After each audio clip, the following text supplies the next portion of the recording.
you raise your right hand, please? Swear the testimony you give matter not opinion for this court will be the truth, the whole truth, nothing but truth? Yes, I do. All right, have a seat, please. And if you could introduce yourself to the jury.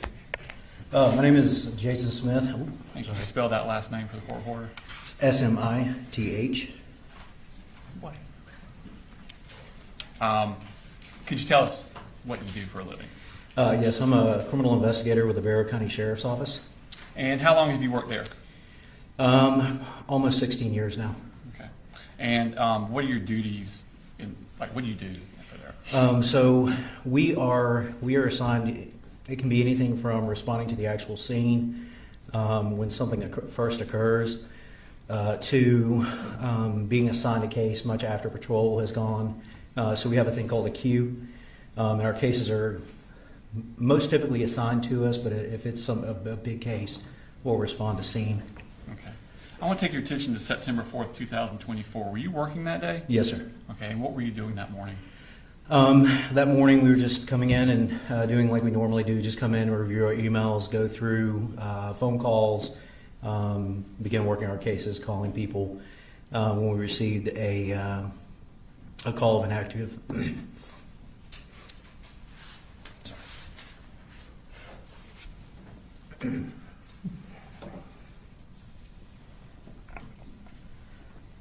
I'm sorry, 1 second. Okay, take time.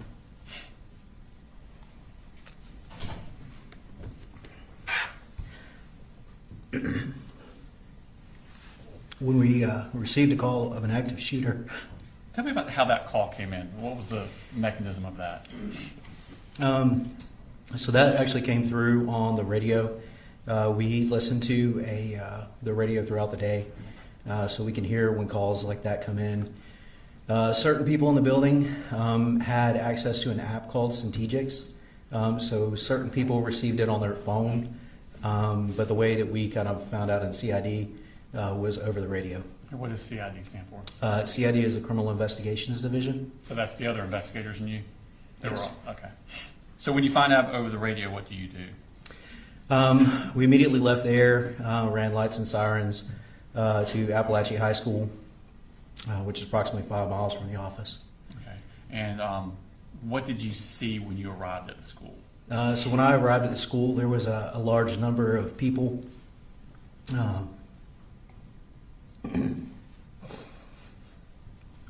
Sorry.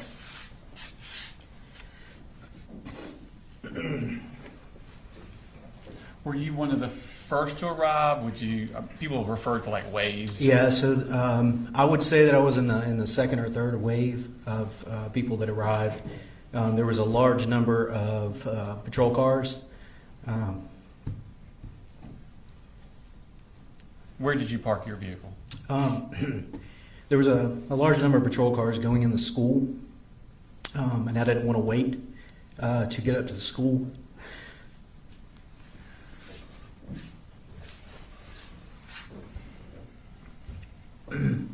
So I parked down by the softball field. Okay. And how did you enter the school?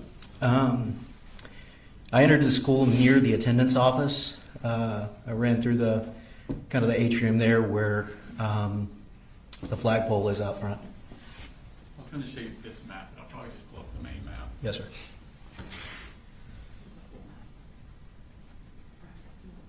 Yeah, full one. Big one. Yeah, okay. So,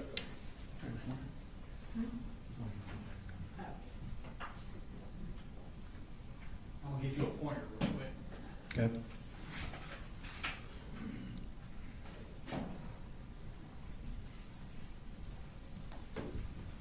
So you can use this to kind of describe what we're talking about. So where did you enter at? So I entered.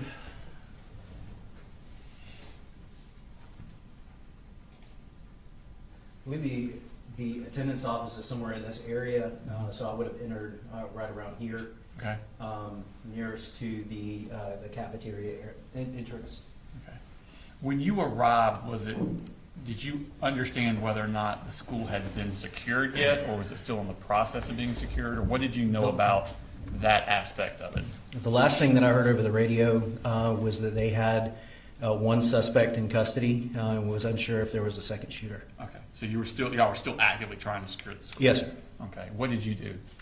So I went in and I got a briefing from some SROs that were already there. They were allowing us entry into the school and kind of letting us know, giving us updates. So I paired up with some of the SROs and went around and cleared the north and west areas of the school. Okay, and when you were clearing, what were you finding? Basically, where we were going through and looking for, is there another shooter? Are there injured persons in this classroom? Just kind of making notes along the way as our observations and relaying that back to people that were in other parts of the school. Okay, when you were arriving at the different classrooms, were the kids still in the classrooms? Yes, sir. Okay. Were y'all checking and then leaving, or were you escorting the children out at that time? At that time, we were just mainly kind of in a secure mode, making sure that there was not another active shooter, and just clearing the classrooms, making sure that no one had barricaded themselves in a classroom with the children. Okay. At some point, were you approached and asked to do something else? Yes, sir. And tell me about that. I was approached by my supervisor, Lieutenant Jason Wilkerson, and he asked if I would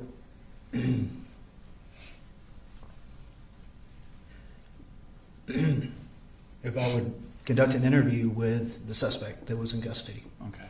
And where was he located at on that map? The suspect was located back on what's referred to as J Hall, which is in this area right here.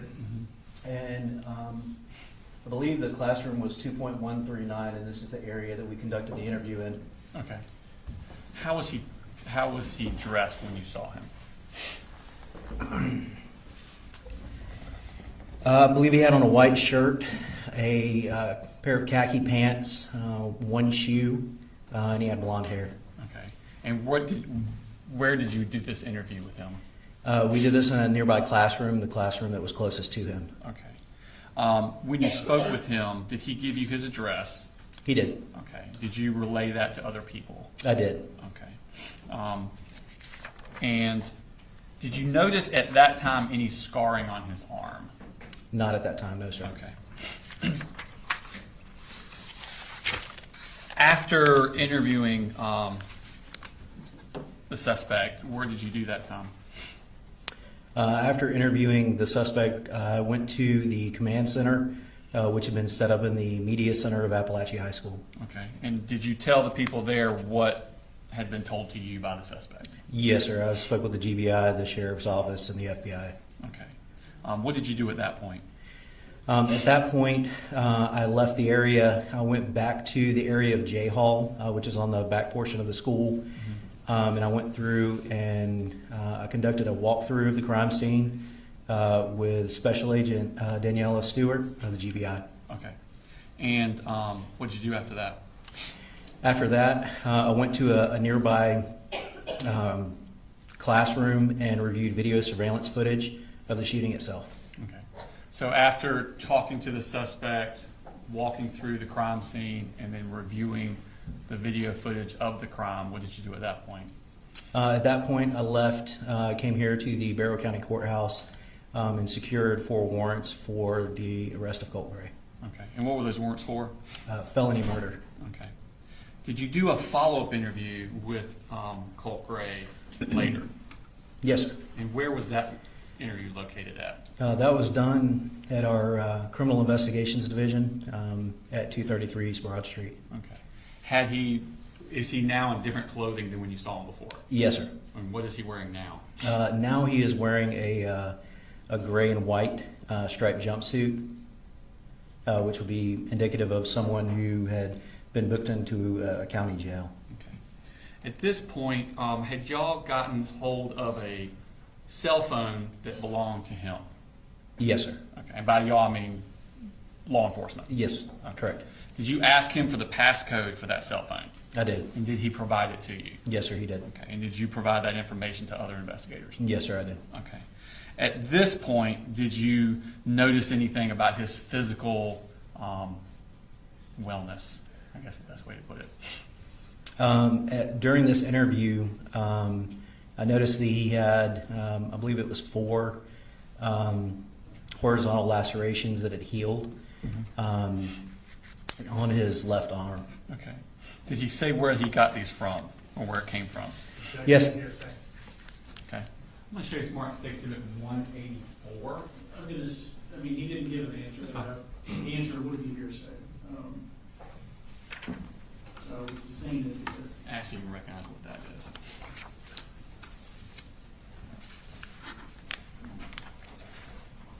is. Yes, sir. That is the suspect's upper left arm. Okay. And did you take that picture? Yes, sir, I did.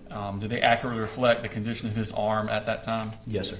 This time I intend to take exhibit number 184 into evidence. No objection. All right, 184 is it?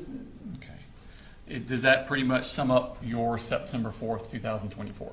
Yes, sir, it does. Okay. I want to move forward to September 5th, 2024, the next day. Did you meet with Kelsey Ward with the Georgia Bureau of Investigation? Yes, sir, I did. Okay.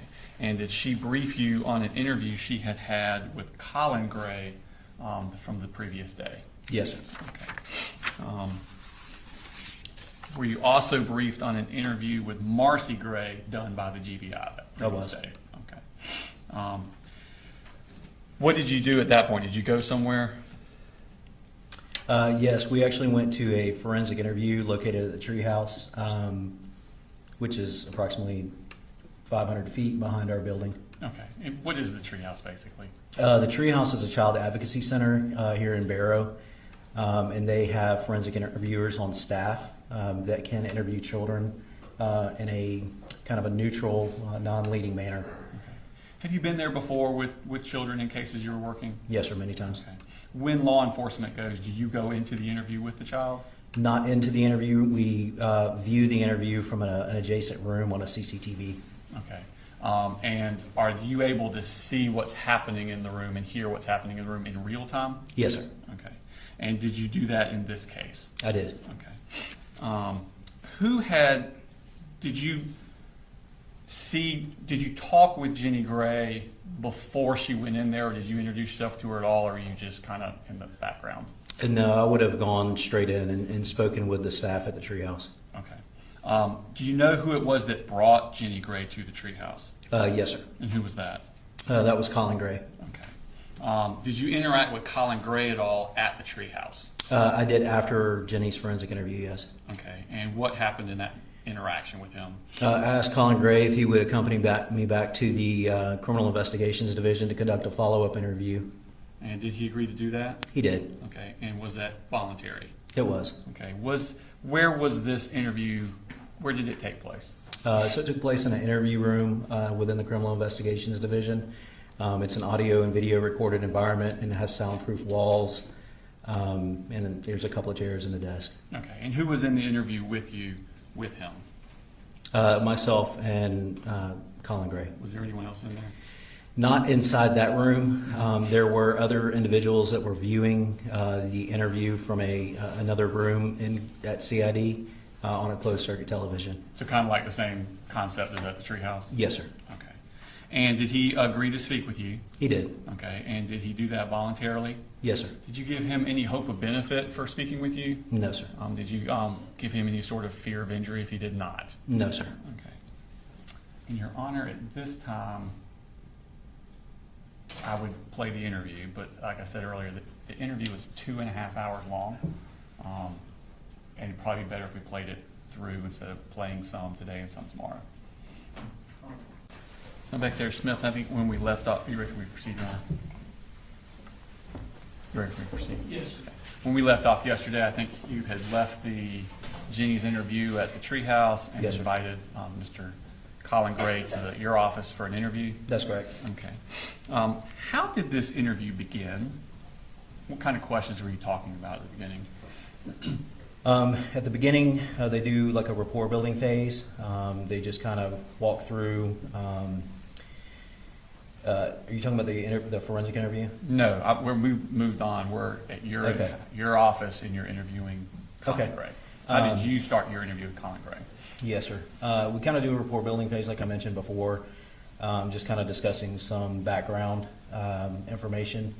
In this case, Mr. Gray talked about his family. Okay. Did he talk about kind of the history of the family and the moving around and that sort of stuff? He did. He mentioned that they had moved around a lot from beginning in Statham to Fitzgerald. They moved to Jackson County and then ultimately came back to Barrow County. Okay. Did he talk about his and Colt's relationship with guns? He did. Okay. What did he say about that? He mentioned that that was a way for him and Colt to bond, that he did not like Colt playing video games and being alone so much. So that was something that he did with his father, so he wanted to do with Colt. Okay. And did you talk about kind of the history of the specific guns with him He and did. Colt? Tell me about that. So he mentioned that he first purchased Colt a Bushmaster rifle. And I think that they had gone hunting, if I'm recalling this correctly, in his 7th grade year, to around 2022 was his first hunt. And then he talked about that rifle specifically jamming on Colt, and then it kind of scared him. So ultimately, Colin returns that firearm to Mike's gun room, and then purchases another firearm, which was the firearm that was used in the shooting. Did he say what time period he purchased that second firearm?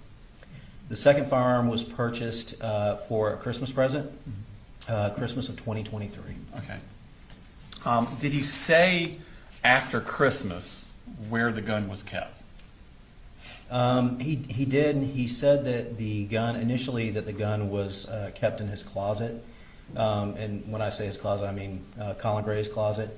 And that was in a bedroom that he shared with his juvenile son, Colin. And he mentioned that the guns were kept in the closet on the top shelf. The ammunition was also kept in there as well. Okay. And did he keep that narrative throughout?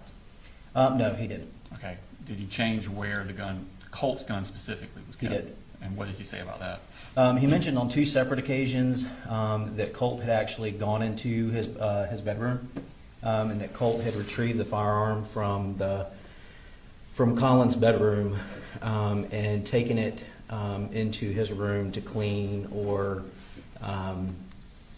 mess with, take it apart or put some new attachment on it. He said this occurred on at least 2 separate occasions. Okay. And then ultimately, towards the end of the interview, Colin admitted that Colt was allowed sometimes to keep the rifle in his room leaned up in the corner. Did he talk throughout this interview about Colt's tendency towards physical violence? He did. Tell us what he said about that. He mentioned that specifically over the past couple of months, that Colt's whole demeanor had changed, his whole attitude had changed, that he had become more aggressive, that they had gotten into multiple physical altercations, that Colt on one occasion had bull rushed him, that Colt had struck him with his fists in Colin's face. He said that he talked about them wrestling to the ground, talked about a screwdriver being thrown against him. He also The screwdriver incident, who's throwing to who? Oh, I apologize. That would be Colt Gray throwing the screwdriver at Colin Gray. Okay. And then he also mentioned that Colt had done some property damage to the house, that he had punched holes in either the walls or doors in the house.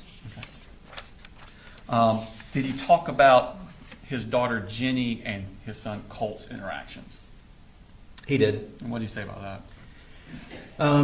He mentioned that there was at least one I'm recalling right now is they had gotten into an argument and Jenny had run from him. And who's him? Had run from Colt. I apologize. Okay. She was kind of scared. I guess there was an altercation going on between Colt and Colin, or Colt and Jenny ultimately ran away and kind of barricaded herself in her bedroom. Okay. And did he talk about Colt's emotional and mental health problems? He did. What did he say about that? He mentioned that Colt suffered from anxiety, and depression, and then he mentioned this aggression that he had. Okay. Did you talk about Colt, what kind of treatment he thought Colt needed for this? He mentioned that he had applied for mental health treatment for Colt through the school. Did you talk about Colt needing anything more aggressive than just counseling? He did talk about that, but that was a conversation that he had specifically had with his wife, Marcy. Okay, and what did he say about that? Colin told me that Marcy had mentioned that she thought that Colt needed inpatient in-house therapy. Okay, and did he agree with Marcy on that? He did not. Okay. And those pictures you took of Colt's arm, did you Yes, show sir. those to him? I did. About 2 hours into the interview, Colin did not mention anything about Colt self-harming. He did mention that Colt had depression, but didn't mention anything about Colt self-harming. So I showed Colin a picture of Colt's arm, and he did say that he knew about that and that Colt had self-harmed while depressed in Fitzgerald, Georgia, and then after Colt cut himself, he had taken the knife from Colt. Did he talk about an incident where Marcy and Colt got into a physical altercation over the gun? He did. Tell us about that. I believe it was approximately 2 weeks, 2 to 3 weeks prior to, if I'm recalling that correctly. There was a incident where Marcy had confronted Colt in part about the firearms and mentioned getting the firearms out of the home. And during that incident, Colt had pushed Marcy to the ground. Okay. And did he know about this? He did. Okay. Did he say anything about, after that incident, whether Marcy asked him to do anything with the guns? He did. He said that Marcy asked him to put the guns up. Okay. And did he ever do that? He says that he put them in his closet. Okay. And did he ever talk about any sort of locks or anything on his closet? No, sir. He said there were no locks. Okay. And did you discuss the pictures of the school shooter on Colt's wall? We did. Were you aware of those at the time that you were interviewing him? That they Yes, sir. discovered. Okay. And what did he say about that? He said that he did not know who that was. Okay. Did he say anything about asking Colt who it was? I recall Colin telling me that he believed that that was a guy from Green Day. Okay. But he did not say that Colt told him anything about a school shooter. Did he deny that Colt told him that I was a school shooter? Yes. Okay. At this point, had you talked to Kelsey Ward about her interview with the defendant the previous day? Yes, sir, I had. Okay. And is what he telling you different from what he told her Yes, sir. about that? What specifically was different? Specifically on where Colin initially said that the firearm was located. Colin, according to my conversation with Special Agent Ward, initially told her that it was allowed to be kept in his bedroom. Here, there was a very, very different kind of 3 separate places that it was kept. That was different, as well as him having knowledge about who was in the kind of pictures that were up on Colt's wall. Special Agent Ward told me that Colin told her that 3 days before the shooting that he was told who that was. And he denied that to you? He did. Okay. Did he admit that him and Colt, or that Colt talked about school shooters to him? Yes. Okay. And what did he say about that? He said that Colt had a very analytical mind, that he noticed very small details. He talked about him looking into researching school shooters or different trials that were going on. Okay. At this point in your investigation, had you seen anything on Colt's phone? No, sir. Okay. What happened at the end of the interview? At the end of the interview, I did confront Colin about the inconsistencies in his statement, and ultimately I placed Colin under arrest. Okay. Have you had a chance to watch the video of your interview with Colin Gray? Yes, sir, I have. And does it accurately reflect the interview and the totality that you had with him? Yes, sir, it does. Your Honor, this time I tender State Exhibit number 185. It actually, I think because of email purposes, it came to us in 3 separate parts, so it's going to be 185.1, 185.2, and 185.3, but it is one video. No objection. All right, 185, it's very similar to this. Your Honor. And Your Honor, just for the court and the records, it starts with them going in the room, a quick introduction, and then Mr. Smith, Investigator Smith, leaves the room. So we're going to cut through that. That is going to be, he leaves the room at 0040, comes back 10 minutes later at 11:00. So we'll cut through when he's not in the room because nothing's happening. I assume no objection. No objection. That's what we No, sir. And that's in State's Exhibit 185.1.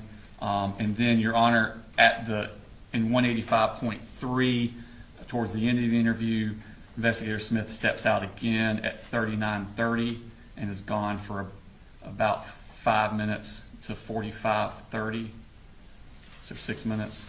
So we'll cut that part out because it's just Mr. Gray sitting in the room by himself. And then it ends at 53:35 when they walk out. So that's just for the record. And in total, you said you have to do 2.5 hours or something? Yes, Your Honor. The first one's going to be, when you take the stuff out, is 41 minutes. Part 2 is 67 minutes, and Part 3 is 47 minutes. Thank you. And then I'm gonna let you sit next door for a second.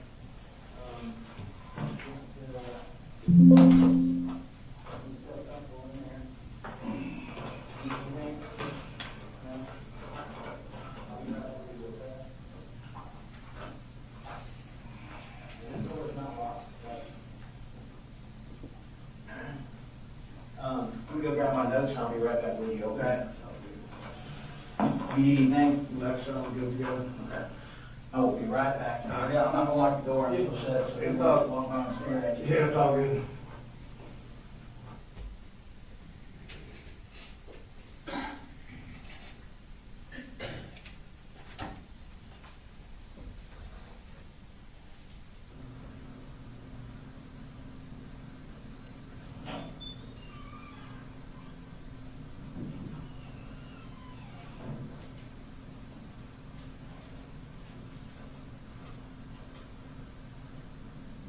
Okay.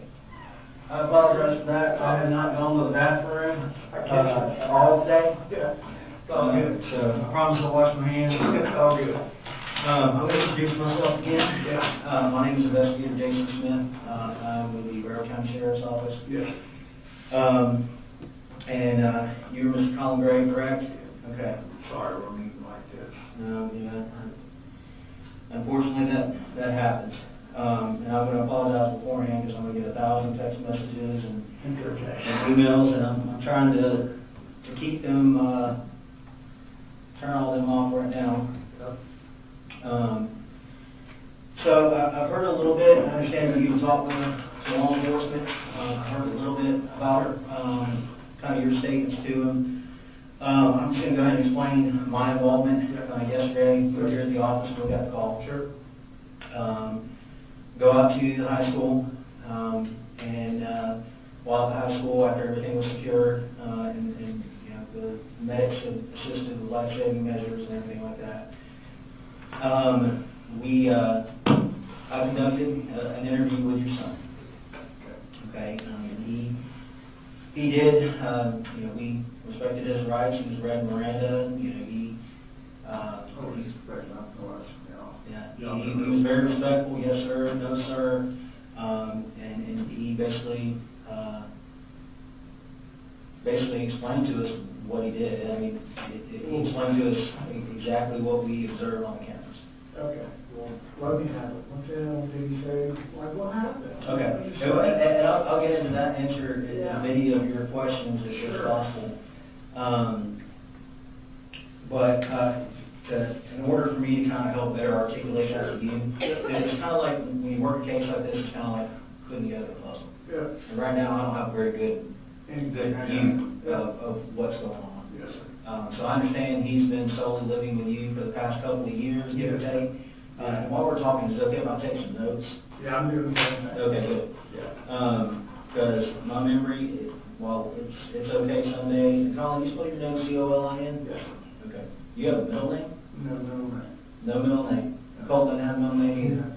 Yeah. And Colin Jr., my little one that's 8. He don't have a middle name either? Okay. It goes back to my dad's side of the family. Just no middle name? All the boys, all the way back to the Mayflower. Oh, wow. CG.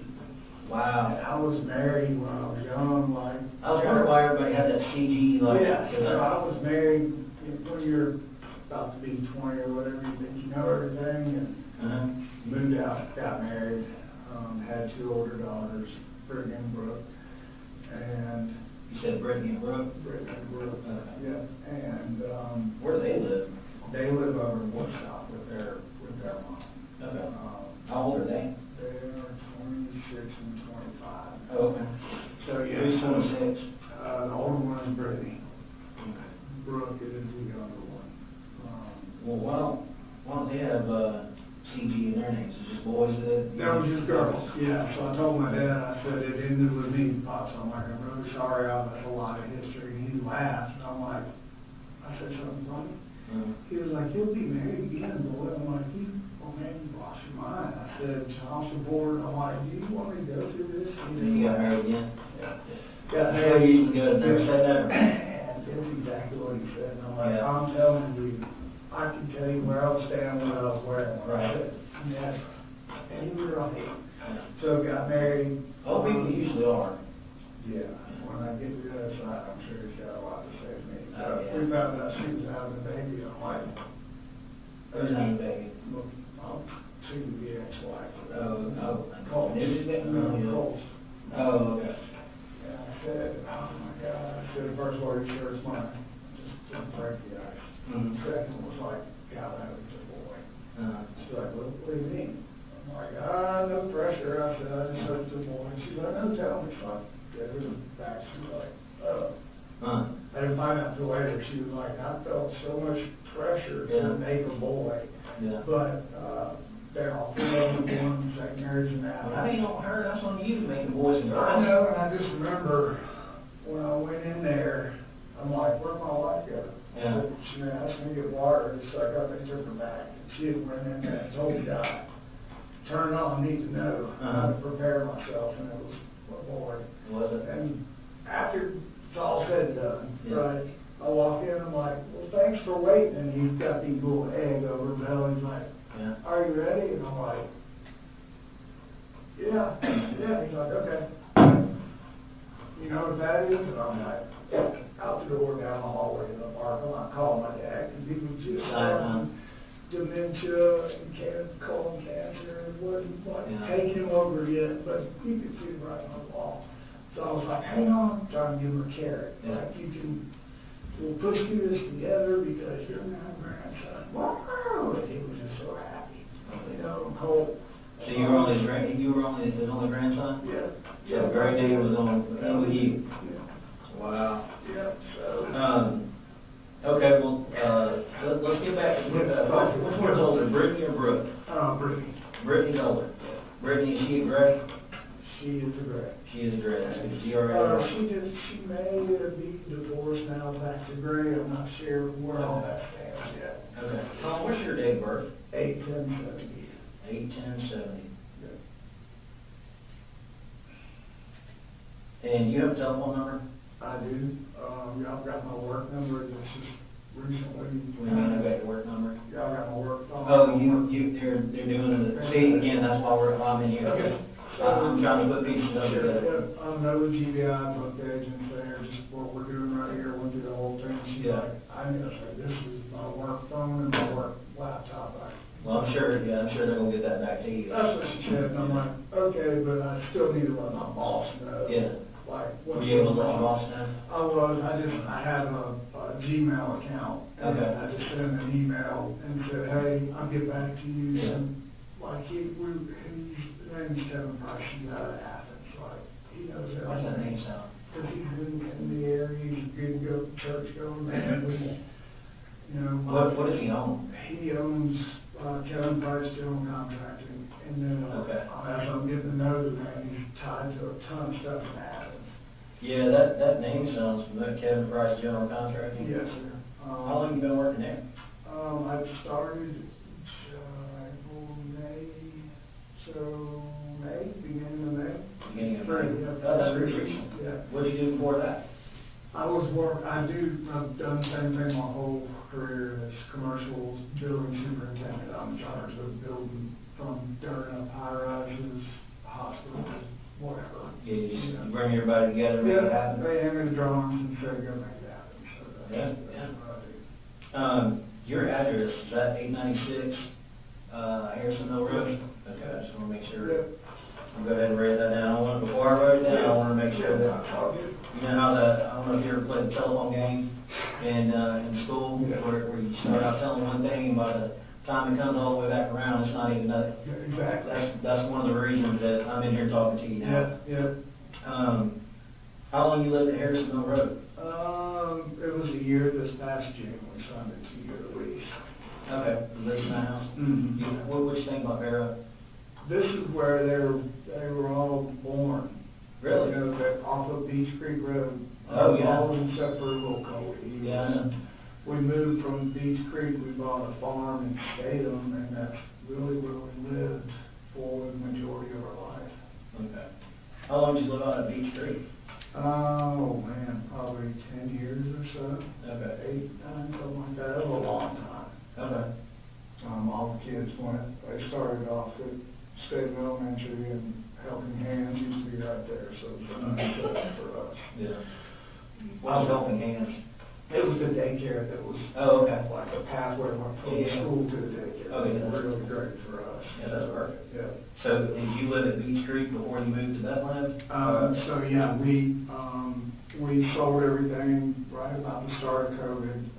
I had a spine fusion, had 2 back surgeries, and it What happened to you? ruptured a disc, slowed the guy on the job working late. I'm like, he said, it's just me. I said, well, I'll put the door on the hinges, you screw up 4 white doors. Like, okay. Mm-hmm. This is '07, and much younger, much Yeah, yeah. better shape. I grabbed that door, and I'm like, as soon as I picked up that door, it was like, it's what it sounded like, a knuckle popped into my back. And I'm like, wasn't immediate. I set the door down, I'm like, Didn't feel right? yeah, I sat down for a second, I'm like, man. As soon as I was straight up, I'm like, wow, on the floor. Mm-hmm. Take me to the emergency room, couldn't talk, couldn't nothing. Like, I've never felt anything like that. I've never been stitched up, never been in the hospital, like nothing. So what they do for you? He gave me a big old shot of morphine. I'm like, I'm good. Yeah. Like, yep, I'll just take that. You feel good. He touched the stretch morphine. I'm like, oh, perfect. So I can get that and go. He was like, well, I'll show you a picture. He's like, Yeah. like, what is that? He goes, he said, I call it crap. He said, you have ruptured your disc and blown out everything on the inside and gone down your nerve tails and back to your legs, and it's pretty hard. So did you use everything you got? He said, I can fix it. I've done a bunch of them. They screwed a laminectomy. And I was 9 months good to go. Mm-hmm. Same damn thing happened again. I was on the table 10 months later, Mm-hmm. stitched up everything, cut a piece of my vertebrae off, packed it behind the disc, keep it in place, and I was supposed to get it fixed. And it did for 5 or 6 years, right? And just pain, more and more and more pain. So I go see a specialist, give them a rundown. Here's all my medical stuff. Like, we need to do a quick MRI. Like, no problem. Get the MRI. It's like, oh, I'm like, well, that doesn't sound good. He said, your disc is leaking fluid into your spinal cord and spinal canal. I'm like, I can't, like, have another surgery. Like, I can't do this. Recovery was a pain in the ass. He's like, this is totally different. They go through the front instead of I said, you go through the front of my belly. It goes to my spine. I'm like, it kind of feels like you're going around the mountain there to get to the real top. Hey, man, they do some weird surgery. You know? Yeah, so I like anything, I verified who he was, like, oh shit, this guy's like, he rewrote the book, he really did for this surgery, the fusion, and Right. he told me he's gonna give me, and so went through the front, and the bracket is on this side of my spine, not on my Yeah, back. So it's on, yeah. yeah, so sore, like if I were a kid, I can't like, I don't rub it because it's hurting, I can't get to it. How long did it take you to recover from that? A year, probably rushed it back, because I can't. Did you get any problems now? Oh, yeah, the second MRI bracket's supposed to be in there, just what it is, it's Yeah. in there at about 11 o'clock. And this screw is like just rubs against the nerves, like the only thing. How do you work? Just work for a very, very long At least they time. give you pain medication for when that pops off and hits your nerve? Correct. And I'm like, I don't really take any of that. I'm afraid. So you're gonna be able to speed here really fast. And I'm like, I'm good. I said, I have so many people I'm responsible for in the job. I don't like that shit. I said, I don't drink or nothing like that. So I'm good. Try to tough it out. Advil. Like, this is not, working. And it's Yeah. like, so we'll start you on some low-grade hydrocodone basically. I'm like, okay, never had it, what to do? So that was 07, 08, and start taking that to be able to get to work and, handle everything. So as time went along, Where were you working at then? I was working for a weekly construction out of that area.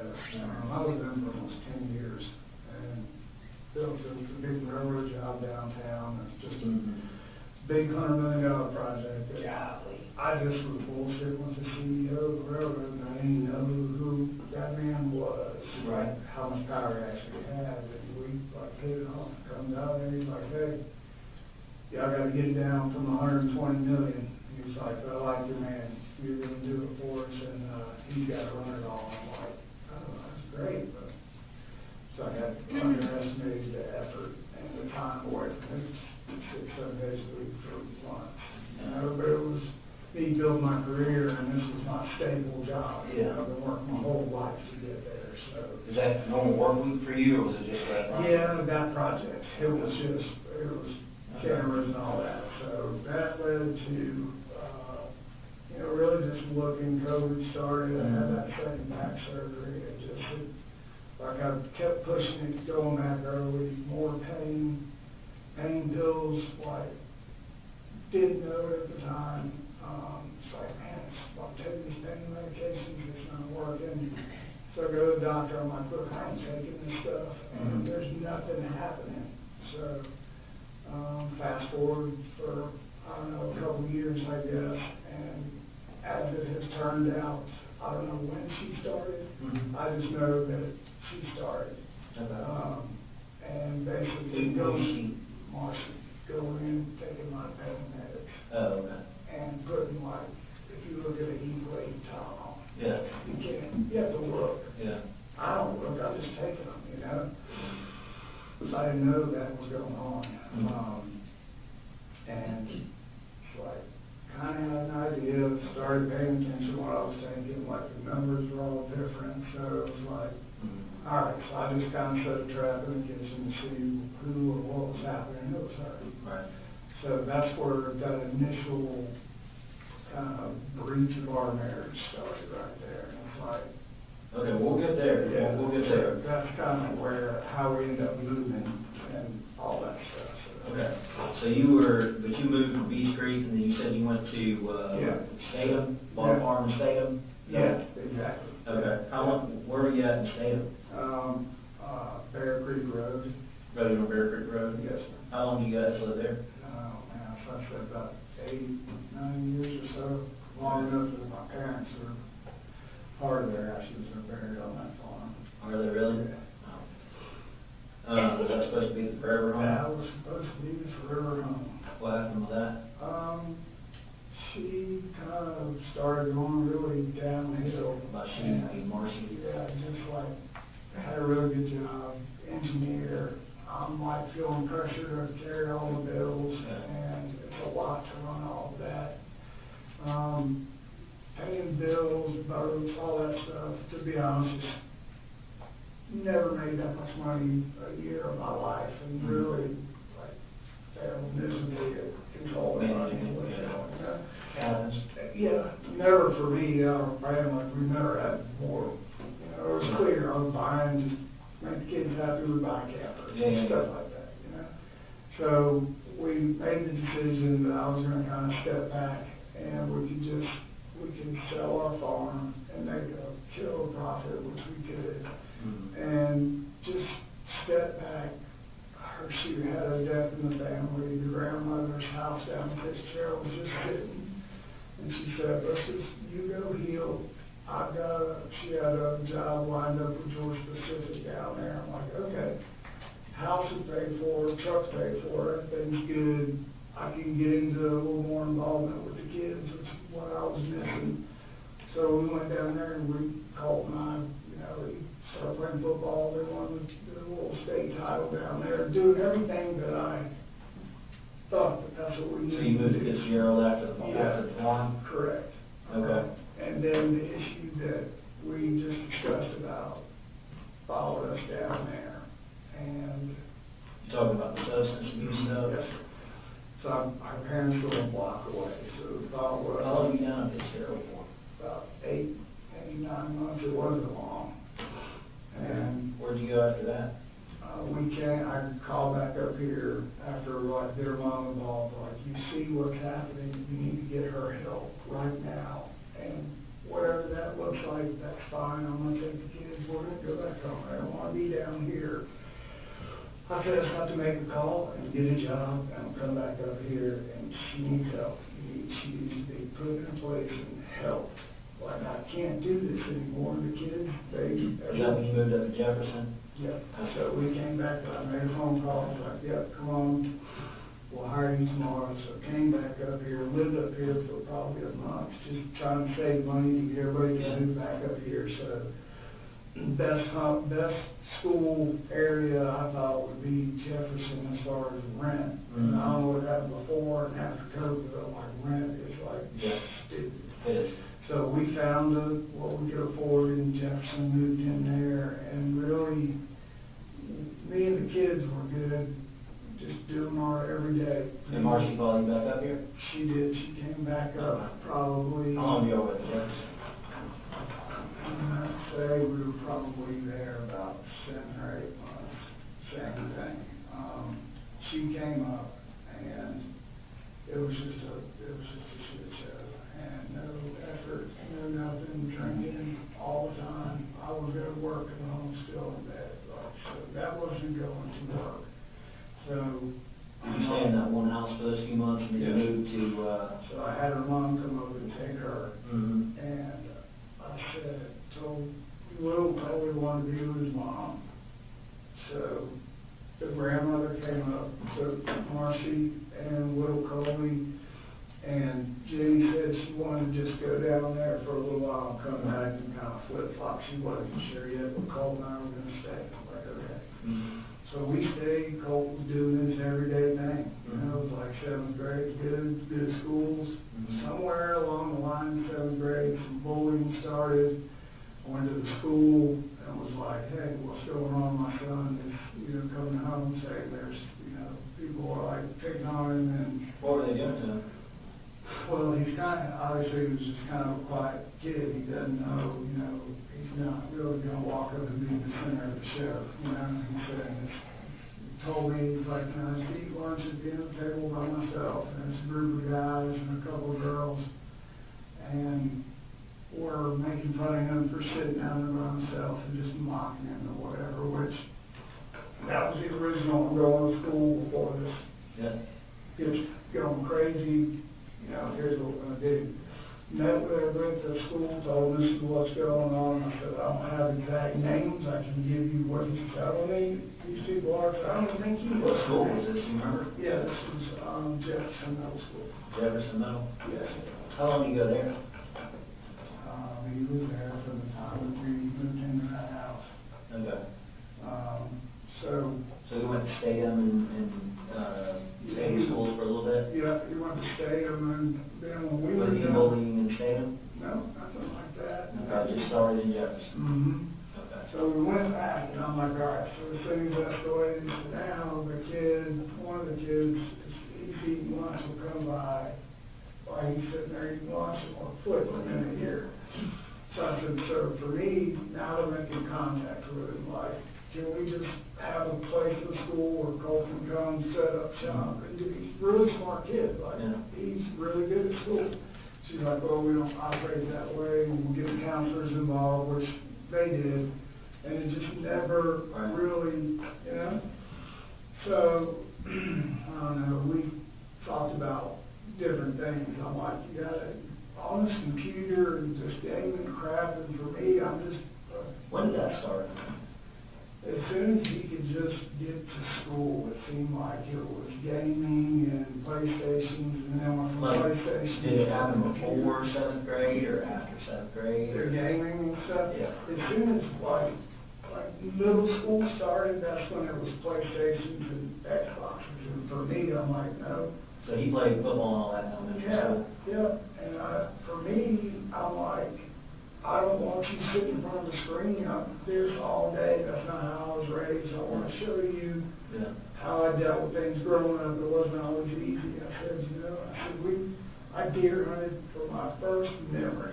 Yeah. You know, and I thought that's how I could just bond with him one-on-one and just kind of work some stuff out with him. He'll maybe relax and tell him what's going on, and we can just build off of that.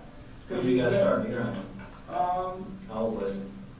Not last year, it was the year before that, the ending of that year. So once it's 24, 22, so 22, I guess. 2022 is when you started deer hunting? Mm-hmm. How old was he in 2 years ago? 12? 12? Yeah, 12 going on. So about 7th grade. Yeah. So got my plumber I was working with, like, Colin, man, this is great. He said, come out to the house, got a big farm. He said, I'll set you guys up a blind. And y'all just show up here in the morning and I'll walk down. And like, last day of the season too, I'm like, dude, we're not gonna shoot nothing because we ain't gonna shoot nothing. I said, it's just about the process for him. So, I wanna try to like hook him right here. He's like, I got it. I'm like, okay. So great guy, great thing. Built us a nice blind. Sure, my son comes up and I'm looking through binoculars and he's looking and he starts shaking. I'm like, what's wrong? So we go through that whole thing. Well, it was a little buck. And he knows when I was little, the first deer I shot was a broken horn spike with a tom. He shoots that deer, falls straight over. Couldn't believe it. The gun jam, that was the only bad thing. So He shot it? He shot it. Like we had gone to the range up in both ranges actually. Charlie Ellie, the one up in by Big Wazer, I think is what it is. Go ahead, Charlie. You shot his first deer in 2022? Yeah. And What kind of gun was he using then? so that was a Bushmaster 450, and What kind of ammo did y'all shoot? I don't know. That's okay, you know. Yeah, because I bought it from Mike's. What kind of gun? I'm not a gun expert. What kind of gun is it? So, Bushmaster? the Bushmaster is kind of like I said, when I told Mike, I said he's little. I want to scare him when he pulls the trigger. I said, something that's not too big, but I don't want to wound the deer. When he pulls the trigger, I want the deer to go down. I said, I don't even want to think about that. So, he's like, hey, this Bushmaster's good. It'll do the trick. Is that like a hunting rifle or is that like Well, an AR-15? yeah, that's what I said, man, like the AR platform, shotgun, they've got that look. I said, that's kind of what he's excited about. And so Mike was like, here, let's try this Bushmaster. I'm like, okay. We only held 5, or 3 actually in the clip. I'm like, okay, that'll be a good start. So, just him and I, we sit down on the floor, we go No, to it's a hunting rifle, right? Is it like the old wood kind? You know, it's a plastic AR Oh, platform. okay. You said it had 3 rounds in the Yeah, magazine? and it's really a small mag, and like I'm like, you only need one. Yeah. That's fine. Okay.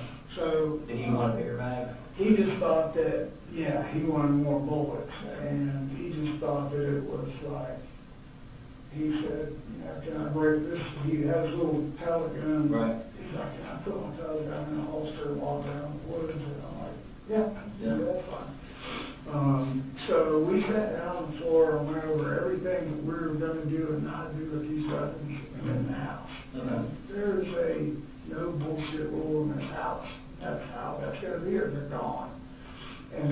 never have a loaded weapon in Okay, his so house. we're kind of jumping around a little bit. Well, yeah, Not so get that, too yeah, far. so that was Jefferson, basically. Okay, so Jefferson is the first time he really kind of got in. Yeah. When did, what, you said you went to Charlie Elliott? Yeah, How many times did you take him to Charlie Elliott? I'd say probably twice, Twice? yeah. What did y'all shoot while you were there? We shot, I had a deer rifle, a 308 deer rifle. Mm-hmm. I don't have that anymore. He shot his Bushmaster, and I had a shotgun. And we shot the shotgun. Okay. Shotgun. He shot all three of those? He wouldn't shoot my deer rifle, he was scared of it. Okay. Well, why was he scared of it? Because it's just big and loud.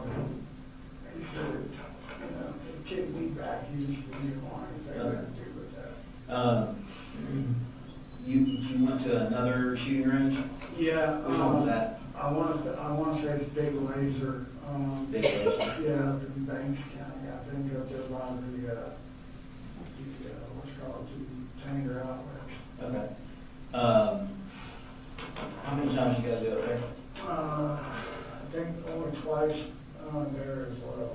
Okay. Because once we moved, it's Did y'all shoot something different up there? no, Same guns? yeah, we got rid of the AR, the Bushmaster. That's what I was trying to tell you because it jammed. Yeah. Called Mike and I'm like, I can't get the bullet out of here. So Right. literally had to took it apart so it wouldn't, but I still had a round hung up there. Okay. Took it back to Mike. I'm like, hey, I can't. He's excited. He's hooked. This works. Mm-hmm. And I said, I just need to size it down on something that's not going to do this with him.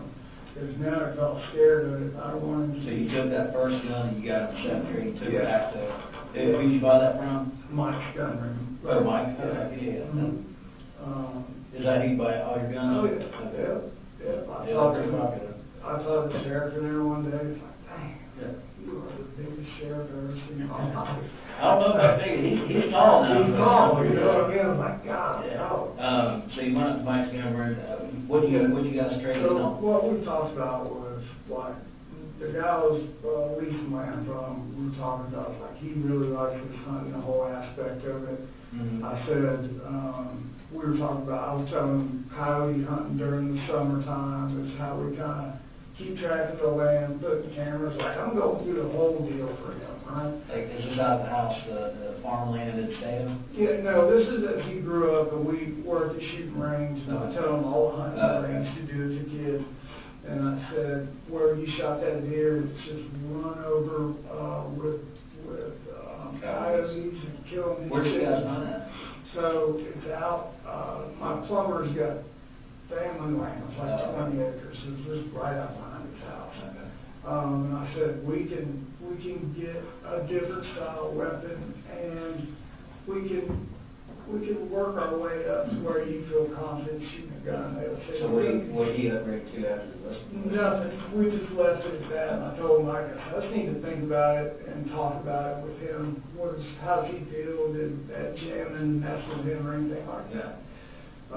So for Christmas, we were talking, and he said, Daddy, he said, I would really like to get another AR. He said, but I'm scared of the jam. I said, okay. He goes, he said, what? He said, that the AR that I had, I said, that's a 223 round. Just, that's our coyote and our pig hunting gun. Is that what you have? That's what I have. Okay. What kind of AR do you have? I have, it's not a name brand, it's, I want to say it's a Franklin or a Johnson, it's just, like And a, it's 223? yeah, 223. So, So you wanted one of those? yeah, What you said for Christmas, was it Christmas of the 7th grade year? Or? this past Christmas, Okay, so in 2023. yeah, we were living in our house where we are now. Did you guys shoot or anything between 7th grade and?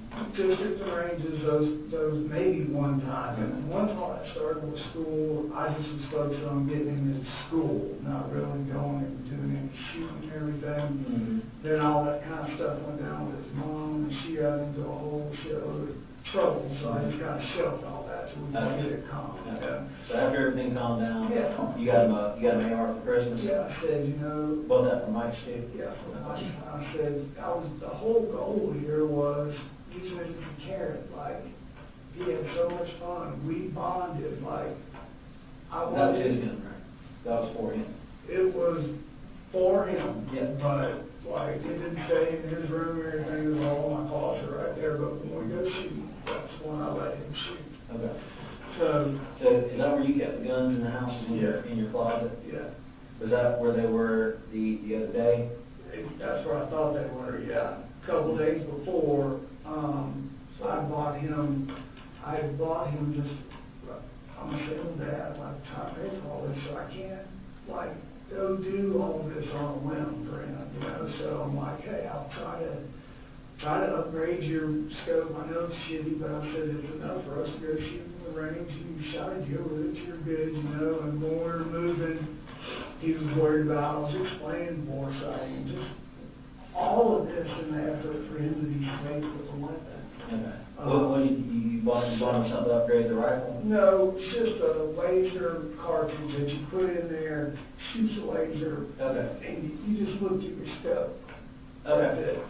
And so that came in, and he had it. So the laser was what? Yeah, it's like a 223 round with a laser in it. Oh. And when you put it in the barrel, it turns on and you force like your scope. And I said, the whole effort with the hunting and the rifles and whatnot was, hey, bad boy, you keep doing good in school, doing these good things, making good grades, which he was, then this is something that we will do. I said, I like a carrot. Yeah. That's a- Kind of like the Brian, you know, like, Correct, hey, correct. you do all this, you go to school, Correct. we can shoot, you know? Yeah, and it's always been like us, our family, mama just totally shit canned us, and it's just us now. Okay, we have to just be together. I can't go on the limb and buy things like that, you know? So where, I've been out to your house, where in your house, or where's your room in relation to Colt? Yeah, so, when you go down the hallway, Colt's room is on the right. Mhm. And when we first moved into the house, it was just me and Colt. Is it one story, two story? One story, Okay. ranch house. And Jenny, his sister, she was like, hey, I want to come back up and stay with y'all. I miss you, don't like it really down here. It's like, no problem, mom's in trouble. I'm like, I'll be there in the morning. About a week goes by, we try and get things ready. I get a call from DFAX in the middle of the night and all that. I'm sure that you know about her mom, his mom. Yeah. No. So phone rings 2 o'clock in the When morning. is this? Huh? When is this? This is here recently, probably, and I can't give you the exact date, 6, 7, let's see, she's been cleaning out for 8 months, it was a little 7, 6, so 8.5 months ago. Down there, living with parents, and painkillers, graduated to math. I had no clue. DFAX lady called me, like, well, my kid's at, and I thought, DUI, and she's like, well, she was driving, I can't tell you until I see you, stuff's got to be signed, I got legal, I'm like, she's like, can you be here tonight? I'm like, it's like almost 2 in the morning, it'll be 4 hours. And you and Marcy, y'all married, right? We're married, we're not divorced, or, So- yeah, legally. Yeah. Separated but legally together. Correct. And I didn't know my kids, I probably. So Marcy got a DUI on. No, that's what I thought it was. Oh, So I'm like, okay, I said, I'll come, it's gonna be middle, like 4 or 5 o'clock in the morning. She's like, okay, let's just meet there at 7:30. I'm like, you need to tell me what this is about. I had no idea. She said, just know that, your kids are safe. You just need to come down here and get them. okay. In the morning. I'm like, okay, so Colt and I are running down there, and he's like, what do you think this is? I'm like, I have no idea. Yeah. So we get there, we go to her mom and dad's house, open the door, and we sit in their living room. She gets her pole out, like, okay. Marcy, they gave her a hair lock test. She starts reading the results, Why and did they give her hair blood test? her sister apparently. That, I never got the whole story. She had those, she had all the kids down there. She had my little one, Colin. and Jenny. Yeah, Colin and Jenny, and Colt was with me. And I'm like, at that time, I started thinking, like, okay, this is why Jenny's wanting to come back. Something's wrong. I don't know what it is, but I had issues with her drinking, that's wrong. So what was the result of all that? So they read it all, I'm like, yep. She used to have a prescription for Adderall, that was in there, opioids were in there, and the high wine or high alcohol content, like, and I'm just like, golly, I know all this. And she said, I've been doing this for X amount of years, and I've never seen a level come back this high for meth. And I'm like, what did you just say? We're sitting there in mom's living room, and she's like, she is doing that currently next to what I'm like, I stood up, I'm like, can I take my kids? She's like, hang on. She's like, that's wrong, no, confused, it's the That's what Adderall. Marcy was saying? Yeah, and I'm just like, this is like the worst thing that could possibly happen. Yeah. I'm like, okay. So we fixed all that, like, you got the kids, you got custody of the kids. Visitation is only if Colin allows it, and where it's gonna be, it's up to him, basically. I'm like, great. So they did like a safety plan, you took the kids, okay. Is that still in place now? No, it's not. How long did they? I say probably right after probably 2 or 3 days after Lieutenant Guest beat on my door at 2:30 in the morning. He showed up with 3 or 4 different deputies. Who beat on your door? Lieutenant Guest for Barrow County. When did he come out there? I got his card and I need to work. Was it recent? Yeah, it was when I first got the kids back up there and say, got the kids. Like a recent, and then like a week ago? Oh, 2 no, weeks ago? no, this was shortly after I got the kids back up there, so, I'd say we've been there so it's probably 5, 6 months ago, maybe. And these are off, I got his card and all No, that. yeah, I'm not holding you. Yeah, I just wanna make sure you do it. Okay. Um, So it was only, the safety plan was only 3 months? he was beating on the door, she had called and said that That's the end of the first video.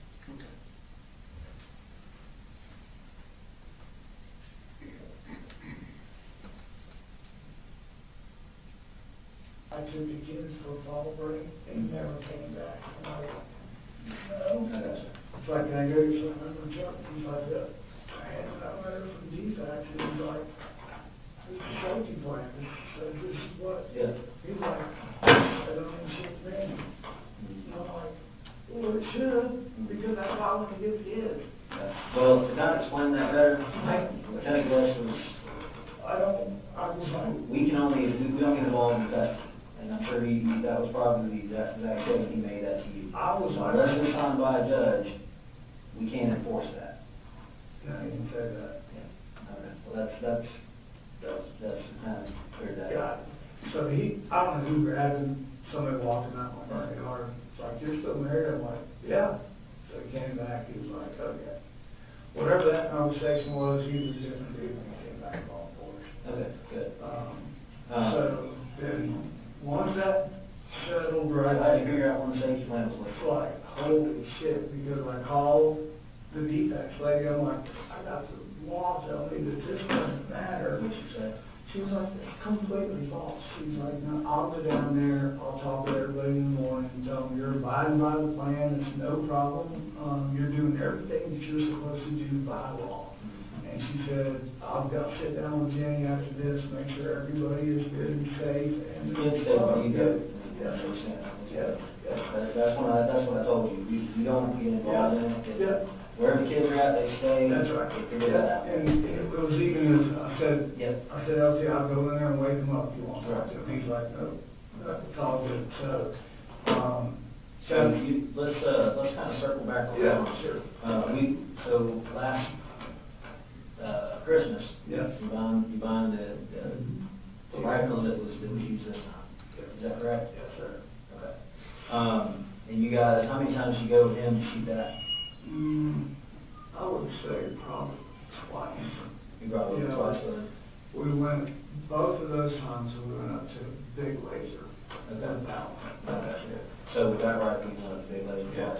Yeah. And the goal was to What, you said you bought him the war scope? Yeah. Attachment? Yeah, it's just a little laser. Yeah, I know what you're Mhm. talking about. Did you buy any other attachments for it? No, I had a bunch of stuff through the years of different parts and pieces or whatever. Did you give him any of that, like if you did Yeah. something good? Or? No, I just had, when I bought him, the rifle was just kind of stripped down. I said, he doesn't have very big hands. I said, we need to put just a normal, like, deer hunt scope on there and a little. Full grip? Yeah, a grip on there because for whatever reason, that weapon has got a solid, Yeah. it's hot. Like, Oh, really yeah, hot. yeah. So I said, we'll just put that on there and laser, and that's all, that's, the scope, they'll use a laser, bore sighter, you'll hit these pigs that go straight down. Yeah. That's all that was So that was supposed big. to be, yeah. That one was not big. That was, really, no, I would say. It was 223, right? Where all of that was going was because Jimmy wants to bow hunt in a bad way. Who does? My little Jimmy. girl. Okay. So I was trying to, like, hey, this is probably how I should have started this. Yeah. Was, we need to bow hunt. Like, they've got pictures of me bow hunting and just through the years, Jimmy was wanting to do it. So the overall goal here was, hey, like, I need you to start going to school, doing what you're supposed to do. I said, we're going to get back into the woods this fall. I said, I want us to get into bow hunting and just go from there, enjoy the outdoors for what it's worth. Did he ever ask you for any parts, like any upgrades to the rifle? He would ask me like, hey, he said, he asked me for an extended clip. And I said, he said, the one that we have, she holds 20 or whatever, and I'm like, that's plenty. I said, I've got one in there. I said, it's not He that. wanted more, Yeah, They this wanted was like, 20? yeah, this was way back. He said, I had one that held like 50 or so.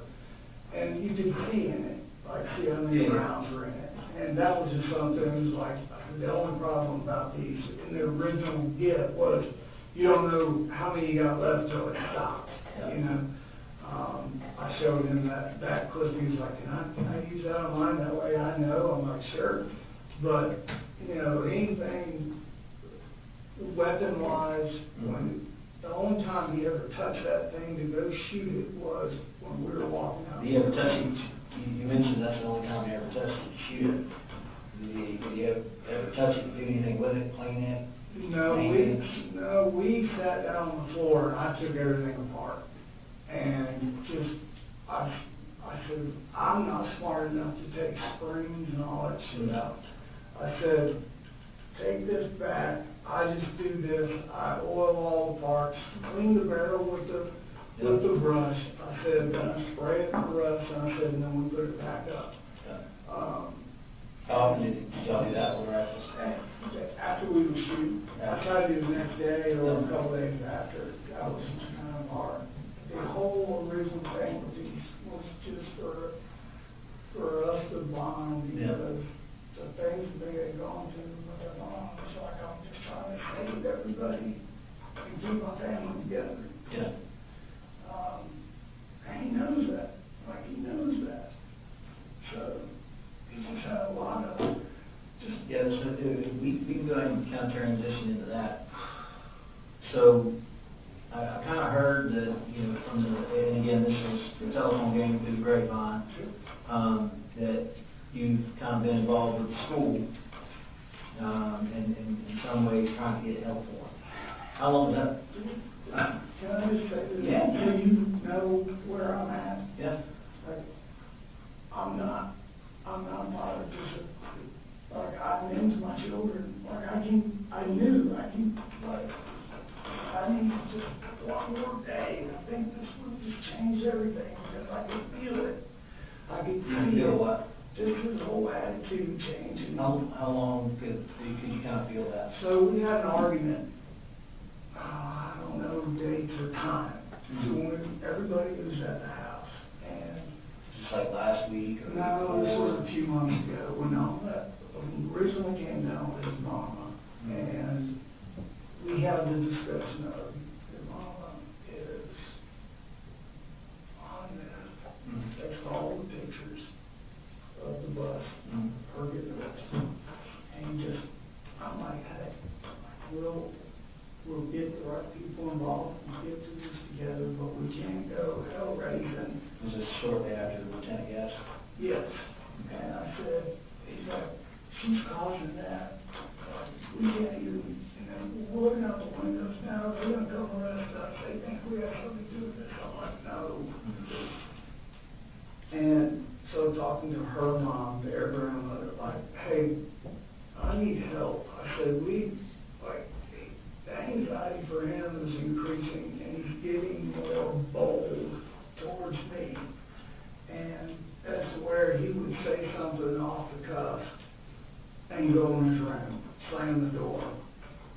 I would just let that go because I don't want any bullshit starting from my little kids with them. Right. And as time went along, he became more and more like confrontational. And I said, all right, listen, I said, I want to get What would you guys get in arguments about him calling her all these names and shit like that, and then him not wanting to be associated with her, and that was led to I can't go to school because everybody knows my mom's in that bed, which led to her mom saying, That stuff happened down at the sheriff, right? it did, but up here is where it all like came. That they locked her up here when they caught her.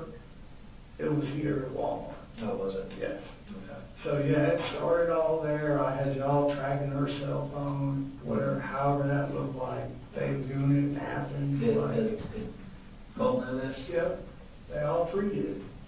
How did you tell? Is that something you told them, or? They wanted to know what was happening because I'm trying to think what triggered the whole damn thing. Mm-hmm. After Lieutenant Guest, it was before Lieutenant Guest, she just shows up out over a little bit. It was, sorry, it's all, I'm trying to remember this, like timeline. Guest came by, and then that's where we were told we were doing the right thing. Our safety plan was in order, you're good, follow what we said. All right, and then, I don't know, a couple weeks go by, maybe a week, somebody beating on the door on a Saturday, I'm like, what we do? And I look out the window, and it's her, unannounced, shouldn't be there. Yeah. So I yelled out the window, like, hey, you're not supposed to be here, I'm gonna give you an opportunity to get your car and leave before I call the law. You can't just show up. Right. And she's screaming at me, I want my kids, you know, just carrying on and on and on. So, and the kids are there, they're scared, I'm like, calm down. And all that was doing was just really upsetting Cole and Jenny to the point where he was mad about it, and I'm mad about it, but like, you know, the whole goal here was us to move up here, let her go get help, let her parents put her in an inpatient thing and let us continue to live our life. So there were words with him, her dad, his grandfather. The mom and the grandmama bought him a dirt bike. Right. For being a good boy, and what was trying to get him to do was she wanted him to come down there and live in Fitzgerald. And they said, the grandma said, I'll buy you a dirt bike, and then when you come down here, you can do online school. And that's right there is where I lost any, like, going to school. You know, he was like, well, you know, Mammoo is what they call her. It's like, Mammoo said we could do online school, and I don't have to go. Was that what you did last year? Because he was out of school for a long time. Yeah. Who you do online with? It started out with Georgia Online. Okay. We could not get, I tried to do So parents. he did that from, say, October of last year to the. Yeah. until he found out that, he wanted to go back and do 8th grade again with Jimmy and go through 8th grade and through high school together. I'm like, okay. I thought that was a great idea. It would really give him a comfort level because his sister and him were really close. So, that's kind of where. So what's your, It's like, you mentioned that you worked for Kevin Price, Yeah. joint contract. mhm. And how long have you been working for them? Maybe 8, 9 months now. Okay. So for the past 8 or 9 months, what's your schedule like? So my schedule is, I get up, wake everybody up in the morning about 6 o'clock. Everybody's awake. Make sure everybody's got their clothes, everything they need for school. I get little Colin dressed and I take him to school every day. Where does he go to school? He goes to Austin Road Elementary. Rocky. He's a rock. He is a tug war champ too. Is he? So you wake everybody up, Yeah. and what time do you leave to take little Colin to school? We leave about 6:45 to 7 o'clock. Okay. If we're late, it's like 7. And then like walking out the door, like Colt, you awake, yep, he's usually in there getting dressed and ready to go, and he is, goes last. Yeah. So you awake, yep. And then when I get him in school, I get to my job, I'm calling or texting, like, everybody good, you off to school, yes, good, and, you can see it on my phone, So you leave about 7. And do you ever go back home and you just go straight to work? No, I go straight to work. What time do you have to be at work? I'm the boss, so. Whenever you get there. it- What time do you normally get there? Yeah, I try to get there by 7:30. No, you that close to, where's Kevin Price at? Yeah. Is it? Okay. So you try to be at work at 7:30. Yeah. What time do you get off? It's saying it could be 12, it could be later. Every single day is I'm walking to the truck by 2:30, always getting home about 3:15, and I'm trying to be in my driveway every day by 3:30 at the latest. Okay, so sometimes you can leave at 12, Yeah. and then the latest, 2:30 to 3. Yeah, I mean, if we have something for them, a doctor's appointment or somewhere they've got to go, then, I just make my arrangements with the guys that work for me, and And you work I leave. Monday through Friday, you work on the weekends, If I've got a project that I have to do Saturday, I'll. so you get to be at home with the kids a lot. Yeah, and they go with me. They've all drove cranes and Okay. podcasts and like. How often does Colt go with you? He used to go all the time when he was little, When do you stop doing that? probably about the time puberty hit, to be honest. About 7th grade? Okay. So he doesn't go anymore, he hasn't been going. No, he hasn't. So that's good that you get to be home that much. Yeah. What's a typical, like when you get, what time do you normally get home? About 3:30, 4, something like that? Yep, And then what's your afternoon look like? What do y'all do? The afternoon is, like we usually go to the park. Jenny and me and Boo Boo, and we'll go up there and that's what we'll call it, it's called Boo Boo. Or we'll throw footballs, play football, Little park? right there in, Bethlehem, right behind the Civic Center, Bethlehem, the Civic Center is a little park right there. So we would, this past fall, we were there every day after school. Does Colt go there with you? Sometimes he would go with us, and him and Jenny would just swing and me and Boo would run around and Gotcha. chase and play on swings and So slides. sometimes you go to the park. What time y'all normally eat dinner? We try to eat dinner, they're always chomping at the bit by, 6:30, 7 o'clock. When the time change comes, I try to make sure we're obviously in the house, dinner, and everybody's laying down by 8:30. The older ones are? Everybody's 8:30? laying down. Yeah. Wow. And they'll, Jenny will lay there and we'll do her girl stuff and look on the phone, and Colt, he'll what I'm looking at now. He's gaming, huh? Apparently not. Well, when you go check on him, tell him good night about 8:30 or 9. Yeah, man, I can hear it What through the he's wall. playing video Yeah, game. I can hear it. What kind of video games you play? He plays hell, the last couple of weeks he's been playing Minecraft with Jenny, like Minecraft? nonstop. Do you play anything else? He's Call of Duty, like Yeah. trying to get me to play it, and I shut up, like Yeah. I can't play it, I just literally can't do it. Yeah, you said you weren't too good at it. I suck. Yeah. Like, he told me to do it, I keep stabbing myself in the leg, killing everybody else with it. Yeah. So, it's just something where, this kid has it, he had it. What else is he into other than video games? He can hit the hell out of the golf ball. Yeah. Yeah. How often do y'all go golfing? So when we got back over here to, when we were in Jackson, we go hit balls almost every weekend. How much did you move back to that, man? We went to the chimneys, played, showing how close we were. Actually still owed money for a putting contest he beat me on. And the goal right there was when he smashed it, I'm like, you can write your ticket. I said, you're so smart. You can go to college and do this room thing.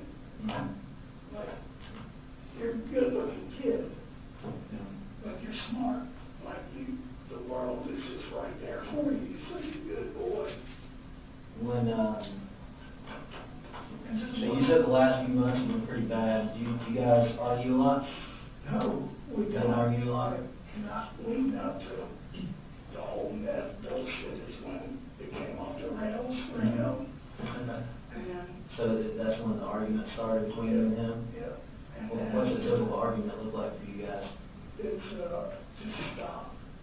Just What's he doing? he's just cussing, slamming doors, and it's just like, I need you to stop, or I'm gonna take the kids more than leave till you calm down. So the first time, Did you ever break anything in the house, throw anything? yeah, he broke the door. You broke the door? Yeah. What door did you break? The hallway door. Why did you do that? I guess we didn't lock the door. What you so mad at 84? Jenny had said something about what they had been arguing about, and he chased her down the hall. What were they arguing about? I don't remember what exactly they were, but whatever she said, something, I think it was something at school that happened, and he was embarrassed about it, because he ran down the hallway.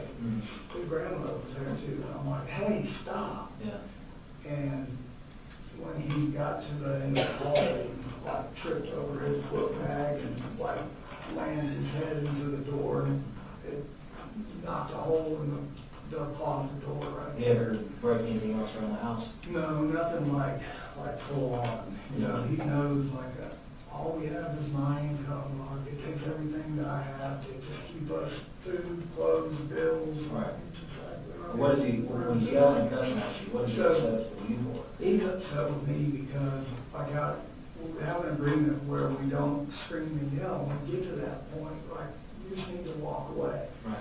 And But what's the subject you're talking about? it could be anything from grades to school. Like here recently, it's like, I need you to go back to school. Like, I Yeah, need that. apparently he's only been in school 4 days. Right. I need that interaction. I need you to start to figure out what it's like to be in school. We talked to the school. I told them all the backstory. Said, hey, here's what's going on with him.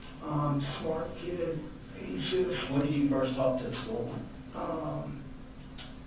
like when we signed him up, like when he said he was gonna go back to school. Did you read out when you talked to him about his whole demeanor and? No, not yet. I hadn't said anything to him about that. When you talked to him, Yeah. what talked to him? This was probably about 3 weeks ago. Like, we had an argument or whatnot, and I was like, where I would get up and slam the door, kind of shit. He just wouldn't let it, like, he just wouldn't let it go. It just seemed like he was like wanting to, instead of back off of the fight, like he was really wanting to fight. And I'm like, Chat fight? you know, How many times you tried to do that? the second time is when it's like, this is it. Like, we're done. I said, Well, what did he do to you? nothing. He just bull rushed me, just pushed me up against the wall, and I just hold it. You know, the second time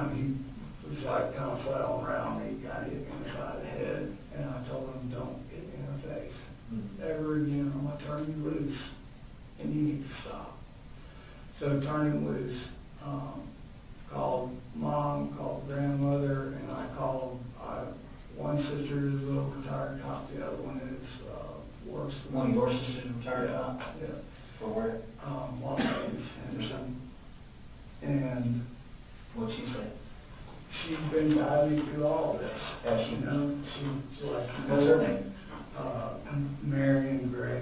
She retired and moved, she actually moved back here. Did she? To Georgia, so, How long was she cop out there?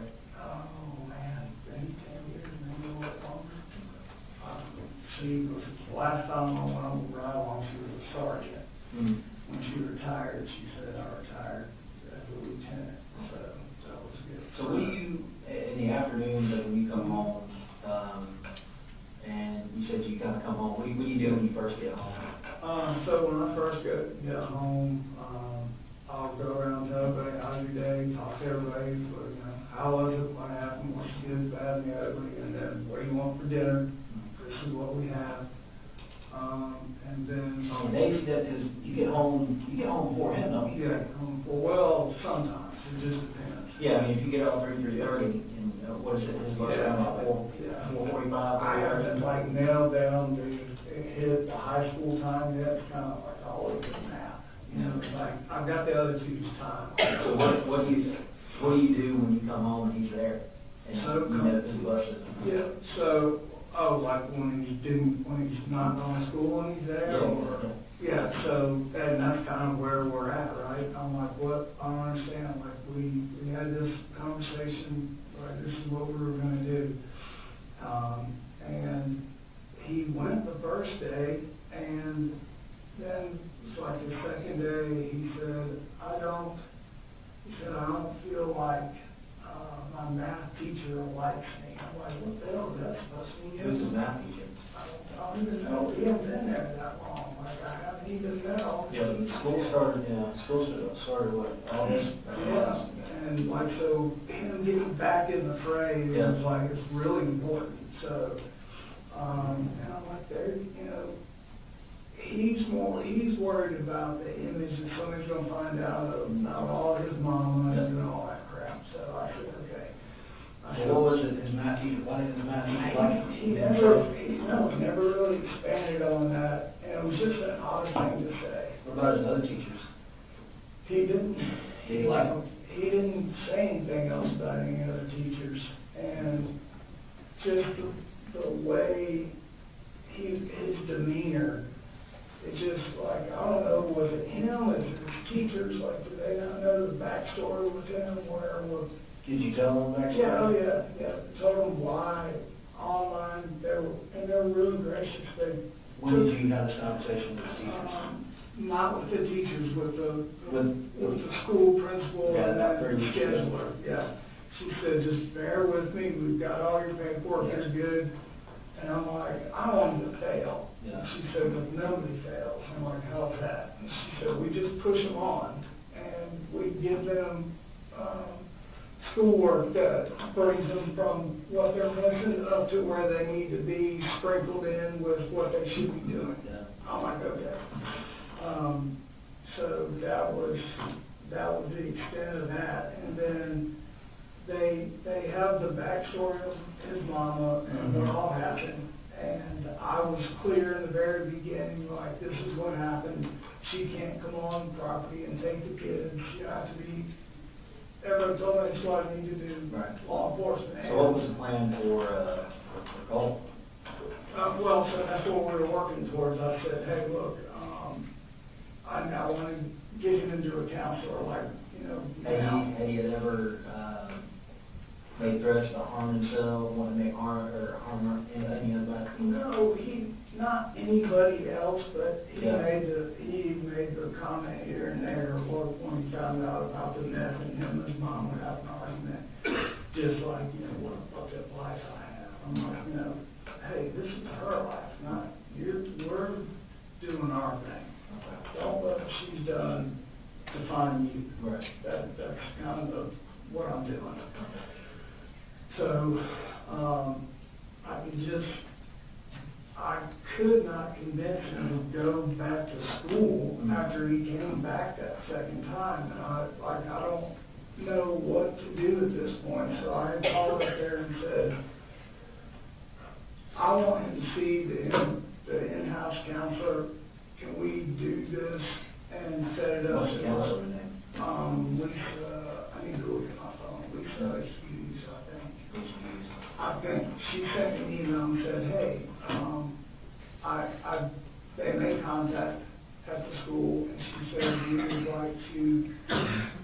bring in a third party, be aware.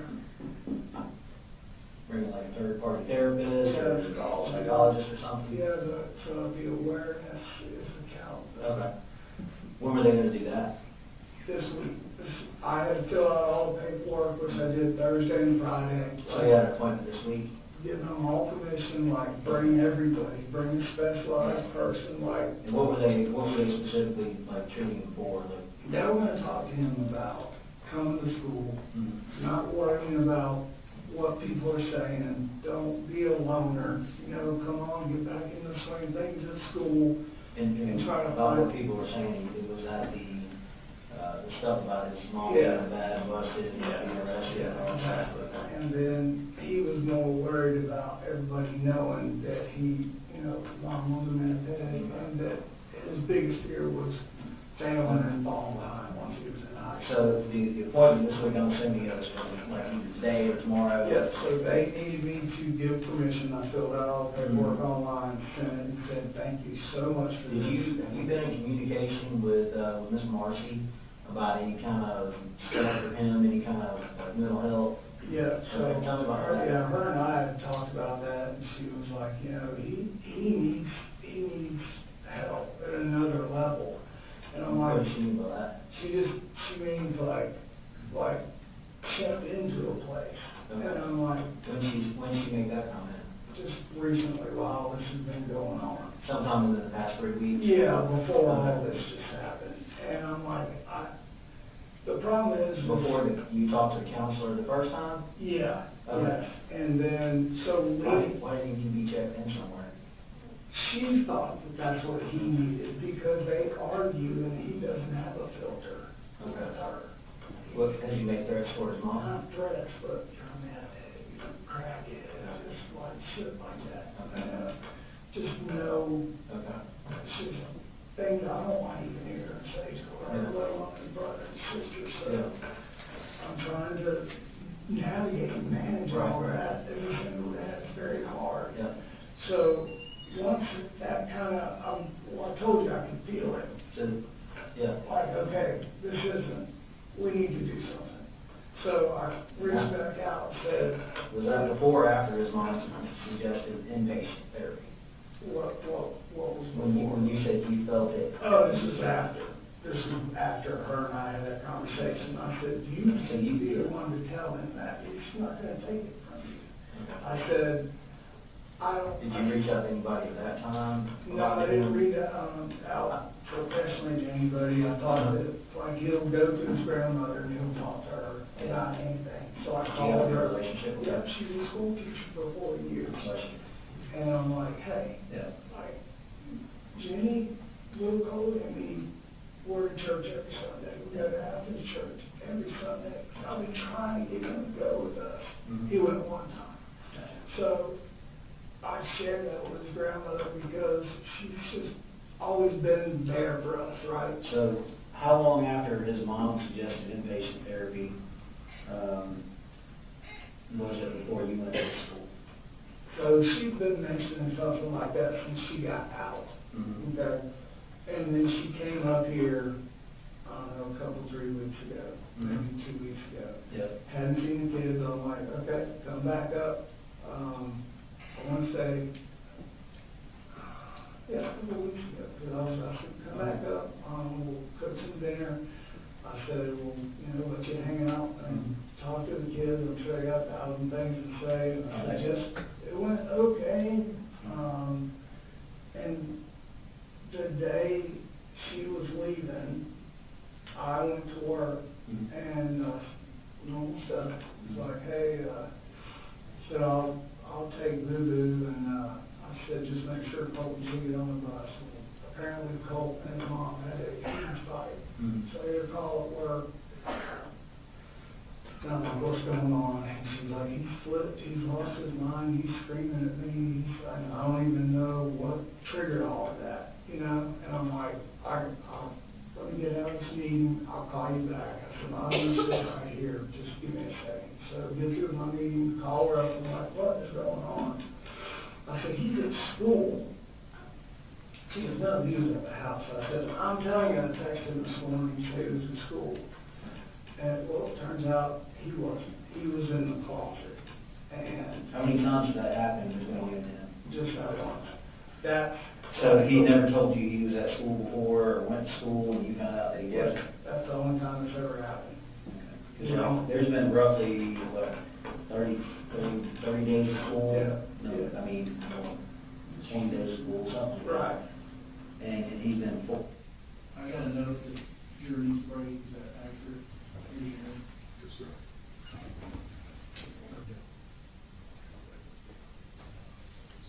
At 10-4, what was it? Incoming, sir. Thank you.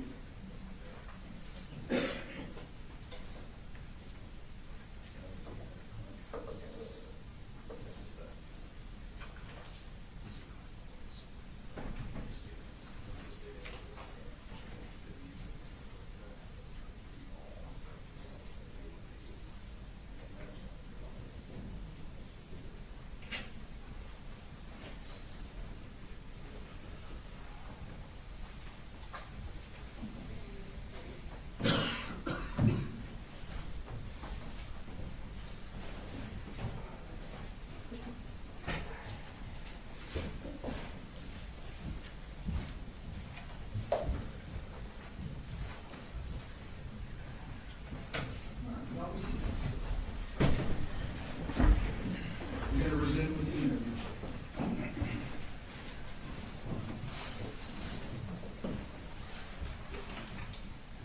School, I mean, 20 days of school, something. Right.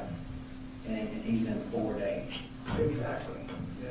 So when you come home and see him there, Yeah, so that's what I was saying, the first few days, like at school, like, okay, getting back into it, and it was just, his mom came up, how was school, everything's good, and it's just that little rift that they had about her and what she did and our family, and, you know, he knows we're just taking everything I had to keep us together, and so he threatened his mom during that blow up? I don't know, like threatened, I don't think so. It's just a bunch of name calling, and what he said when he called me was she came down the hallway and threatened him and said something about the way you're acting. I'm gonna talk to you, Daddy, and we're gonna have to take these guns and get them out of the house. I think that comment was made. Yeah. What she said is he flew off the bed. I was worried about guns in the house. He made a comment about the inside of one of the guns? Not around that I But around other people? No, I don't think that was the case. I think her dad. Told you that? Yeah, no, nobody said that directly to me, so I would be speculating. I know her dad's a retired Marine. Yeah. He's always like, you know, telling her like it was gonna be an issue, and So she told you to take the guns out of the house? you know, she said, hey, she went down in there and said, you need to get your shit straight, go to school, and we need to just get these guns put up, is what she said. What did he say? And that's when it went from bad to worse. And she said she was going out of the bedroom and he pushed her and she hit the door of the wall and the side of her head. And I'm like, okay, I'm on my way home. So got You guys home. call law enforcement for that? Nope, I didn't. She was on her way home. Her parents came up and got her. And when I found out, he finally was like, I'm like, Colt. I said, where are you? Because she's telling me he's there. I'm like arguing. No. Like, I'm on the bus. Everything's good. Like, in my mind, that's where he's at. I'm like, no. And when I got home, I'm like, what's the deal? He said, I hid him in the closet. And I'm like, why? He said, because Charlie, the grandfather, was coming up here to take her and bring her back home. And he goes, and I didn't want him going through our house, which he's not even supposed to be on our property, let alone in our house. Uh-huh. Him and I just have a, You can't come pick her up? oh yeah, no problem.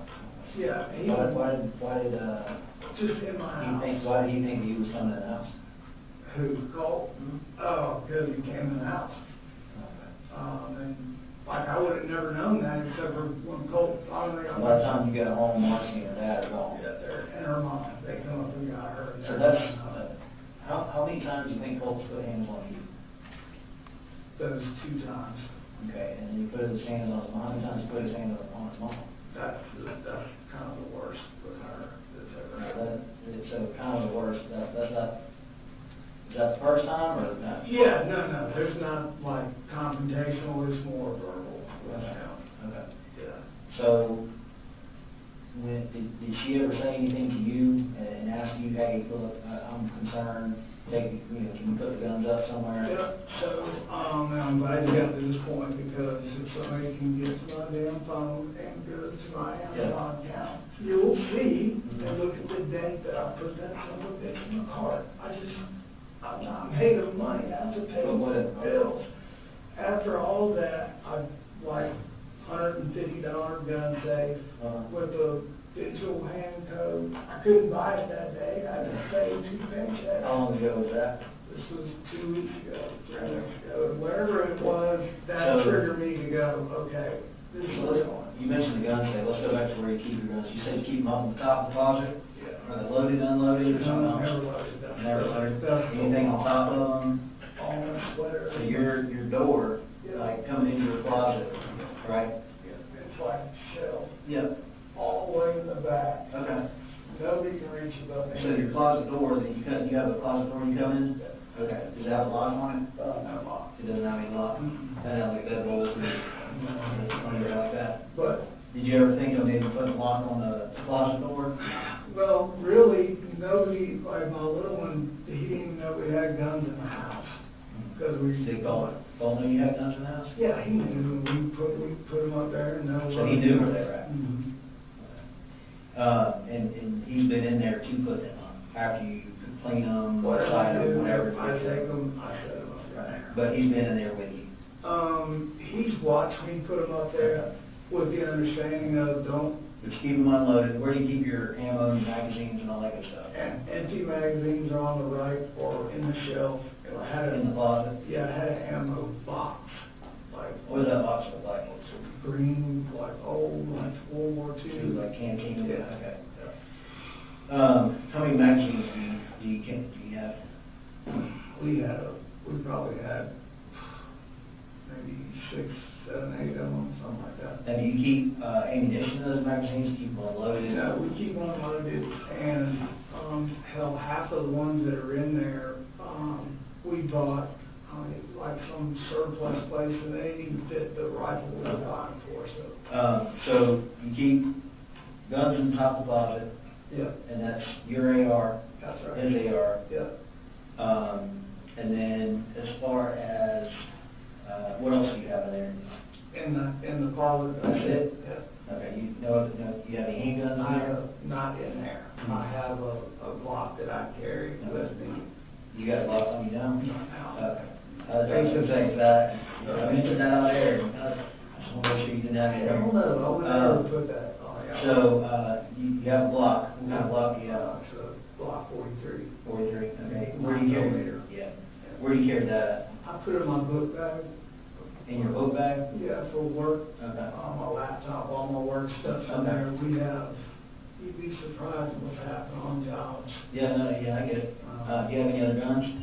That's it, I've got, So your ammunition, where's your ammunition kept in the house? and I don't really have a whole lot of ammunition. What I did have was in that box. In the canteen box? Yeah, it's in that box, and then like all my miscellaneous crap. So you keep the ammunition in like the box itself? Yeah, yeah. In like the paper box? Correct. And all in boxes, like, and if you walk into our house, Okay. like, we're still not even unpacked from all of our And stuff. you, how often do you go there and check on where those rifles are at? Uh, Because you said you kind of had to put it over stuff. What did you have to put it over? Like no, pillow? I know what's up there, and all my big sweatshirts and all my Jordan You stuff put it right is right there, and I have it sitting, like, so outside, out of line. Okay. But how often do you go in every day and you check, say, okay, both my guns are there? I can tell by what her mom has done through the years, going through my stuff. The way I have things stacked up there, I would know if something. So you don't physically put eyes on them every day? Not every day. Okay. And,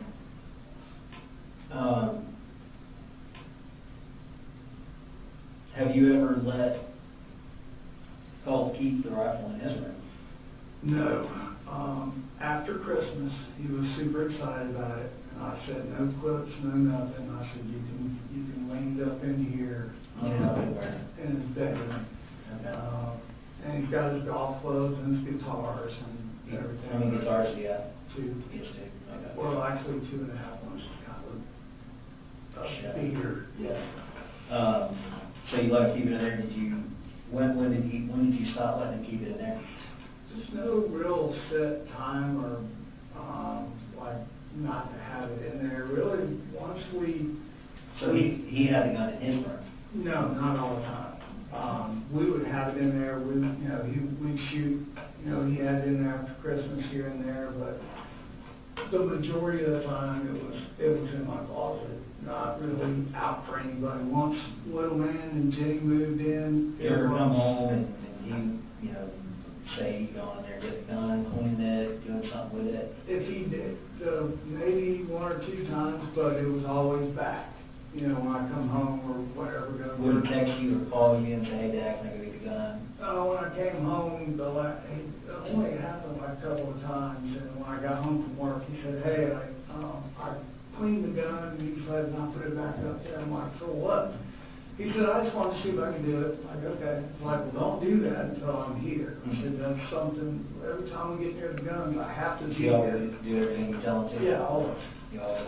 Always. That's the thing. That's Well, like when I you told him to go to school. Yep.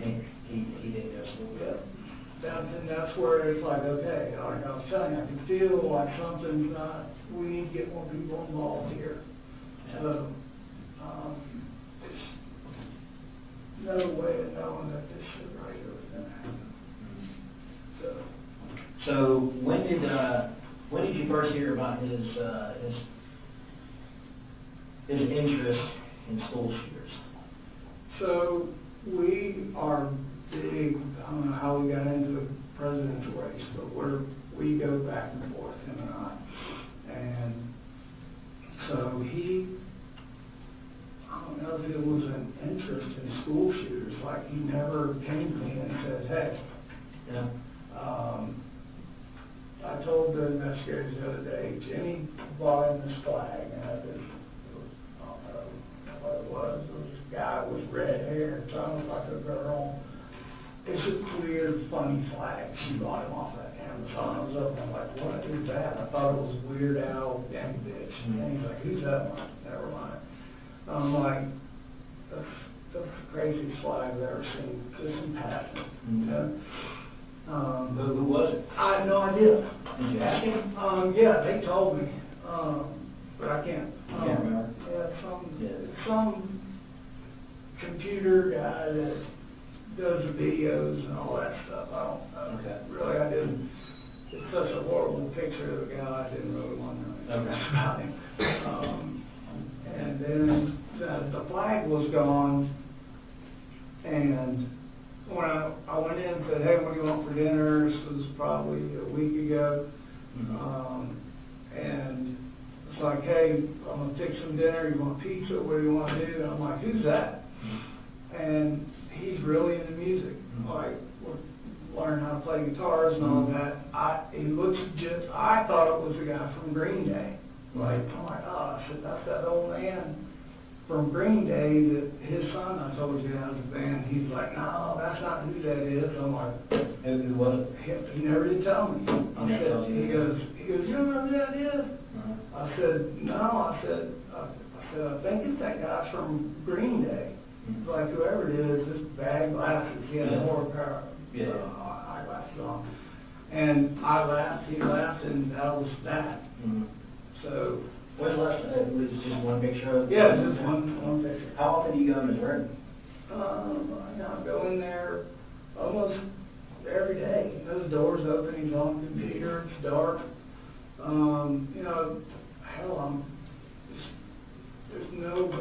place that I'm in because I'm trying to, do laundry, cook dinner, take out the trash, cut the grass, cleaning, kids. So you go in there every night, tell them good night, you go in there every morning, wake them up, you go in there to, like me or my wife, sometimes when we go, I'll go in there and, just sit out one thing out, because my kids like studying. Yeah, so he does that, and I go in there, and what? There's just that one picture of glasses. Yeah, just that one right there by his computer, that was the only thing on his wall. That was all it was. Yeah, and then, Can I take a picture real quick? yeah. This is the guy. Mm-hmm. None of that was up there. None of that was up there? That, Just that one? yeah. Okay. 'Cause that's kind of a whole lot more. You know who this guy is? I have no idea what that You have no idea who that is? is. No.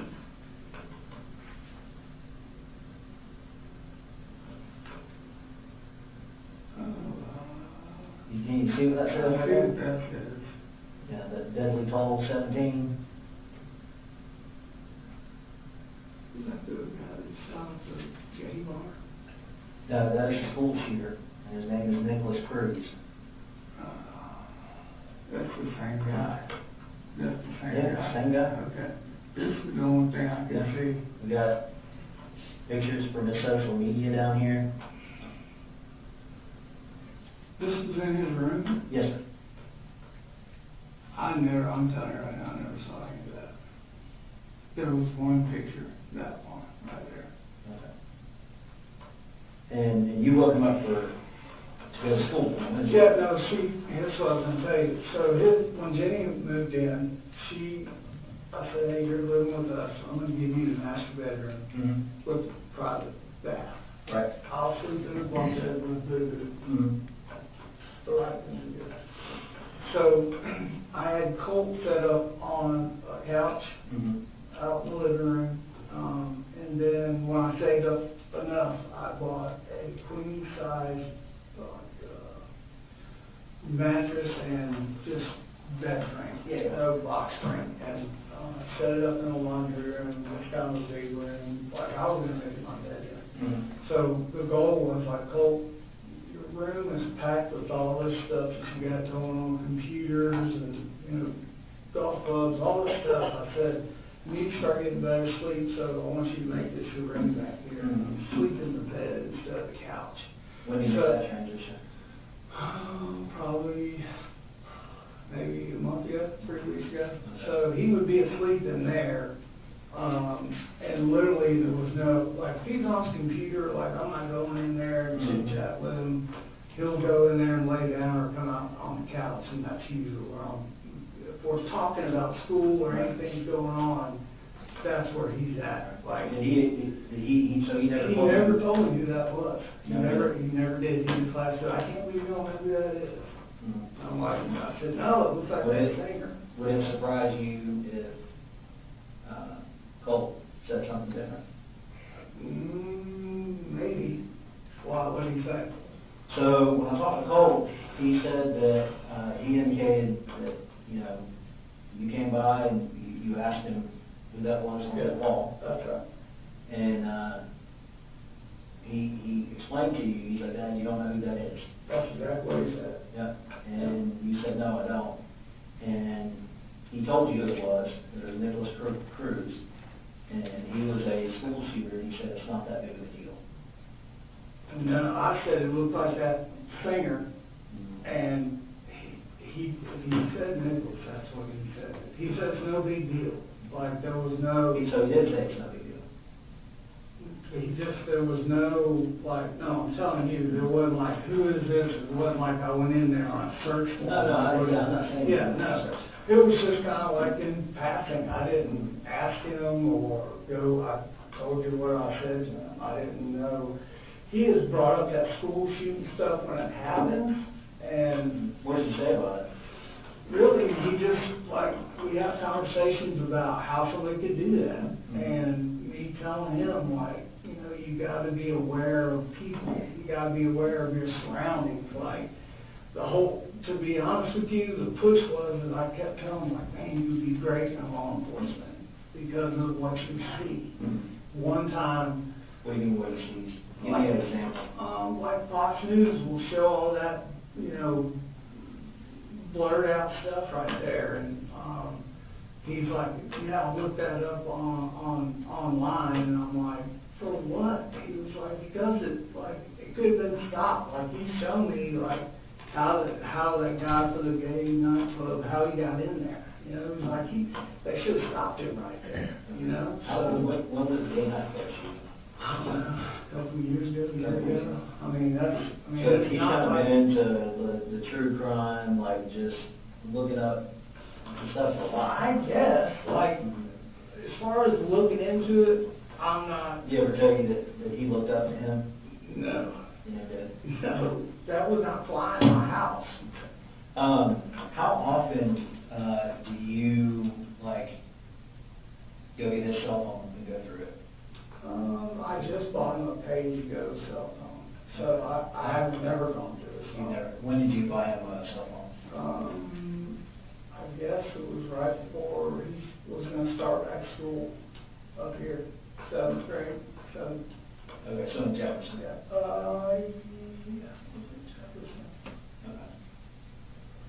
So 7th grade, he. I think it was Jefferson, or right when we moved here, it was, Okay. yeah, it was before. So you know that, let's say, he's in 9th grade, so that's 2 years. So he's had a phone for about 2 years. Yeah, it doesn't seem like it's that Do long. you know what kind of social media profiles he has?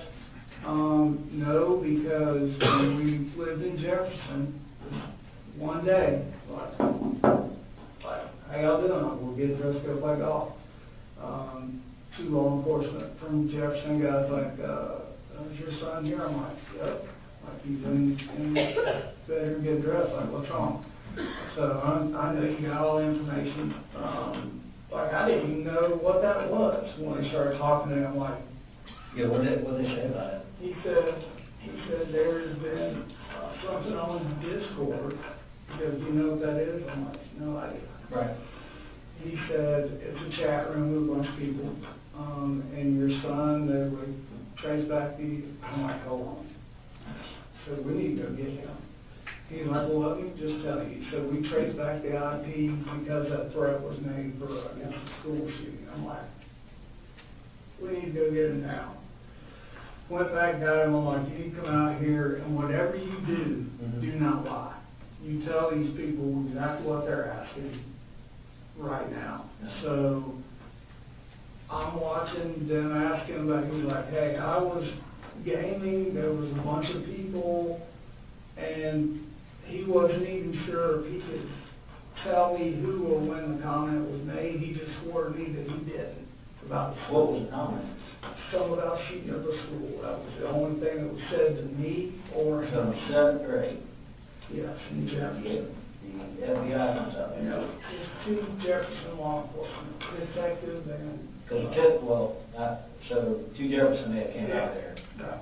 But did you know the tip came from the FBI? Yeah, I followed up with him, like, card, checking in with them, and he did tell me, he said, hey, the FBI's involved. I'm like, oh, shit, okay. I said, well, as soon as I hear or think I hear, I'm just gonna call you direct, so we can, he said, if you hear back from me, then we need more information. We never heard anything. I called about a week later, he's like, no, you're good. He said, and he told Colt, he said, I do this every day, I can tell you the truth. Like, I know you are. So when they left, I'm like, So that guy was a human lie detector does? right. And I said, you've got to be aware of, if the chat boxes, I don't know anything about all that. They'll tell you. Yeah. All I know is I told them is you don't get in these chat box rooms where you don't know who the hell's in there because this is what can happen. And I said, Did he say that you saw that comment, or he just said he denied it? He said, yeah, I Discord, but he totally said no. He said I don't even use Discord a whole lot. and that was after you gave him the phone. No. That was before you gave Yeah, him the phone. before I get him. How much longer after that incident did you give him the phone? I think the phone was like once we got settled over here in Bethlehem as a carrot. Okay, don't no, know. I'm kind of confused. I want to go back and revisit that, because I asked you about the phone. You Yeah. said that you think that it happened. Yeah, I'm trying Around to, seventh grade when he got the phone. I'm trying to put the timeline, there's so many things. Seventh grade, or is it last year that he got the phone? So,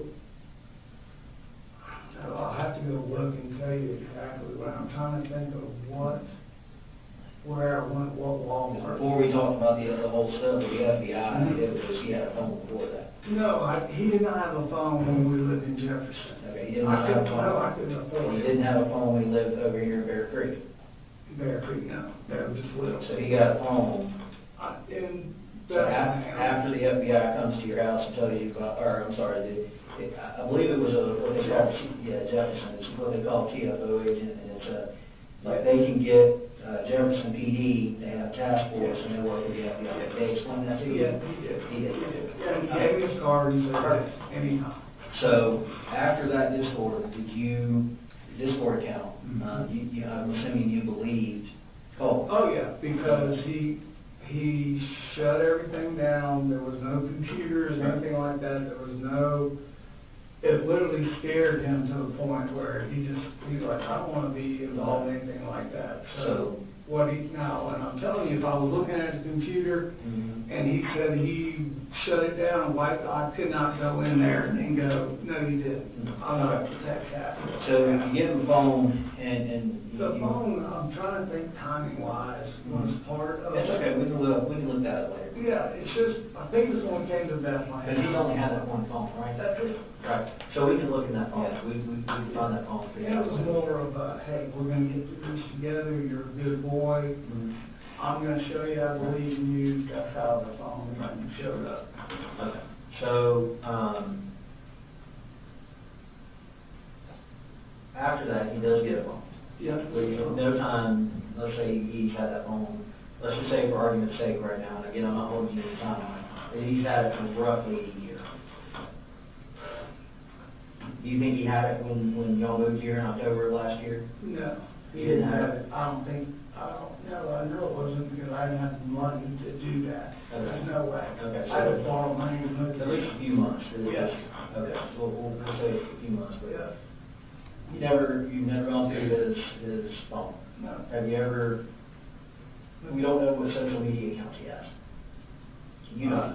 I was told none. Okay, who told you that? Him, like, you don't have any of that, right? It's like, no. I go, When did you ask him that? we constantly, because when little man's in the house and he's on his computer, I'm like, I just don't want, you got Facebook? No. Like, I don't know what other platforms are out there to ask other than Facebook. Like, that's legit. Like, you do anything like I Did you ever think about, after hearing about this board, about signing up on it, to go see what it was like? No, sir. Just check it out. No, I didn't. You didn't? No. And then, have you ever gone through his computer? You ever looked on it, sit down and log? And I know it's like horrible thing to say, I'm just not tech savvy to sit down and go through anything. You know, I know it sounds terrible, but that's the truth.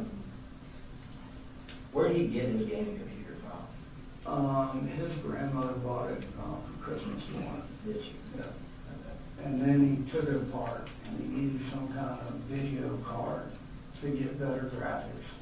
Who got that? So on Amazon, I got him the game. Who got him a gaming card? Okay. We noticed that when we went out there, you kind of taken that apart a little bit. It's just everything is like that. You know, I'm like, his grandmother bought one, I'm like dropping $500 for one of those towers, and he like takes it totally apart. And I'm like, what are you doing? Like, I just bought, he's like, I'm just upgrading the fan overheats, like How's he getting his parts to upgrade them? the only upgrade I know is like the gaming card I buy it off of Amazon. You said he was upgrading a fan? He just would, he knows I don't know what the hell he's talking about when I'm talking about these parts. Okay. I'm like, just, what's wrong? Is it overheats? When I play games or whatever, it overheats. I need a bigger fan and some kind of specialized, like, Other than the graphics card, did you buy any other parts for the computer? No, nothing to wear, like, Now, you said you dropped $500 for a tower.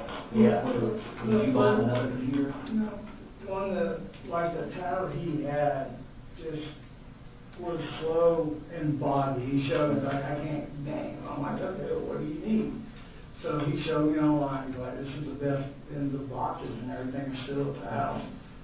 So the one his grandma got wasn't really good. It's better than the one I had. She upgraded him. Okay, so you bought a tower, Yeah. and he said, look, I can't do it. Yeah, it's good. He used it for a while. I didn't bitch and complain, and then he just wanted more power and speed. He So his said, grandma upgraded him. I got you, I'm tracking you. yeah. And all those parts and shit, that's what it looks like. How often did you, have you ever had a reason, or has he ever given you a reason to go through his room and look, make sure he wasn't, Nothing, never like, because when we were kind of talking to Jenny, she mentioned, because there were, yeah, and she mentioned that he's like in his room all the time. yeah. What's he doing in there? He's on his computer How often do you go check on him? every day. I talk to him every day, dinner, go in there, he's gonna go to church with us, like, we talk all day long. When you try to get him out of his room, he'll put up a fight? No, he doesn't put up a fight, but he just, come the weekends, I'm like midnight off in bed. So that's kind of our standing rule. But like I said, the last couple of weeks here, he's just been more on the defensive, I would say, more kind of like Yeah. anxiety filled, being short with me, being short with little brother.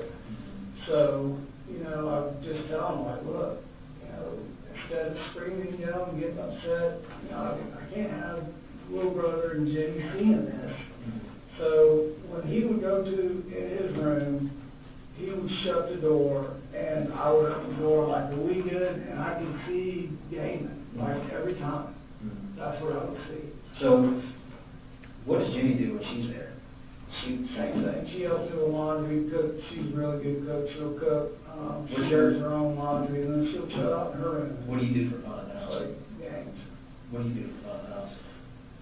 I'm at the house, not for fun. I'm there to cook, pay bills, do laundry, try to keep everybody You don't sit down and watch TV? motivated. We will here and there. We watch the Masters, some of the Olympics, but we're not. If you're watching TV, what are you watching? Probably the Weather Channel. Really? Yeah. Why? God, why would you say that to me? It's so, because it's like real. Like I have to plan around. Everybody says that to you? You come in your house and like, what are you watching this weird stuff? Like, if you call my sisters, any of them, like, what's your brother watch? They'll say. Wow, okay. Do you do anything, you have any other hobbies other than? We're deer hunting, outdoors, golf, like, just trying to get them in that way. Every time you go out, does Colt always go out with you? He, 9 times out of 10, yeah, but now that Jenny and little man are back, he's a little more reserved because, And they've been back how long? I would say, coming up on about 8 months now, maybe for Christmas. So I just need to look, but whenever you see that Lieutenant Guest visited me, that's when they came. So, kind of to go over a little bit with you, first I'd like to kind of discuss what I talked to him about. What did he look like? What was he, what kind of shape was he in? Please tell me he was remorseful. Okay, well, You want to approach? Yes.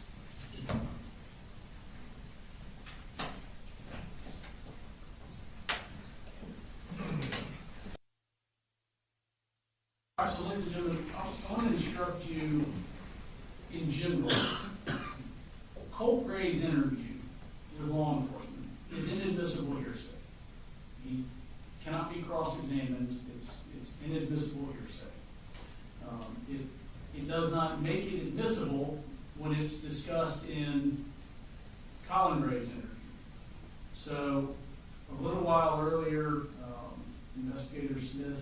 Well, Colt told me that he told you that was Nicholas Cruz, the school shooter. That's inadmissible hearsay. So understand, I want you to disregard that. It does not prove that Colt said that, okay? That's inadmissible hearsay. Do not consider that. All right? And we're going to pick back up with, we've got a little while left remaining on the. You kind of mentioned that. I do have a picture I'd like to show you. So I talked to him yesterday afternoon, all right? And this is what he looked like when I talked to him. Okay, so I took a picture of him. Okay? One thing that I noticed when I was sitting here talking to him was that it looked like he had some cuts on his arm. And that's kind of one of the things I wanted to. Have you seen those before? Yeah. Have you seen those before? Yeah, I think these are good, Cheryl. Those aren't this good? Yeah. What caused this? Him? He was a cutter? Yeah, and we talked about that. How long ago did he do that? It's been close to a year. It's been a long time. Yeah. That's what he said. I mean, well, he said he cut himself. Yeah, he has, and it's been a while. And like, when I saw those, it's So like. he says, when I talked to him yesterday, again, I'm not gonna go, I can't go line by line by line yet. I haven't gone through and listened to everything, but, just going off of Nick. That was the end of the second part of the interview, Your Honor.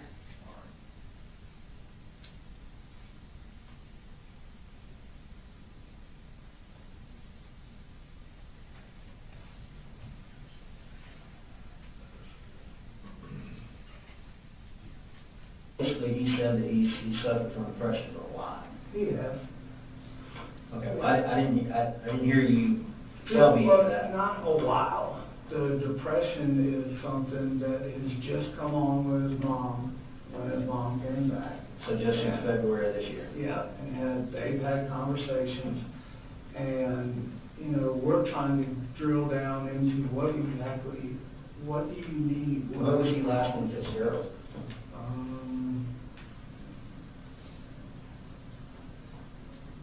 I guess when I went down there to get everybody, Yeah, that's a good bit more than a year ago. yeah. But yeah, the original. Did you ask him why he got that? Oh, yeah. What Yeah, did I he say? said, I'm just upset. I took all his knives, you know, he had a pocket knife, I gave him for beer. Yeah, And I took them all. I'm like, that's not what we do. I'm like, I don't understand. I'm like, what? And he said, I was just sitting here clicking with the knife thinking, and I'm like you did that on purpose. Mhm. And I'm like, Why do you think somebody would cut themselves? I tried to just talk to him about that multiple times. He just said it was just something that happened. He would say it was just, he was upset and it happened. I can't, it's been a while. I can't remember exactly what he said and what I said back and forth about it. I just told him it's not a normal thing. So kind of going back a little bit to revisit that earlier timeline where we talked about where he lived. You've been here in Barrow since October last year, correct? And, no, I moved in June into Bethlehem. Okay. Where did you live between Bethlehem and, because I thought when I talked to Colt, he mentioned that he was here in Barrow. And you guys moved back here in October of last year.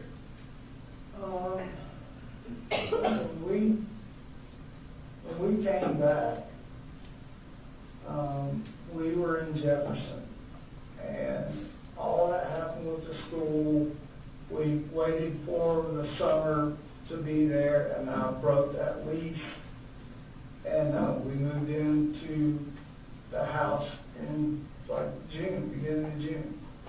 That's when we've been. Beginning of June, yeah, this year. Last year. So you moved back here, you went to Jefferson. Correct. I did go back to Jefferson. So when did they come and, Jefferson to here. okay, because when I talked to you, we talked about you being in Jefferson for 7 to 8 months. Yeah, that's right. Okay. So they came to visit you in May at Jefferson. So maybe about a year into it. Maybe. Did you lease the house up there? You normally sign a year A lease? year's lease, but I was a little short on that lease, but she was gracious. Okay. And we were good. Okay. And then we came here. Okay. And then Fitzgerald, so let's say roughly June of last year, so at least a year and a half. Y'all kind of had an idea that he was self-harming. That's what people do that. Usually it's depression. Yeah, I think that this wasn't something, that happened and it wasn't like I had to worry about it happening if we had a disagreement. Like, it wasn't. You were worried enough to take his knives. Well, when I first see it, it's like, you did what? Mm-hmm. And then as we kind of just went through, it's like, hey, we're good, he started back being normal, Mm-hmm. you know, day in, day out, doing our normal stuff, and it's like, you know, like, he only had a little pocket knife for that. I didn't say like, here's your knife. Did Colt ever come to you and tell you that he was suffering from mania? No, this is what just came up and with his mama. This is a hot one on the Since face. Russell you this No, this just happened, like just happened. She was up here last week, whatever, like here recently, last weekend maybe. But Colt never told you he was suffering from mania. To me, never heard that. Why do you think Colt was telling me what he told you?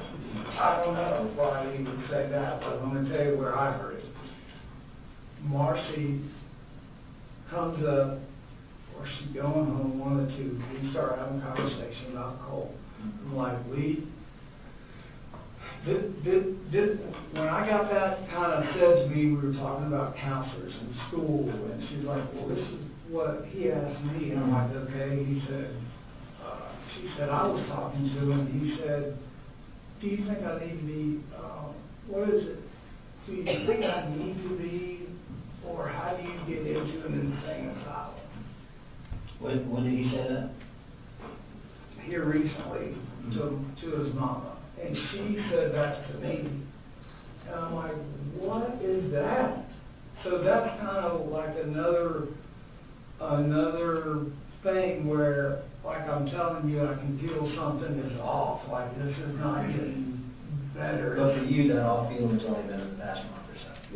Like we need to do something immediately, like, yeah, you know? And when, like, hell, I can think the other day we were talking about that, I'm like, why would he say that? I've never even heard him talk like that.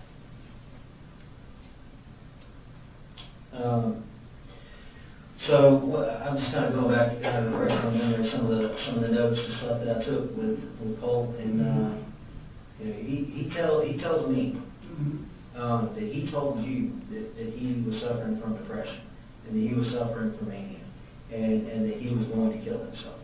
Yeah, no, that, seriously. No. Yeah, I mean, that's the kind of stuff, we're in the truck and we're going to the hospital.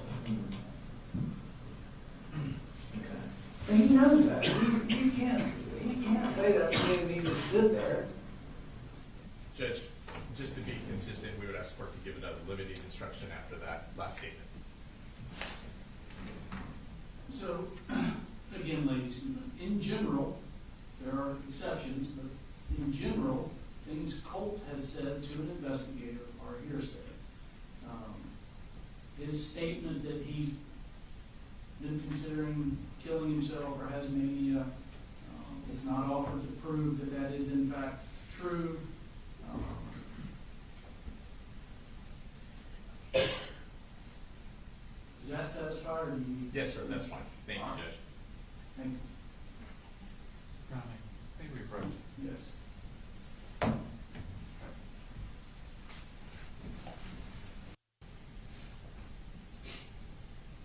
Ladies and gentlemen, we're going to resume with the interview.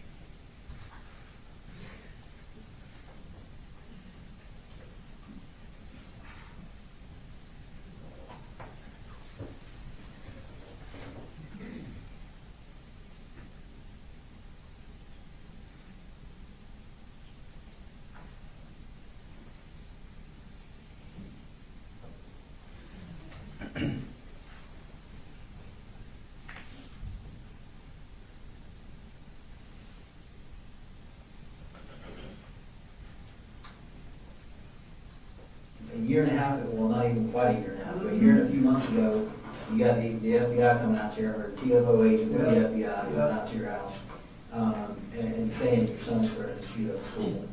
No, he said it was in that thing. Okay. And I'm telling you, we went round and round. I was like, I need to know what he was. And I'll get I'll pull the report Yeah, from pull it. him. But basically, he was in a chat room. Your son was in a chat room. Correct. Where they were talking about shooting up school. Yep, Okay. And then we have, him cutting himself, yep. and Well, we the have, so the chat room is something that he, to this day, swears up and down, he didn't even know that was said. He just said it was a bunch of. no, he said the same thing to me. Okay, good. So I'm not red flagging that. Like, okay, Well, well, you learned your lesson. It's a hammer for me. I just know, and what I try to do to help me better understand cases Mhm. is I try to put myself in someone else's Sure. shoes. Yep, I have kids, yep, and again, you just say I didn't work in law enforcement, just me as a regular dad. If the law enforcement comes from, no matter who they are, law enforcement comes to my house and tells me that my son oh, yeah, was in a room where they were talking about committing a school shooting, yep. that is gonna be a giant red flag. Oh, and it was. No matter what my kid says, No matter because kids what. can lie, right? That's right, that's right. Yeah, And it was. that's a huge red flag. Yep, it was. And I talked to that officer. I'm probably you're not gonna have a computer, you're not gonna have a phone, you're not gonna be on the internet. Is that what happened with you guys? It was done, no, nothing. You took his computer? Yeah, we just, like, Right, just like when you took his knives after he cut himself. everybody take a break. Right. When you feel like coming back and being normal, let me know, we'll talk about all this. Right. Something along those lines. And then you kind of sprinkle in there his interest with true crime. Yeah, That you guys talk about, that he had this innate ability, like, as a 13, 14-year-old man, or a child, he is looking at these news cameras, or what's being printed on news, and they have the blurred out images, but he is seeking to go find the graphic images. I don't know about that, but he. Well, there's a blurred image, right, on Fox Yeah. News, and then he went to go see the actual image. Yeah, and it was more like fear, that I have to worry about this in school. Like, no, if they've got officers there, like, hell, like, no, you're not, this is just like, that was I thought at the time was the interest. Like, is this gonna happen to us? Like, no. So when did you give his computer back to him? Was Because he was able to go look up all this about the school shooters and stuff. When did you give his computer back to him? in Jefferson? Yeah. I have no idea when I gave it back in, because that was towards the end of school, and then we started moving. Okay. When did you buy him a computer? I bought him a tower, I guess right before we left Jefferson, like just a gaming, low budget gaming tower, Okay. like a GT40 or something, it was a good gaming computer. But never, let me be exceptionally clear, right now. If he ever said anything to me about killing himself, Mhm. there's not hell or high water going to keep me from taking him to the hospital. Right then. Right. Like, that's, So let's kind of visit, let's unpack that.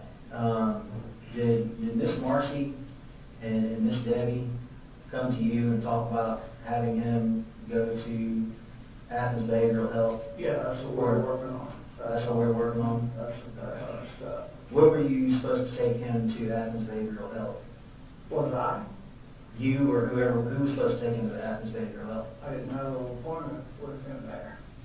Well, I know you didn't have an appointment, but I think the reason that there was no appointment made is because they said on Saturdays, you didn't need to make an appointment because it's not a busy day.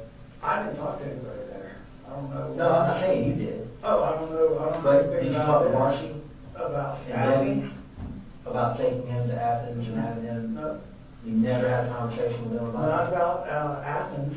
about where? I mean, not about going, the only personally, we talked about with school and getting that third-party counselor in there for him. That was our conversation. Because when, in their interview with Ms. Debbie and Mr. Marcy, they both indicated that this past Saturday, that Colt was supposed to be taken. That's the first time I've heard that. No, you I swear to God, never heard that before. never heard that before? Nope, never. Okay. Why do you think that would be said? Because that's what I told you, we were trying to get help for him, like, so he's like, it's not normal for the way he's not wanting to go to school, and it's just been through a lot with his mom. Like he's voiced, like he's having trouble, he's telling me he's having trouble, it's just a lot. Do you think it would have been a bad idea to take him, or a good idea to take him? I didn't even know, it would be a great idea. That's what we're trying to do, is decide as a family if we want to check him in somewhere and leave, like, admit him, or just get. And that was, I remember you saying that Marcy first had the idea of checking him in somewhere months ago. When he pushed her and you came home? No, that was just like last week. Okay. What was the incident you were telling me about? Was that? That's what I was talking about with him. Last week or- Yeah, when his dad came up here and all that, it's that kind of stuff that he went through down there living with them that kind of. Did Marcy ever ask you to take the guns out of the house? Or put them up or hide them somewhere? No, yeah, we've always been like that, like our guns have always been. But what did Marcy ask you about the guns? What did she say to you? She just said after the confrontation she had with Colt was like, you need to put them up or get rid of them. And I said, okay. Did you put them up or get rid of them? They're up. And my goal, my thought was I'm having a conversation with Colt about all this, and Did you have a conversation with Colt about it? yeah, like he told me exactly what happened, that his mama kind of it was a different story than what she said. That she kind of came charging in there, calling an MFer and got in his face and like, okay, that's what happened. I'm like, okay. But this acting thing, I was not swearing out of where he was supposed to go. Like for Christ's sake, I would have taken him there. That would have been great. But no, that was never, nobody ever said there is a set appointment for him anywhere. So we've all been Right, working yeah, I on mean, it. there wasn't an appointment made, no. I mean, like, it's all my insurance, I would have to know about it. Nobody ever said, hey, go. Like, we're set up to bring, like, I didn't even know that they talked to Athens, like. Okay. So tell me about Jenny. How is Jenny? They're really close, right? They're close, she's just super quiet. She is? Yep, real reserved and, Is she a pretty truthful kid? yeah, she's a pretty good kid, she is, Have you ever taught her in a lie before? Jenny, nothing major that I can think What of. does she lie about? So I'm saying, no. I can't think of anything like major. Have you ever caught Colt in a lie? I'm sure I have. I can't, Can't think of anything off the top of your head. no. Like, kind of a lot I'm trying to process here, and these questions are like, I don't know, like, I don't know. No. Like, I don't know, when I bought that tower, it was like around Christmas or something. Yeah, like I said, I'm not looking for anything. Yeah, I know you don't carry around receipts, but these are questions I that get it. we've got to figure out, we've got to find out. Yeah, I get it. Because, a lot of people want answers to these questions. Yeah, I do too. Yeah. You know, like, I do too. So these are some things that, you kind of need to be thinking about. But we did talk with Jenny today. Yeah. And she did very well today. And we kind of, when we talked to her, and she's very close with her brother. She goes in his room and they play video games together, and so on and so forth. One of the things that she stated was that Colt kept his firearm in his room.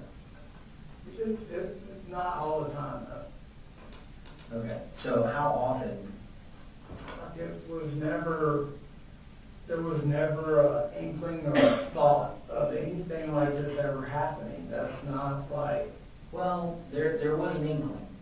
well, I mean, for, Yeah, there- not really for him. This, for him, this was our escape out into the wilderness kind of thing. That's all this was.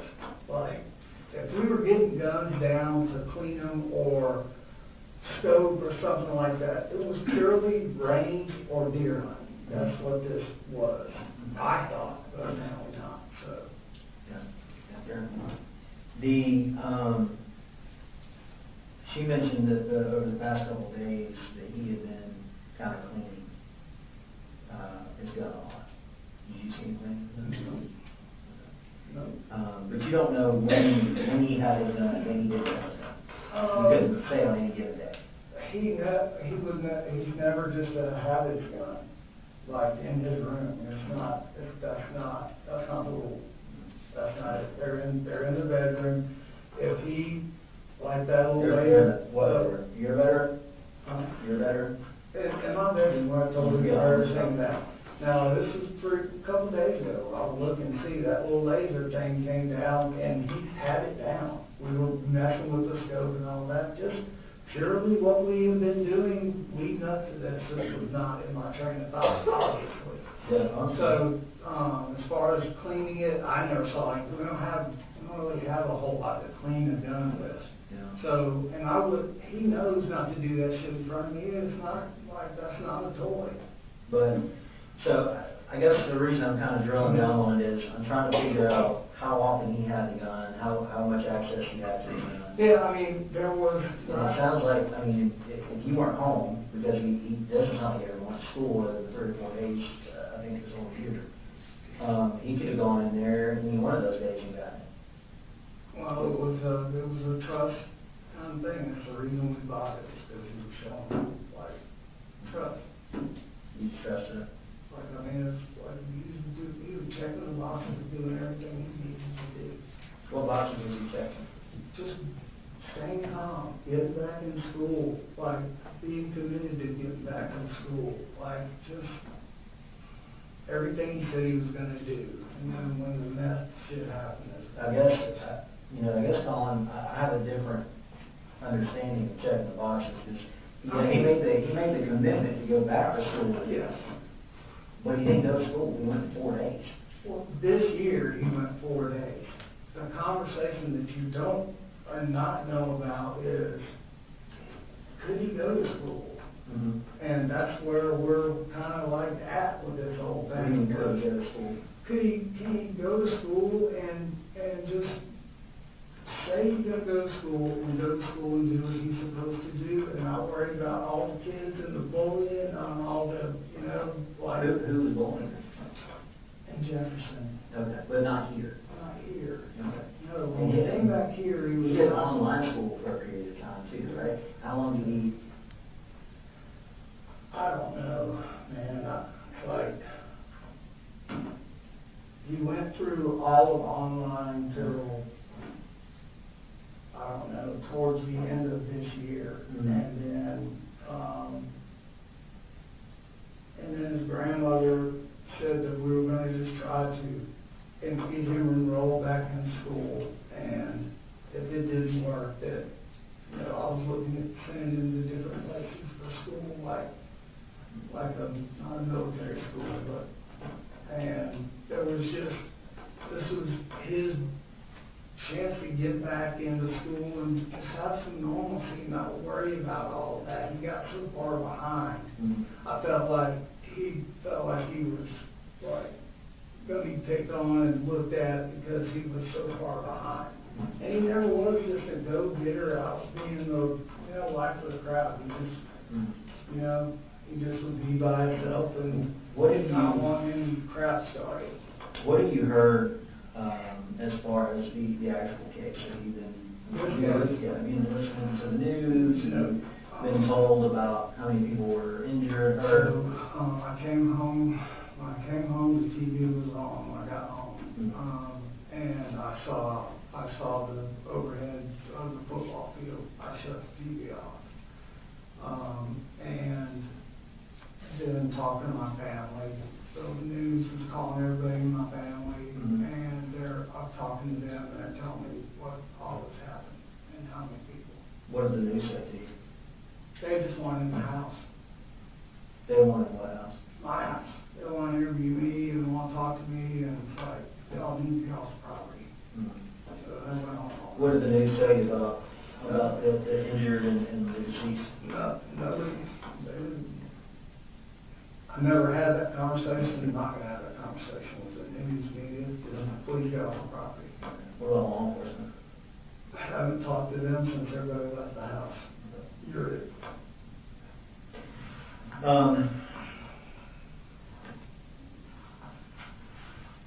So I'm gonna share with you the warrants that we're taking. Okay. Cool.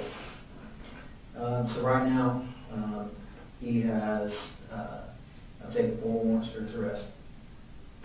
Okay? And they are, and this is preliminarily because we're still processing evidence. We're still going over the evidence. There are 4 warrants for his arrest for the offense of felony murder. No. It has to be. It has to be. What do you say it has to be? There's a lot of damage done. What the difference is what? So there were 4 people who lost their lives. So and I'm going to give you the picture, kind of in talking to everybody, kind of what happened that morning, to the best of my ability. All right, from what was told to me, this is kind of what I've been able to develop so far.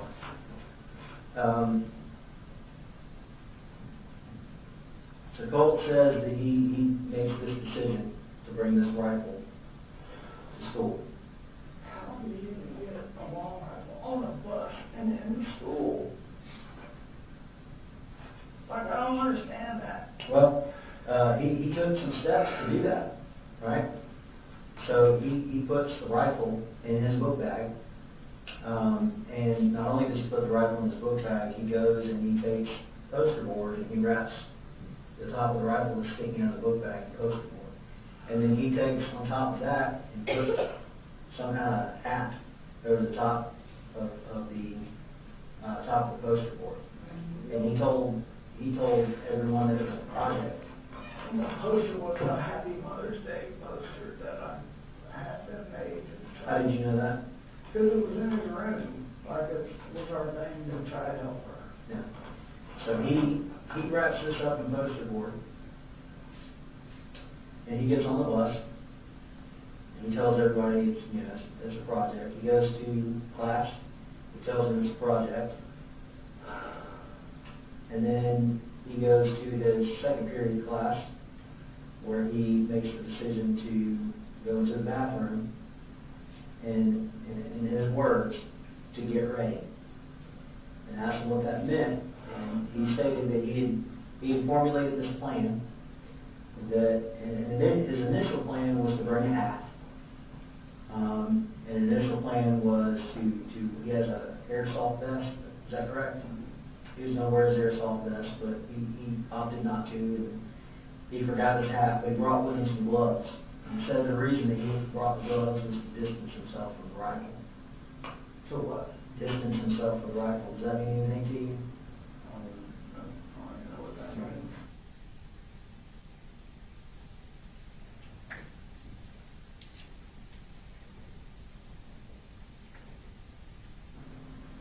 Has he ever been diagnosed with any kind of mental disorders whatsoever? Never have? Never gave you any inkling that he had a mental disorder? No, sir, I'm telling you, the only time I heard those words about what he told, Right. what was it? Mania, Yeah. whatever, was a sane asylum. And that's where I'm like, he's gotta go. Like, we have to make this happen right now. Something's wrong. And when was that? That was just the other day that his mama told me that. Like, okay, we've gotta make this happen. When she came over, he pushed it? Yes. Okay. And when you guys talked about making it happen, it was nothing about this past Saturday? No, Okay. no. So he goes down, he opens up fire, and he strikes 4 individuals, and 4 of the individuals that he shoots and hits, they pass from the injuries that they sustained. 2 of them, Colin, were children. I know it, but it's like, why in the hell would he do this? 2 of them were staff. There are other people that are injured. At least one of the injured was listed at one time in critical condition. I don't know the extent of their injuries. I've not spoken to them yet. Like I said, there's a large number of investigators and law enforcement that's involved in this investigation. So it takes time for us to get, I don't have all the answers for it right now. But there was a number of other people that were hit. Like the worst. You have to believe me when I tell you I never, ever, in 1,000 years, would ever think this would happen with him. Ever. Yeah. Well, that's what he's under arrest for. And we talked to Jenny today, and Jenny saw him before he left for work. Or left for school, got on the bus. She gets on the bus after him, correct? Yeah. Yeah. This is the picture Jenny drew for us of his backpack. There's his backpack, open, poster board, and rolled up paper. She even put the J on there for Jenny's work. I just bought him that look that. Jenny is she's a very talented artist, and she's a very smart young lady. She's the whole reason She's the whole reason you're what? that I am committed to doing what I have to give my kids a good life. They did not deserve to go through all that shit with their mama and all the shit they saw and had to deal with. Right. So when they went through all that stuff with their mom and all that stuff they had to deal with, did you ever think about getting them counseling or sending them? You did? Who'd they go to? No, we didn't formally send them to a counselor. They talked with defect counselors multiple times. And to the point where I was talking with Jenny like, hey, Defects counselors or defects workers? both. They were both involved. And Fitzgerald. And she, you know, that everything that I do are, you know, Colt, your brother, and your sister are watching, you're the role model. Mm-hmm. And if there was any constant frustration, it was like that, like blame everything on his mama for what she put us through, and just kind of, like, I know it's tough, but we've got to push forward. We have to keep doing the right thing. And Jenny and little Colin, man, I'm telling you, they just, you know, when I look at those 2 kids, I know, for me, it's like, okay, I know I'm a good dad, I'm doing the right thing, I'm trying to get Colt into the right people. I've only got so much money, so much time, like, but you're right, she's gifted, and Will Cole is too, and they don't deserve any of this. Like, we were sitting there on the floor last night, like, it's like, I'm scared. I'm like, I'm scared too.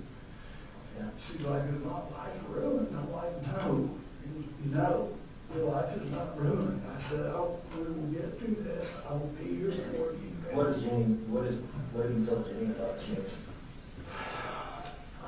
The only thing I said to her was, don't get on social media, which I know she has. And I asked her, I said, have you looked at any of this? What social media accounts does she have?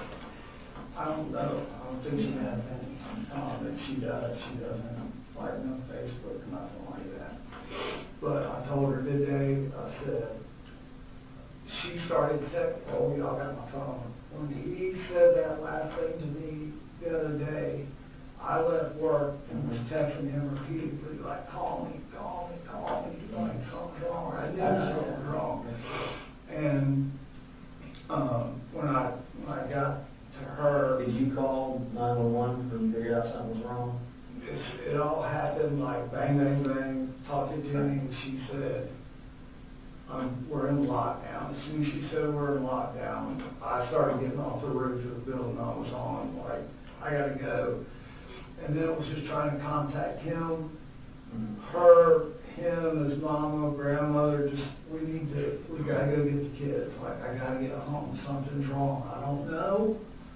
And, Marcy's like, I got a bad feeling about this. And I'm like, I do too. I'm like, I pray to God, you know, and I didn't know. Well, one of the things that Jenny said in her interview, and I want to bring up some notes that I took.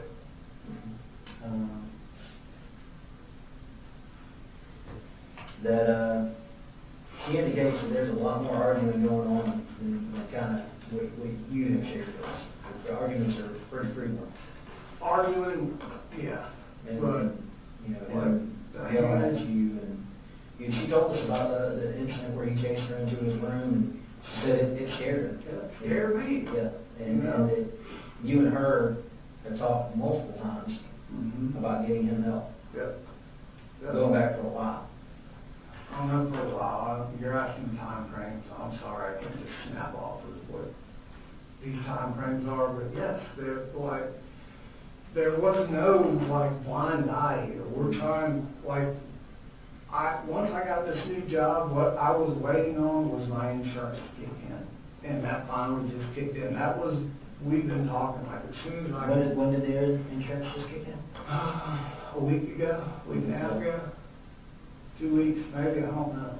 I said, I don't know the exact date, this has all happened.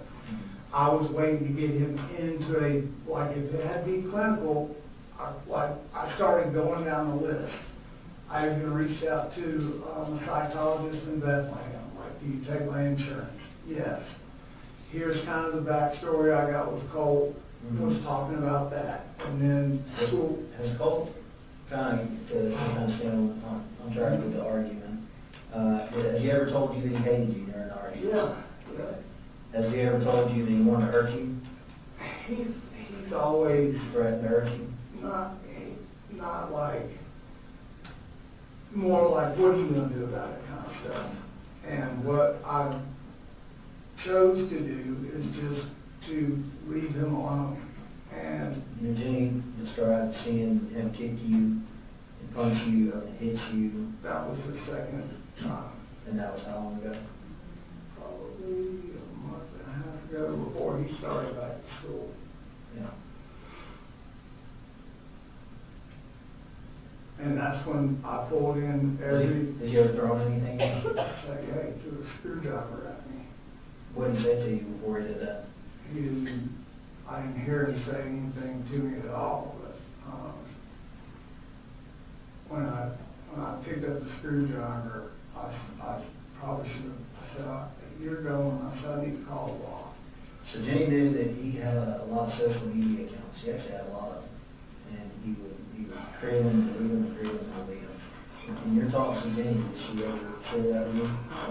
She never told me, and like, I'm all about, social media, so Help me understand how the conversations with Jenny would go. When, we wouldn't sit down and just sit there and have a long conversation about Colt. I mean, that's not, it was more about just, hey, we're getting him help, insurance kicks in, he's going, like, I'm trying to just see it coming and be neutral, and, I feel like he's gonna get that way, then we'll go to the park, and he'll calm down, and he'll give me a call and say, hey, I'm sorry, I just lost my temper, blah, blah, blah. And that's typically how it would go. But it was a lot of back and forth about his mom, and, what really started the whole thing of her coming back, he asked, he said, do you ever think that we'll be back together as a family and we can get mama some help? And I'm like, yeah. I said, I'm I'm not doing that or bringing her back into our lives until everybody is ready to do that. He actually was the one that was like, yeah, let's try to get her some help. And, you know, I don't want her to end up alone. And we had that conversation, just stand up back there, and I'm like, okay. You didn't want to do it at all? He didn't want his mom to end up alone. And I said, well, I respect that.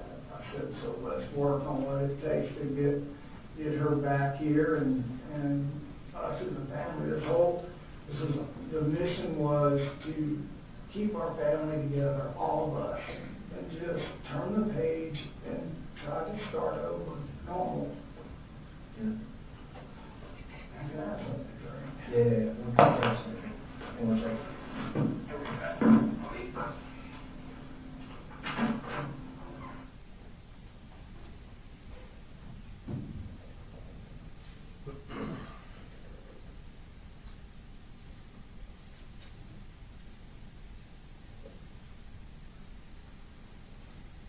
For the record, Your Honor, keep the investigator stepped out of the room, we're fast forwarding until when he comes back.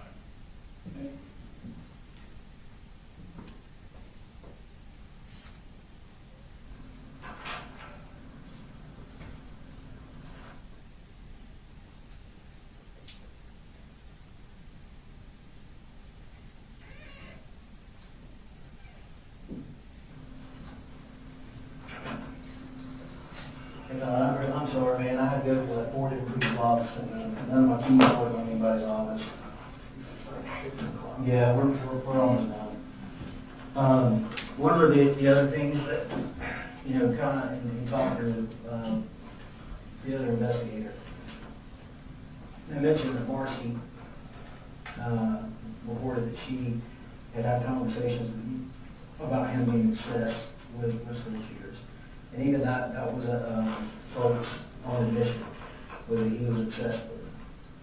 I don't know about obsessed. He shared with her that one that I was telling you about. That was the only case that we really talked about that day. Yeah. So, it's like, to my mind, like, no, like, I'm literally like having normal conversations with him. Mm-hmm. And even in my notes I got right here, I'm like, this Athens behavioral thing, like, nobody ever said that to me.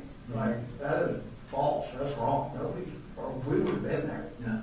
Like, for real. Mm-hmm. But as far as that, him and her, ever since all that went down with all that damn meth and her getting locked up here and threatening to, did she bring up that she threatened to kill Colt and all that? You know, so that's where, when that happened, and her mother told him that, she should have never done that, like, she agrees, but looking back, hindsight, right?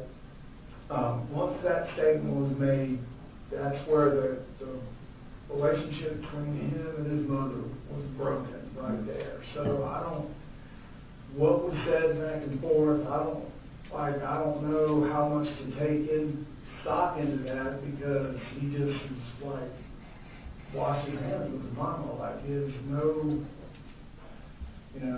like he wouldn't care if she was locked up and thrown away a key, basically. He couldn't get over that she had made that statement. Like that was a big, well, the way I understand it, she said the same thing about me too. But, So he knew that she was talking about putting him in a... no, this was her, he said that she said that about killing her son and me. That's what I'm talking about. And when her mom told him that, that was like, that just broke it with him and her. So it was just trying to give everybody space at first, her just take care of all of her issues, let everybody calm down too. Us doing the right thing, and then me telling him, like, she's not gonna kill So you. you mentioned your own notes or anything. I've asked you questions for a couple hours now. Is there something you want to ask me? I just only thing I wanna ask you is what I'm taking back here, I'm listening, it's like you're doing your job, I get it. The way I feel like I'm being portrayed is like just a, hey, who gives a shit kind of dad, that's not. Why do you feel like you're being portrayed like that? Just because I know, like, it looks with what had happened, for me to tell you, it was an agreement, by God, we never had those weapons at our house. Like, we had a long conversation with Colt and I about them, but they would have never been there, ever. And it was just like a damn blood of like, this is our escape. How we go to work and we just get through all this. I was just sitting here thinking, me sitting here telling you, I just threw them up in my closet, and they were up and out of reach and out of sight, like, that, it just comes across in this camera film, I guess, like, I should have done more, yeah, you know, and I'm like, Do you feel like you should have done more? well, as soon as I felt like something was different, like with him, that's immediate when I was like, I need to buy this gun case, and if he continues to kind of not be who he said he was. When did you buy the gun case? It's sitting in my cart, and I couldn't afford it. Well, what was the catalyst that led you? I remember you telling me Yeah, about that. I was just saying that I could just, him going back to school. Was that after Marcy told you to put the guns up? No, this was after him and her had that big old thing. There was a red flag that went off for you, like, hey, I need to lock these guns up. Well, there was okay, until we can get him some help and everybody calm, I just need to do the right thing and just get them put up or out of the house, like either way. Right. Like, and that was known, that was coming. I had to pay $78 this week to buy it. So it's still sitting on Amazon cart for $134. And that was after the incident last week? With Marcy. Okay. Yeah, with him and his mom. So And you really, came up last week? yeah, and really I was debating like this week, like, well, if he goes to school, then I may just come home and take everything up to Mike and just tell him to hold on to it for a while, just until I can make sure everybody's like, you know. Why didn't you do that last week? God, this is not on the radar. You know, him and his mother have gone. Again, was the school shooting itself on your radar? Oh, no. Okay, yeah, you're saying it's not on Yeah. your radar. But something was on your radar because you put a gun safe in your Right. Amazon account. That was after Marcy and him had that argument. And you even said, you know, I should go ahead and put these guns up. I have the thoughts to take them to Mike's gun room. Yeah. Why did you not? I didn't take them to Mike because I didn't know if he would take them. And so I Why thought. did you not take them to, you know, lock them up in the car? She said the same thing, but I work out of my truck that's completely full of tools. And I can't, like, I'm in charge of the job. I can't roll up there and have guns in my vehicle. Do you have any family around? No, I've got a sister that lives in Woodstock. Okay. Did you call her and ask her if she'd be willing to? We don't really talk. We don't talk in my family. But I was just sitting like, you know, I mean, literally if Let me ask you a question, and this may be a hard pill to swallow. Do you think if you had got rid of those guns, that we would be here right now? I don't know that because I'm finding out things about him I didn't even know what were happening. Right. Like, so I can't answer that. Like, I'm just taken back by a lot of things on here. Okay.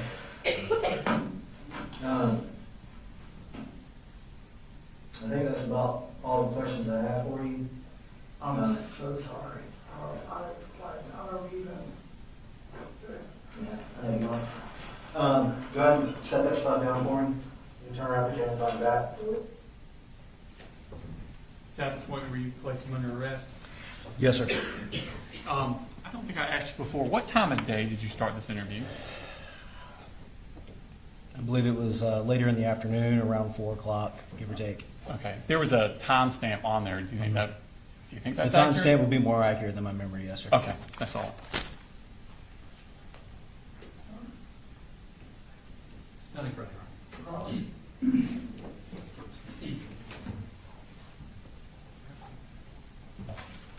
Yes, Judge.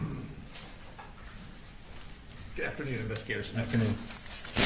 have a few questions, not a ton. If I ask a question that is ambiguous, just let me know and I'll try and clarify, okay? Yes, sir. All right.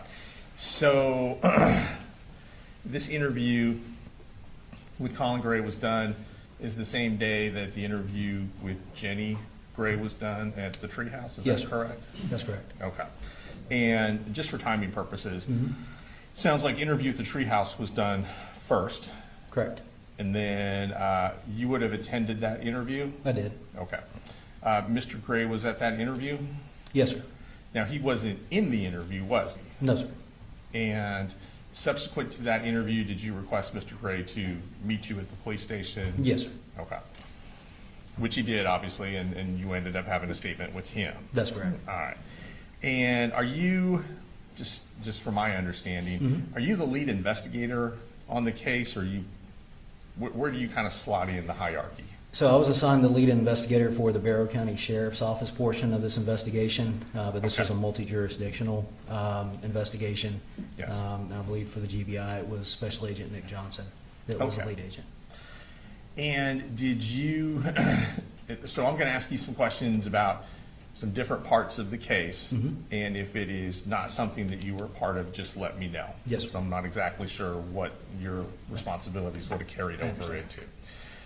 into. Typically, if you're a lead investigator, you would be familiar with all the cases, the aspects of the case, but with a multi-jurisdictional, that's probably not true, is it? Some, it just depends on what you're going to ask me. Okay, perfect. Well, let me just get started then. All right, so a search was done on Mr. Gray's home. Is that That's correct? Yes. Are you familiar with that search at all? I was told that his residence was searched, and I was told about some things that were located in that search. Okay, gotcha. So you mentioned in your interview with Colin Gray that a computer was at the home in Colt's room. Is that correct? That's correct. And I believe you said that the computer was or had been taken apart. Correct. Was the hard drive intact? That would be a better question for the GBI. Okay, gotcha. So as far as you know, the computer was taken apart, but you're not sure what the condition of the hard drive was? Correct. I just knew that it was taken apart. Okay. And there were some, let's see, there was a green box which was described as where some ammunition was kept. Yes, sir. Are you familiar with that green box? I'm familiar with what Colin told me about that green box. Okay. So you don't know from your investigation what type of ammunition would have been, what type of caliber ammunition would have been No, found in sir. the box? That- Okay. Again, All that would be right. a better question for the GBI. Yes, sir. And I believe there was a trash can located at the residence where there were some empty boxes that cartridges had been in. Are you familiar with that part of it at all? No, sir. I did not attend Okay. the search warrant at Colin Gray's residence. No problem. Just wanted to check. Thank you. You got into a lot during that interview, and a lot of it was some historical information about the family and where they had lived and things like that. Yes, sir. One of the issues you talked about, and we saw a photograph, is of some cutting incidents regarding Colt Gray. Correct. And those would have happened in Fitzgerald, Georgia? Is that your understanding? According to what Colin Gray said, yes. Okay. And do you have any information that would contradict that they happened in Fitzgerald? No, sir. Okay. And do you have information in terms of what year that would have occurred in? I don't. That's okay. Again, Colin Gray, I believe he said it was the previous year. Okay. And the previous year, so Colt had just started ninth grade in September of 2024, That's correct. roughly, within a month or so. Correct. Okay. And then eighth grade, we skip past eighth grade, we go to seventh grade. That would have been at, was it Jefferson Middle School, do you recall? Again, that would be a better question for those that investigated his actual. That's okay. And School. I appreciate, just let me know if I'm covering stuff that wouldn't have been part of your Yes. responsibilities. Okay. And during your interview, Colin indicated that he found out about these cutting episodes. He did. And he replied that in response to them, he removed the knives from Correct. Colt's ability to use them.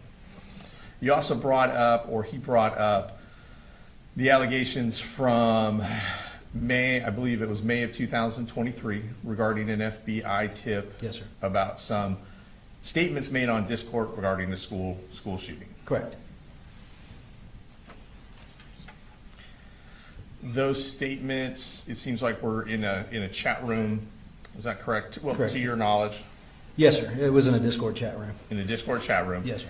And it's possible that that chat room was accessed by use of a computer, Correct. and there would have been an IP address most likely that put it back to a certain address, which is how the FBI investigates correct. those types of tips. Yes, sir. And you asked Colin Gray what happened to the computer after he found out about these allegations. Yes, sir. And he said when he found out, he removed the computers or he took the computers. Is that correct? Kind of. So Okay. Colin, he said two things in the interview, if you kind of listen to it. The first thing that he says is that he took the computer and they were gone. Right. And then he also states during that interview that he shut it down and made sure that Colt wasn't accessing any type of online chat rooms anymore. Okay. So he says both, so I'm not sure Right. which one he actually meant. Okay. All right. Now, there were some conversations about Marcy and her role in the family and some of the consequences that some of the allegations regarding her drug use took on the family. Correct. And that wouldn't have been a part of the case that you would have investigated, obviously, As far as, whether or not she had addiction issues or what the effect on the family was, or was it? I was told about the substance abuse issues within the family, both Marcy's and Colin's, yes. Okay. And from the interview, it sounds like, well, Colin told you that Marcy's addiction had taken a toll on Colt, Correct. and that there had been what sounds like trauma involved when Marcy was around Colt. Trauma to Colt. Trauma in the form of, Let me ask that question Yeah. better. Okay. It sounds like Marcy's addiction had a negative impact on Colt. yes, Okay. And Marcy had come up to stay with Colt and Colin and Winder in approximately mid-August, late July. What's your understanding of my when she understanding came it up was here? about a month prior to this incident, and Okay. she stayed for a couple of weeks, so Right. she would have left, 2 or 3 weeks before this incident. Okay. Was my understanding from that interview. Just, right, and that's all I'm asking for is Right. exactly what, so we're talking about the same thing. So in that time period, Marcy is staying at Colin's house with the kids. They're all Correct. staying at the same residence. Yeah, right? Marcy, Colin, they're all together. Okay. And we heard that there was this altercation or argument between Colt and Marcy. Correct. And there were, well, it sounds like Colin was not home when this altercation occurred. Correct. And Colin said he heard different stories about what actually had happened. Is that correct? He had. He had heard one version from Marcy and he had heard another version from Colt. That is correct. Okay. And he talked a lot about trying to instill a relationship of trust between he and his son, Colt. Yes. And as part of the trust, well, as part of the trust building, it sounds like his explanation for not removing the guns, as Marcy had asked, was because he was in fact listening to both sides, figuring out what exactly had happened. That would not be my interpretation of it. Okay. Now, after this altercation with Marcy, Marcy left the home. Is that correct? That is correct. And it went back, the home went back to what it had been in terms of the residents being Colin, Colt, Jenny, and Coley. Correct. Little Coley. Yes. Okay. Now I'm going to ask you just a couple quick questions about Jenny's interview. Okay. So you were at Treehouse when the interview happened. Yes, sir. You were able to observe the interview in its was. entirety. Yes, sir. Was the interview videotaped? It was. And did you have a chance to review the videotape? I have. Was it a fair and accurate representation of that interview? Yes, sir. Okay. Judge, at this time, we would like to play that interview. I can either, I don't know how cooperative y'all want to be. I can either hook it up to my computer or. First, how's it identified? Are you marking it? It's defense exhibit 1, Judge. My understanding from the court reporter, I have to put it on a hard drive, so I'll do that and mark it as defense exhibit 1. What's the state of an objection? Hang on. All right, defendant's 1 is admitted. And if you need access on your side, I need to switch the computer. That's fine. Yes, sir. You need me to switch it to you? It sounds like I do, Judge. Okay. I will hook it up to momentarily.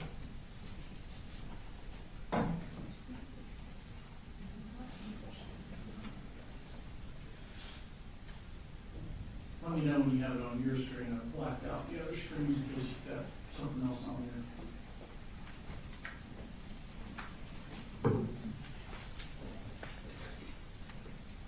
You guys okay?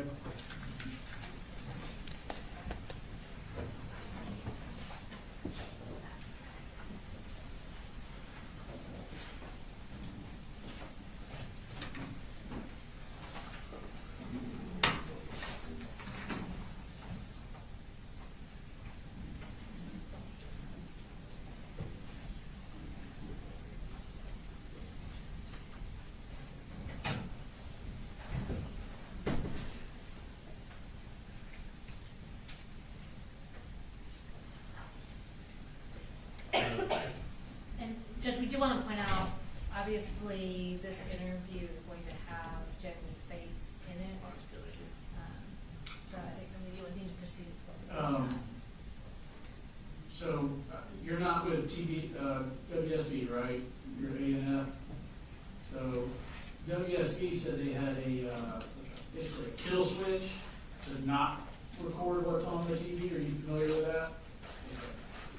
Because the interview has the face of the minor here, we will make sure the kill switch is activated so that you're not recording the images that will be on the screen. You can have audio, but no video. Same for any other media. Don't recording or photographing the images of the minor for broadcasting or dissemination.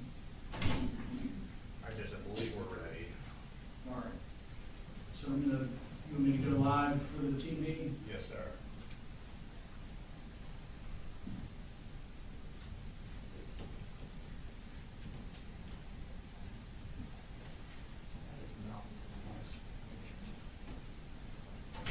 Hold on, please wait. Now it's, on my end it appears ready.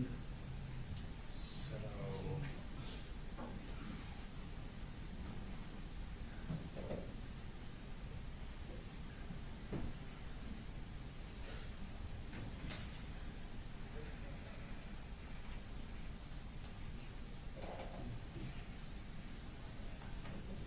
You plugged into a computer over there, is that right? Yes, sir. You guys just hook up the HDMI.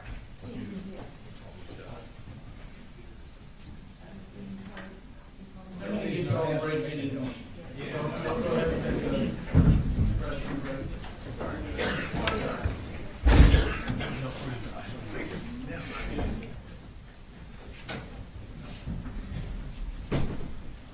All right, y'all can be seated. Thank you, Judge. Mr. Hobbs, D1 was admitted. Yes, sir. Publishing it now. Yes, Judge, please.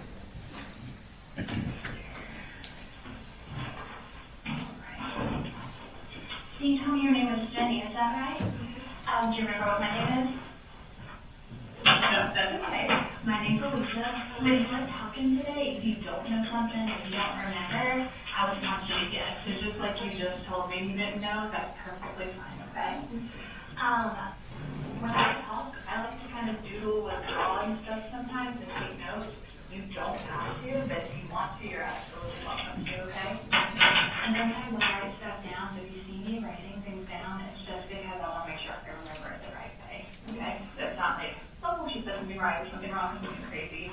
I just don't trust my brain to remember things all the time.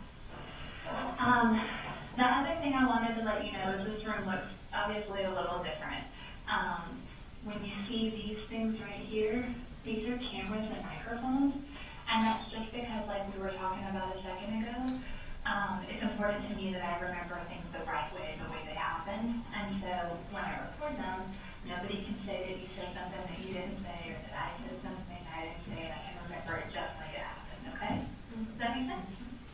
So Jenny, can you spell your name for me? How old are you? 13. And did anybody tell you kind of about coming here today or what my job is? Yes.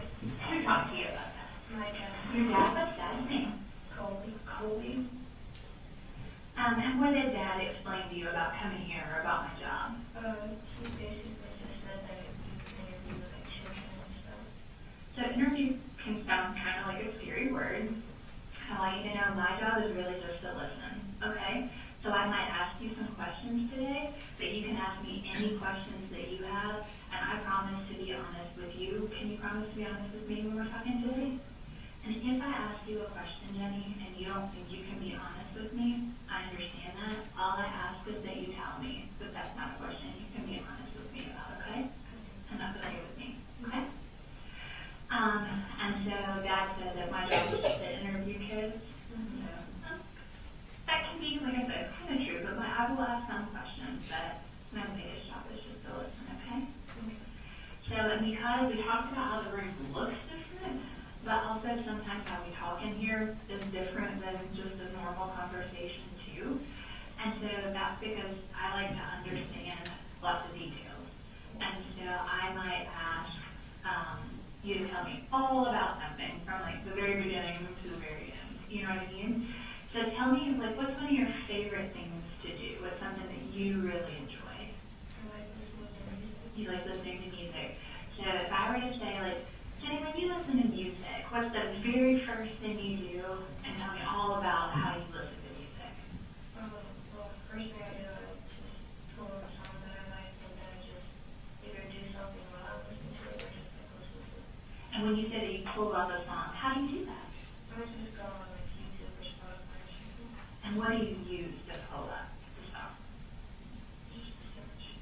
Okay. And what do you search on? Like YouTube and Spotify. Okay. See, and so that was a silly question. I can do a better job. Do you look up Spotify and stuff? Do you look up on a phone, on a tablet, on a computer, or something? On a phone. On a phone. And tell me about the phone that you use to look it up on. I'm using an iPhone 11. Okay. And whose phone is that? It's Your phone. And so I might ask questions like that. So like it might sound like I'm asking all sorts of stuff that maybe I should know or things like that. But it's important to me that you know that I only get little bits of information before I meet with people because it's important to me that I get the information from the actual person, okay? So sometimes I'll ask questions and people will think I'm really dumb and I should probably already know the answer to that. But I'm not asking because I'm trying to get like in your business or because I'm going to think anything bad or different. I just like to get the information from the person who has seen or heard or experienced something. Does that make sense? Okay. Well, Jenny, tell me a little bit about like who you live with. my dad and my two brothers. Okay. So you told me dad's name is Colin. Today, is that right? And like I said, if I did something wrong today, please tell me that I got it wrong, okay? You know, it's not a problem. You can correct me for anything that I get wrong, okay? And so dad is Colin, and you said your two brothers. What are their names? My older brother's name is Colt, and my younger brother's name is Colt. Okay. And so you said your older brother is Colt. How old is Colt? 14. And then your younger brother is Colby. How old is he? Okay.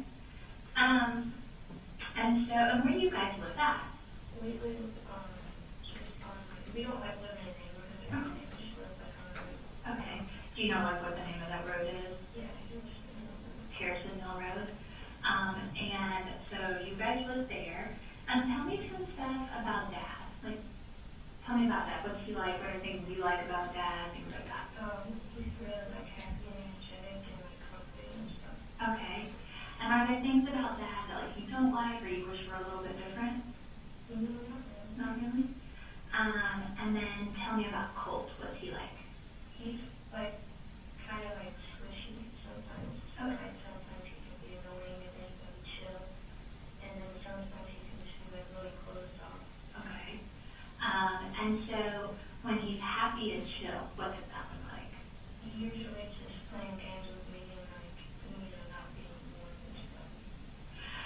you guys play games, what kind of games do you play?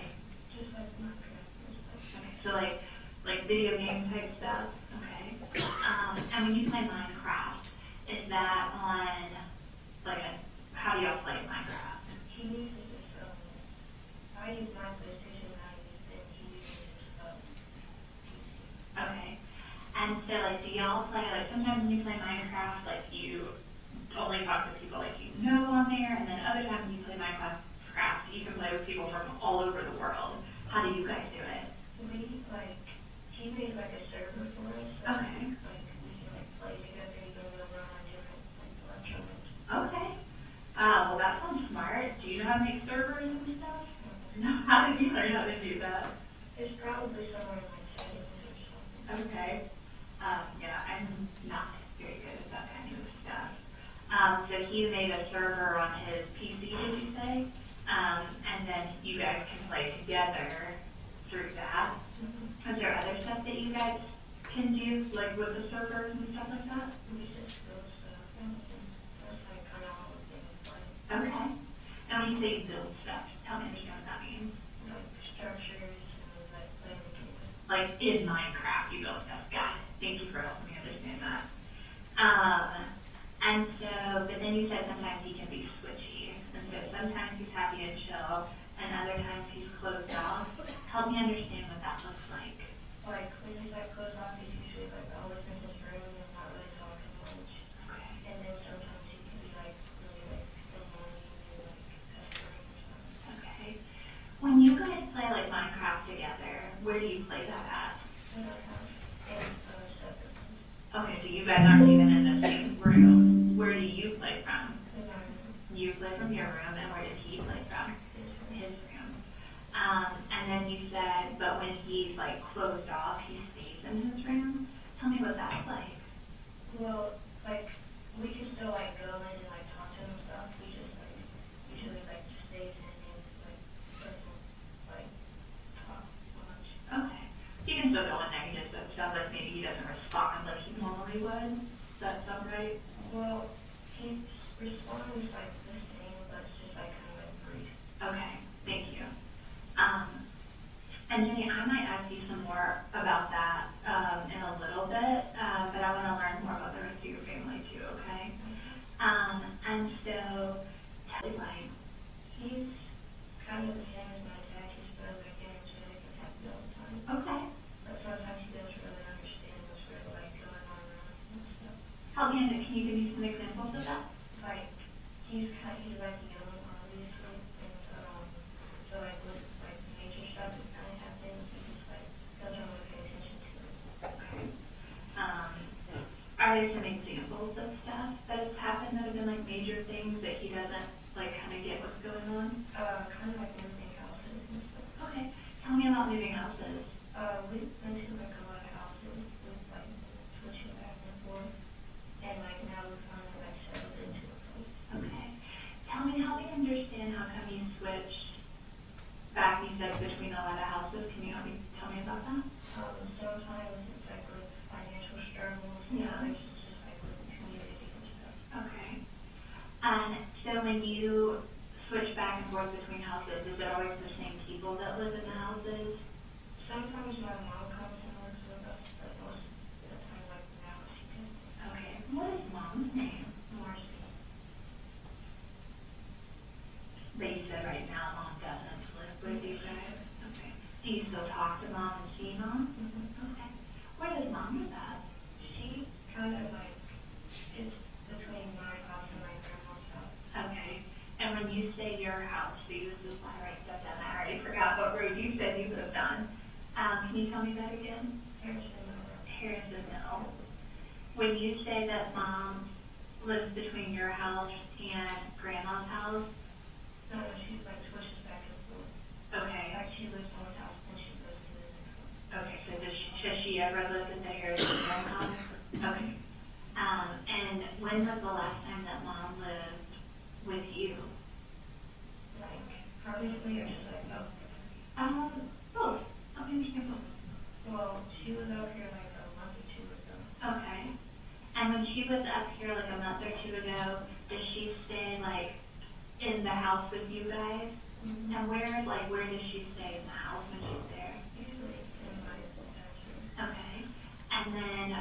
she doesn't stay there, where does she go? She used to, like at the house or like in a different part of the house. Like when she's not living at the house where you're at, where will she live? She usually lives at my grandma's house. Okay. And where's grandma's house at? Fitzgerald. In Fitzgerald, okay. And so, when Mom was here a month or two ago, how long did she live with you then? Like a couple of weeks. A couple of weeks. And how would you describe, like, how is it like when Mom and Dad and all of you guys lived together? Was it like in the house? It was pretty like frustrated out because we had like a really big house. But it was pretty like a fun time, I guess. Okay. And I think sometimes when I talk to boys and girls and they talk about like different people moving in and out of the house, that sometimes it can be good and then sometimes it makes people not get along or have troubles and stuff like that. Does that ever happen in your house? Sometimes. Can you tell me about that? Like if my mom, she's kind of the same as Colt, but like not like that big. But she like sometimes she can be kind of like annoying and pestering. Okay. And when you say like annoying and pestering, that can mean a lot of different things. Can you tell me about what that looks like when they're being annoying or pestering?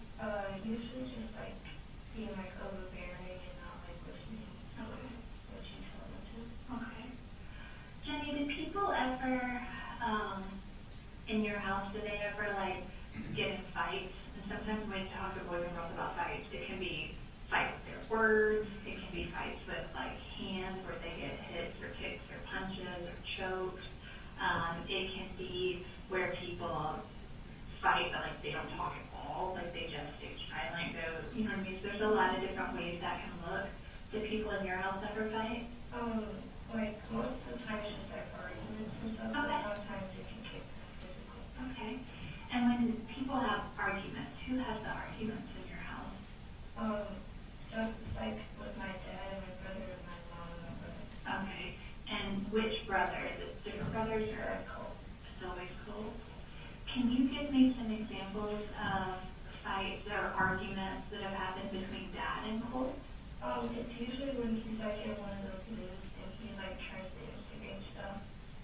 And who tries to instigate? Colt. And what are some things that Colt will do to instigate those things? Like he like doesn't leave my dad alone, so always like in his room and like being like mean and stuff.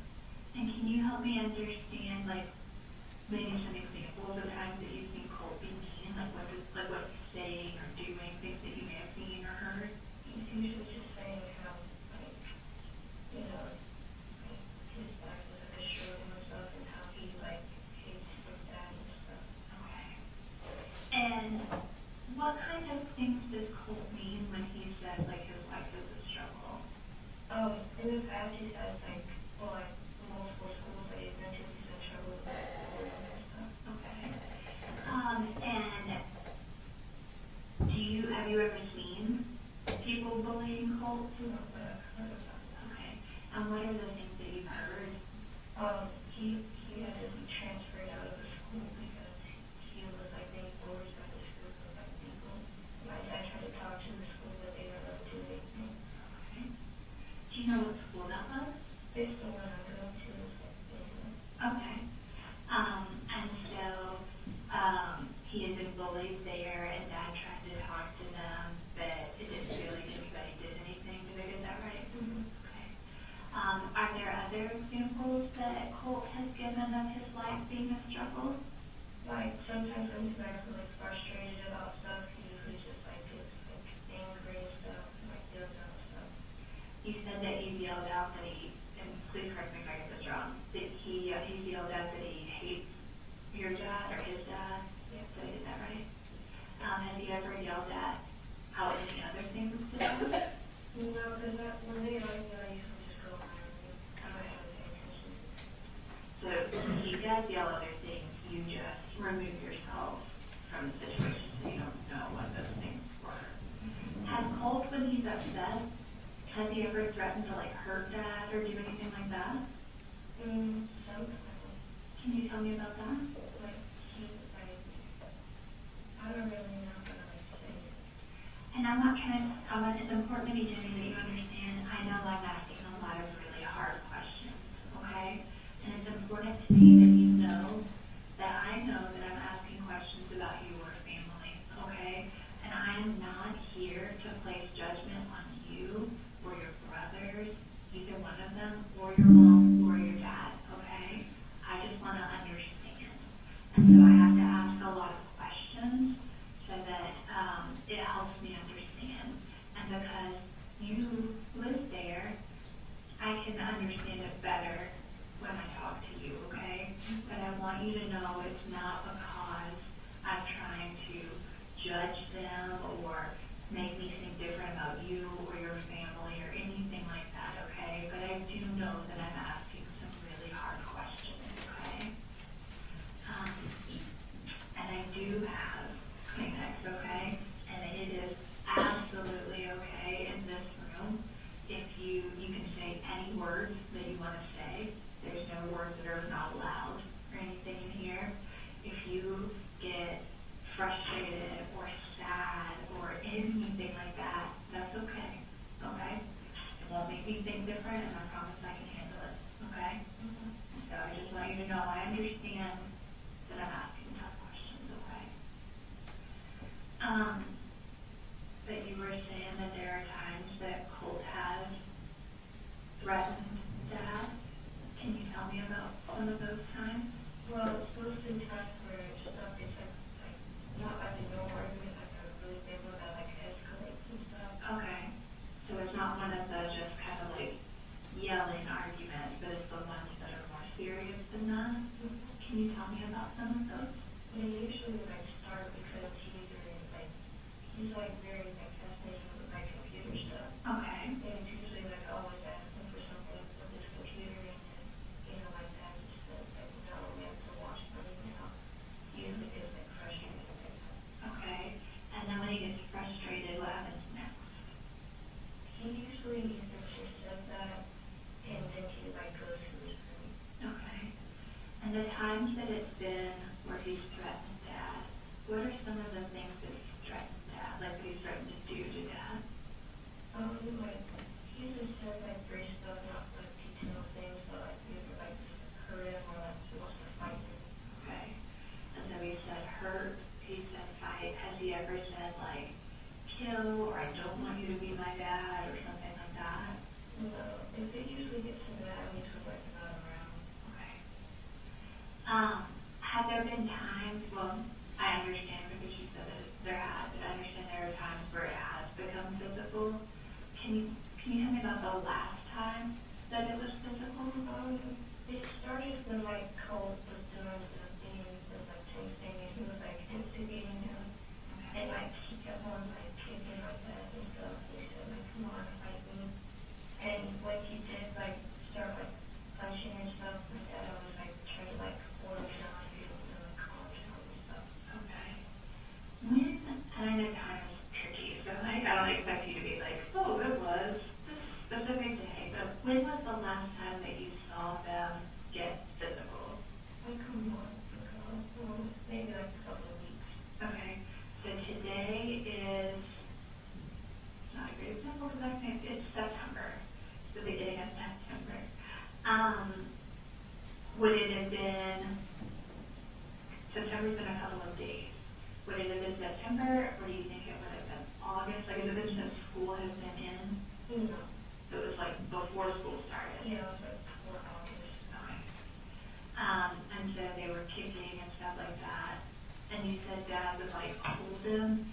Help me understand what like their bodies would look like when Dad would hold them. Like he would either like put grab his arms around him and like try to like get him to stop, or like if they were to like fall down or something, he would like try to like hang him onto the floor and try to get him like calm down and stuff. Okay.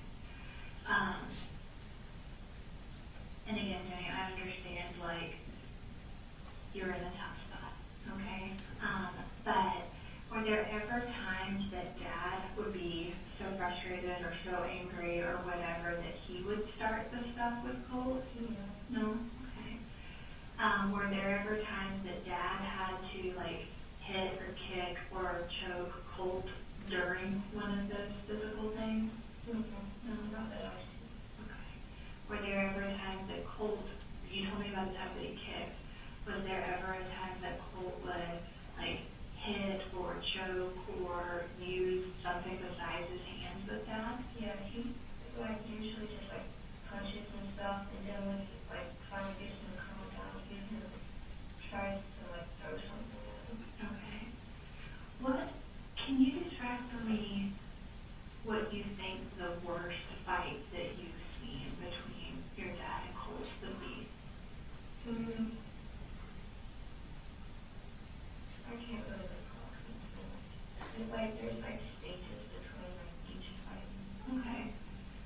so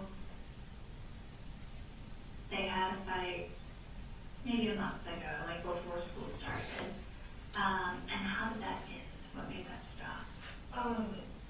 Like, it like branched out and stuff, like it grew, and like, well, not like grew into that one, but like, my dad was like, probably just like, it was a calm down or something like that starts. And usually when he calms down, he just goes into his room, and, when he comes back out, he usually apologizes. Okay. Have there been times that Dad and Coley have ever like fought? What about in different times that you've seen like Dad and Mom fight? They never get physical, they just have arguments. Okay, but they'll argue. I understand you said that Colt was really obsessed with computers. Was that the word that you used? And I know that he can build them and that he would ask Dad for stuff, but Dad would say like, we'll have to watch money for some things. Were there things that Colt would do with his computer or on his computer that Dad was okay with? He usually never tells my dad anything that he does with his computer. But he's always been like really like washy about like his privacy and stuff. Help me understand what that looks like. So he usually just uses like burner accounts and stuff, and he usually just like delete accounts after like a week or two. Okay. And is that stuff that like Colt would talk to you about that he would do? Tell me about like some of those conversations. Well, sometimes he like makes an account on like some Gmail or something, and like a week later he says, "Oh, I deleted my account again to edit more." Okay. And I would say just pretend like I'm real done at this stuff, but also I'm real done at this stuff. You may have to like really walk me through some of it, okay?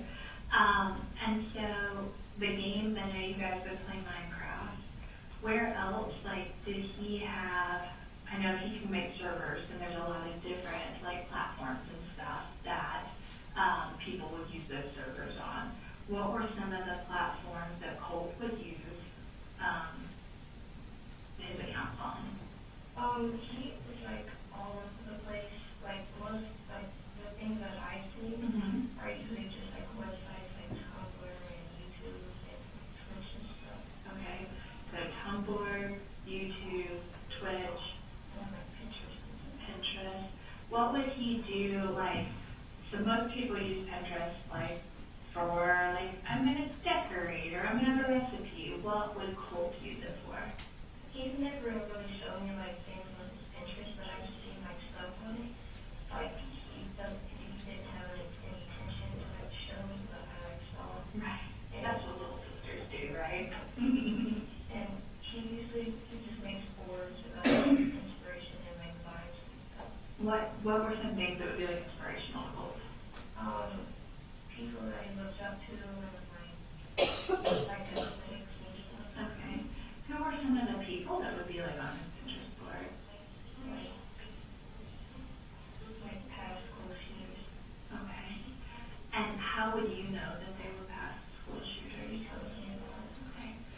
Can you help me understand how, so, and again, I don't want to put words in your mouth, okay, so please stop me if I say something wrong. But you said that those were people that he looked up to. Yeah, like interested in stuff. How did he become interested in them? I think it's like something with like mental issues, because of all moving around all the time and all the bullying and stuff, it kind of like hurt him. Okay. Did he talk to you about that? No, he just like talks to me about, other stuff. Tell me what he would talk to you, when he would talk to you about the school shooters. Tell me, like, what those conversations look like. He would honestly just talk to me about like them, and like he would act as if I like knew who they were and stuff. I mean, he told me like who they were and stuff, so I know, but he like acts as if I'm like interested in them. And like other people would just, like, it was, did he act like it was just like common knowledge that everybody, like, okay. And then Was that stuff that you talked to like your dad about and all? No. I understand. Well, tell me about, I know you said you could go in Colt Gray, like even when he was feeling shut down, you could still go in there. He just might not like talk the same way and stuff. And he made the Pinterest boards about the people that he looked up to and stuff. Were there things in his room that were similar to that? Yeah, he, prints out like photos of them and like articles and stuff and like prints it out. Okay. And I know you would go in there. Would Coley go in there sometimes? He usually never goes up there, right? And what about Dad? Dad goes in there, but he like doesn't want it that night because he doesn't know what it is. Okay. And so you talked to me about Pinterest. Tell me about his YouTube stuff. He doesn't really post anything, he just watches. Okay. Do you know what, and when you said he would change accounts, would he change his account names on those things regularly too, or just like in Minecraft and stuff like that? I assume like regularly. Okay. That stuff. I think I know why he would change his stuff a lot, but why do you think it is? Because I don't know how to assume. Because he like very like scared. I wouldn't say like scared, but like kind of like nervous with like police and the FBI and stuff. He's really like kind of like eerie about it. And when you say that, help me understand what that's meant to him when he would be like eerie about it.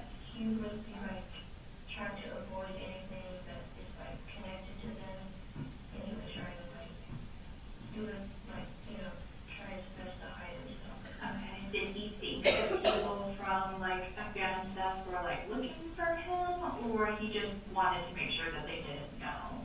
I don't really know, but I would assume that he just didn't want to know. Okay.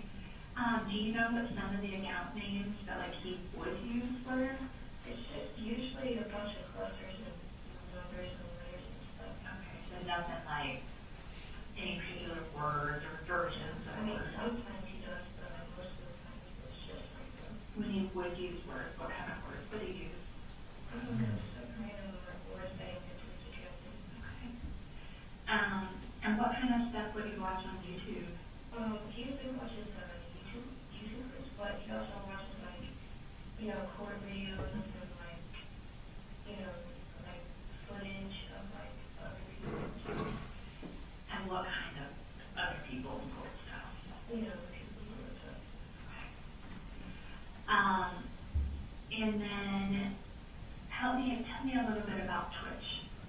He just watches live streams on there. Okay.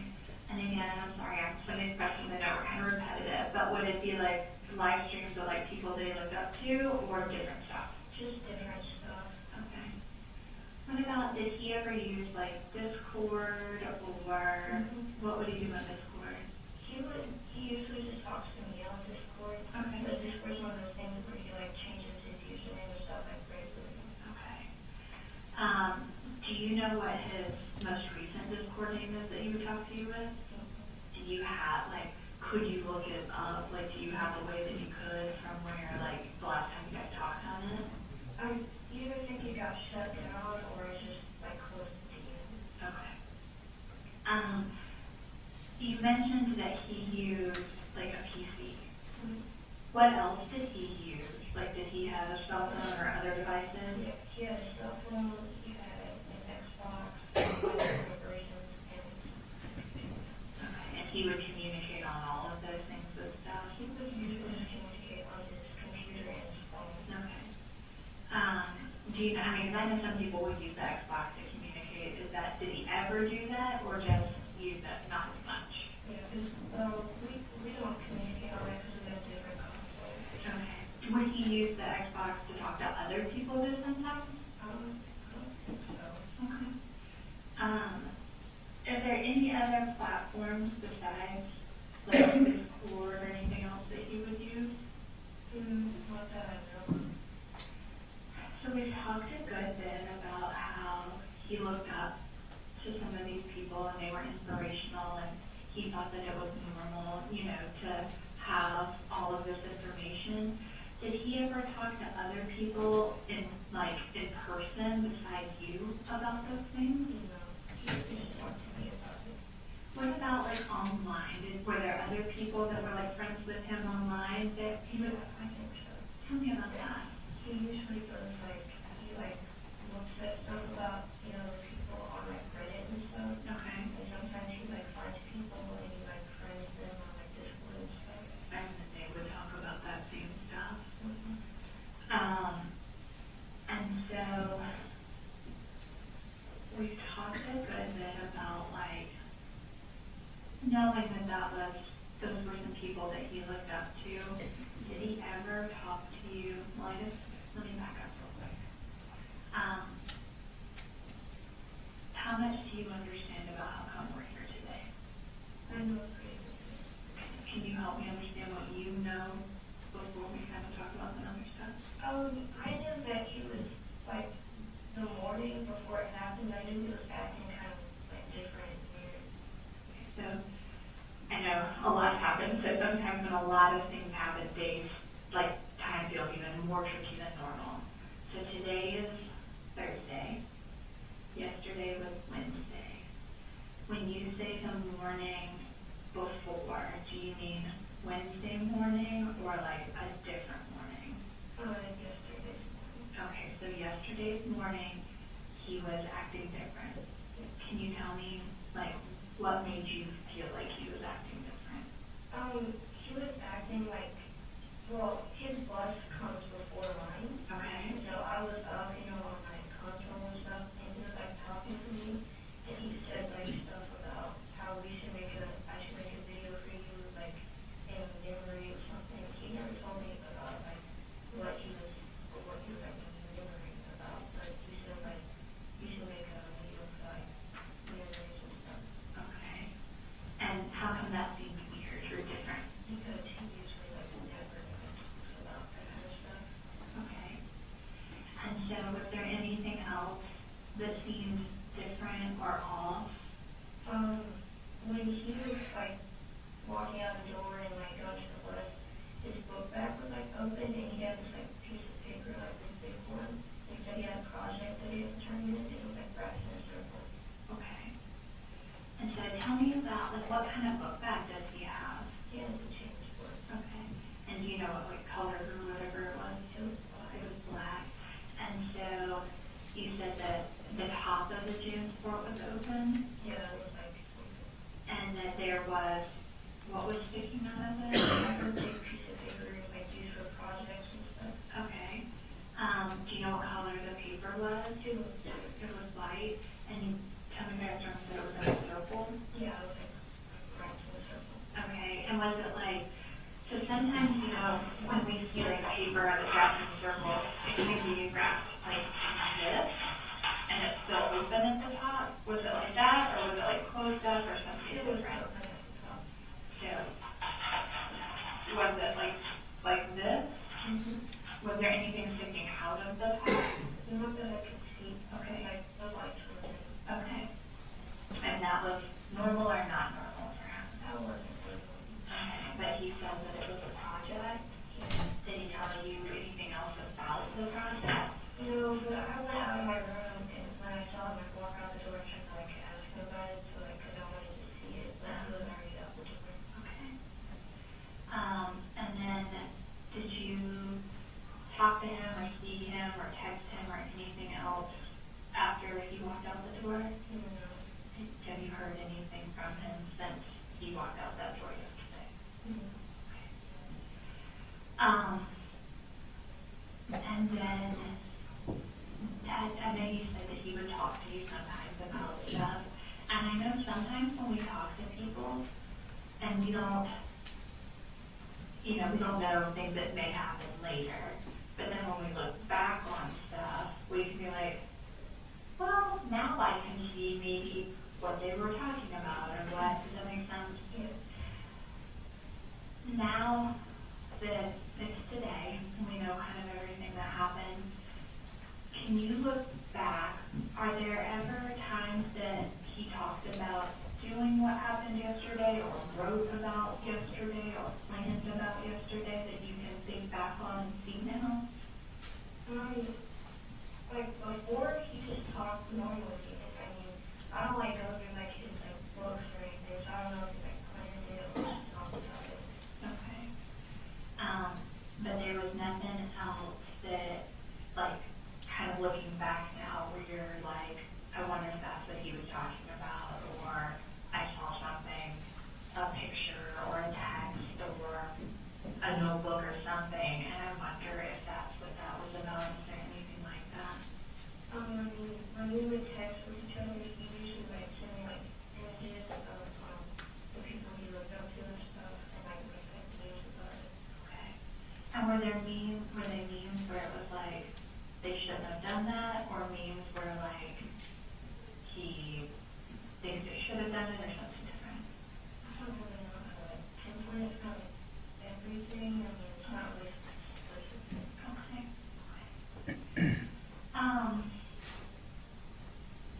And I understand that you say like Dad would go in the room and Dad would see all of the same pictures that you saw, but that you don't know like if Colt and Dad like talked about those things.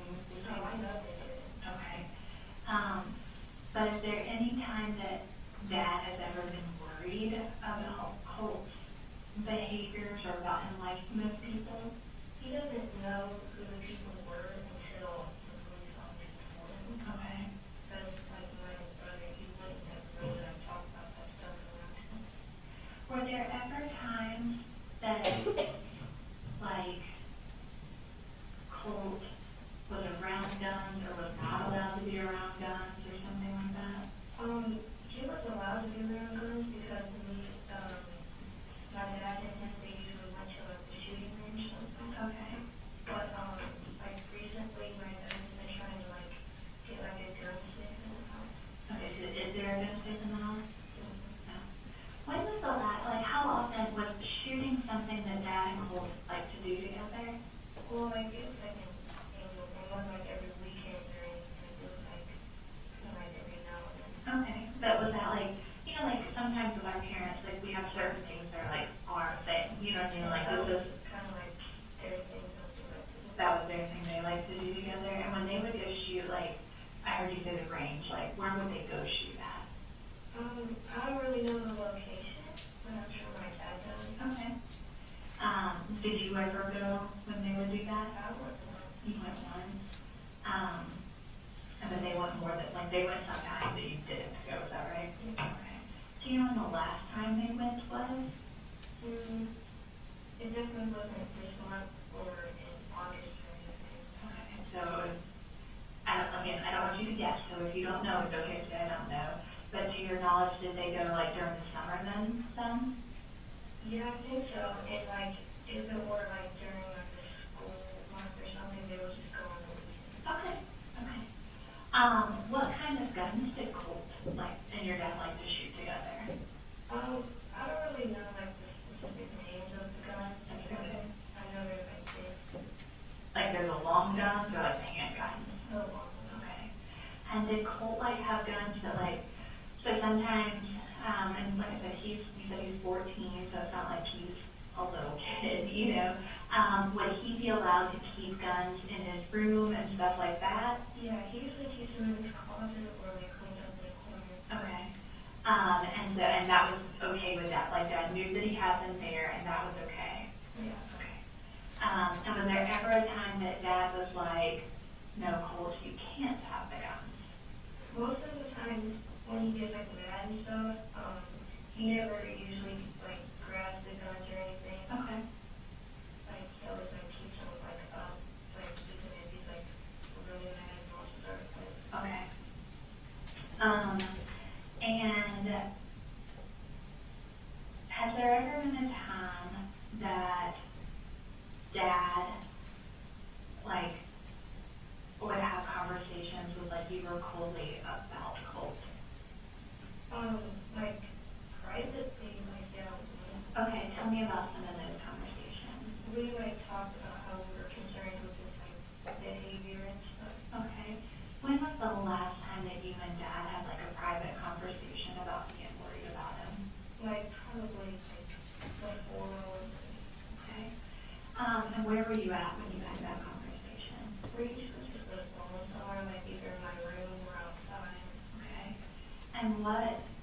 help me understand what you guys talked about the last time before this happened.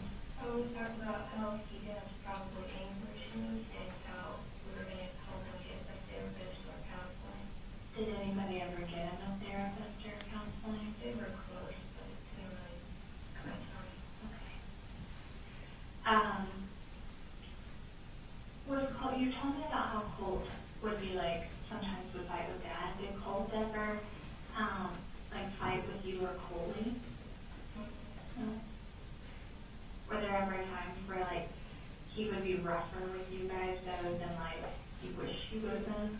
yeah, like sometimes, well, he's not really rough with my little brother, he's just like touching him and stuff. But with me, when he gets like mad and stuff, I usually just walk my door. Okay. And he usually just like makes fun of me and stuff. And so sometimes like people are talking about like it started off okay, but then like it got taken too far. Yeah. Were there times where like that would happen with how he would treat you? Well, like when it like gets too far, it usually ends with like him breaking something or like putting a hole in like my door or something. Okay. How many times do you think he's put a hole in? Like, I heard you say the door, have you ever put a hole in a wall? Yeah. How many times do you think he's put holes in something when he's really upset? We always put like one hole in the wall, I think, and he put like 3 in my door. And were those all 3 happened at one time or different times? Different times. How come he would, so it seems that you said that you would lock the door, and then all 3 times were those times he was trying to get into your room that he put the holes in it? What would he be so upset about? Like sometimes we just have like petty arguments about like games and stuff, and it just like gets bigger than it should be. Right. And then like, well, that's basically it. So like sometimes we have like actual arguments about stuff, and it escalates to Was there ever a time that like he was like putting a hole in the door or whatever that you were afraid, that it made you feel uncomfortable or afraid? Can you tell me about that? Well, I usually just like, when he's like banging on the door or something, I'm just like climbing on the edge or something. And I usually just put my earbuds in so I can tune it out. Okay. And then has there ever been a time that you shut and locked the door that he was able to get in? Not that I know of. I mean, he tries to pick the lock with like a little knife that he has. Okay. Has there ever been a time, because I know we talked about, I know we have the guns, the guns that you pull out that have those. Did anyone know he had like the knife? Yeah, everyone usually knows he has a pocket knife. Okay. And we talked about like him and Dad would get into a fight, and sometimes he would try to get fights with you. Did he ever try to fight Mom? Usually when stuff like that happens, it's like both of them like instigating. And you said that, and again, please correct me if I'm wrong, but Dad has talked to you about being like nervous or whatever it was, and that maybe he needed a counselor. Yeah. How many times do you think you guys had conversations where Dad said that he was either worried about Colt or that he, like, let me ask that in 2 parts. How many times do you think you and Dad talked about being nervous about Colt? It's usually like most of the time like after arguments and stuff. Okay. And so it sounds like when you say it's usually that it was multiple times that happened. How many times did Dad talk about that Colt needed a counselor? At first, like when they first started having like arguments like that, he didn't really talk about it, but then he like started talking about it. And I know you, okay, I want to assume, you said the last time you and Dad talked about him being worried was right before this happened. Did I get it right? What had happened then that made you guys talk about it? It wasn't like the day like right before it was like a couple like weeks back. Okay. Was there something that happened that made you and Dad talk about it? It was just like a word argument. Okay. Who had the word argument? Like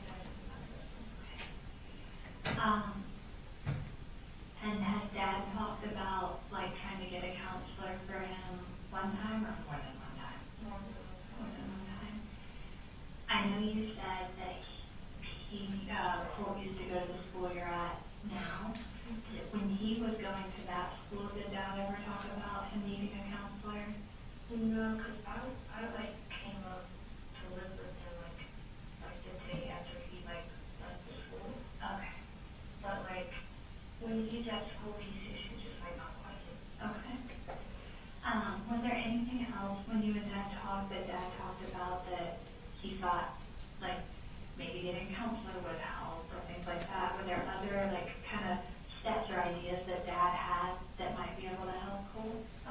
She definitely wanted to try to get him on some medication, kind of relax. Okay. Was he able to get a doctor appointment for him? How many times did Dad talk about the medication? One time or more than one time? More than one time. When Colt would talk to you about looking up to the people that he looked up to, was there ever a time where, like, you or anyone else would tell him, like, not to look up to them or something like that?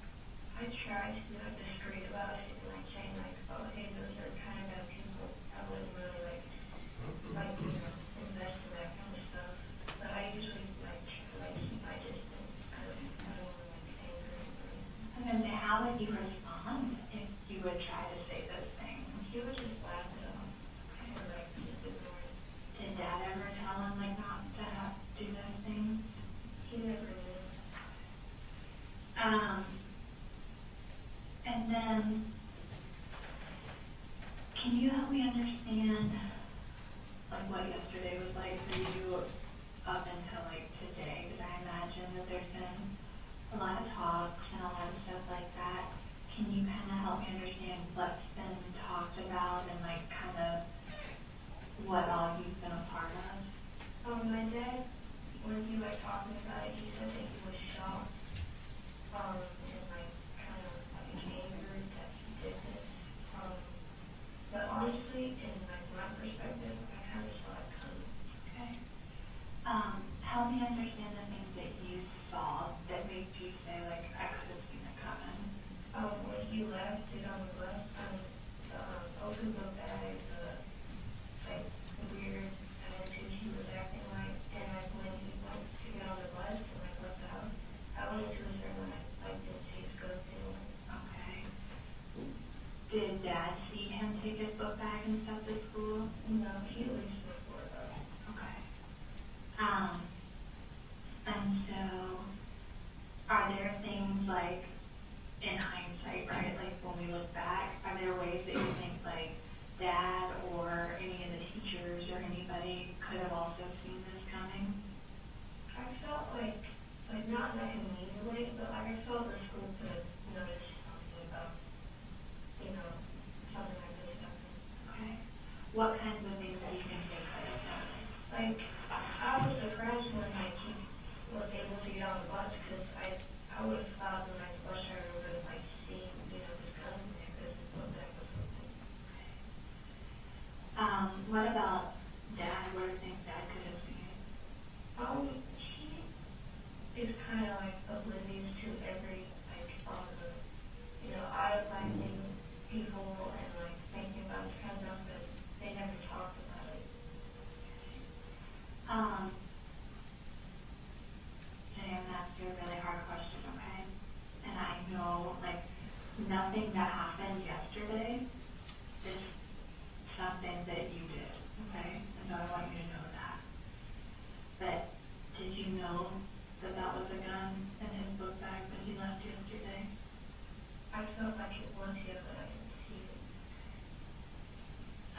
And so, a lot of times when I talk to people about stuff that happens in their house, we talk about like fights, like you and I have talked about. But then we also, and you mentioned that Dad had talked about getting some medication for Colt. So one of the other things that I talk to people about is like drugs, alcohol, and like medication stuff. Do you know when I say those things, what those things mean to you? Did anyone in your house ever drink alcohol? Mom would. And what kind of alcohol stuff would Mom drink? My dad usually doesn't like alcohol in the house, but like she would usually drink like whiskey or like like beers and stuff. Okay. And then when I say drugs, what do drugs mean to you? Like illegal substances. Okay. And so did anyone in your house ever use drugs or take drugs? My mom did. Your mom did? Okay. What would Mom do? She usually, as far as I know about it, she would usually just be on like meth. Okay. And is that a thing that you ever saw Mom do, or you just knew that that was the thing that was happening? I knew it was happening, and like I knew like 100%, but I didn't see her ever like actually doing it. And what would be the things that would make you know 100%? She would have like splashed gas on her arms and legs and like face and stuff. Okay. And so you told me when the drugs are illegal substances, but sometimes people take medicine too, like from a doctor. But it can also, sometimes people take just what they're supposed to take, and other times people can take too much. Does that make sense? Is there anyone in your house that ever takes medicine? Yeah, my mom does. Mom does? What kind of medicine does Mom take? Do you know? She, well, lately she's been using sleep medicine. Okay. But she was like taking too much of it. She was actually like drowning and stuff. Okay, so it would change how Mom acted. Did Dad ever take anything that would change how he acted? Or not recently, but. Tell me about the time before. When I was like still like a kid, like I was underage, he would usually just drink. Okay. When's the last time that you've seen Dad drink? Ever since I was like a toddler. When you were younger? And then did Dad ever take any medicine or anything that would make him act different? The medicine that he would take was usually just prescribed painkillers like that. Okay. Did something happen to Dad's back? Yeah, he broke it. Okay. When did you know, again, I'm not sure you know exactly when, did you know about when or how old you were when Dad broke his back? I was like 4 or 5. So you were young. Does Dad still take the medicine for his back?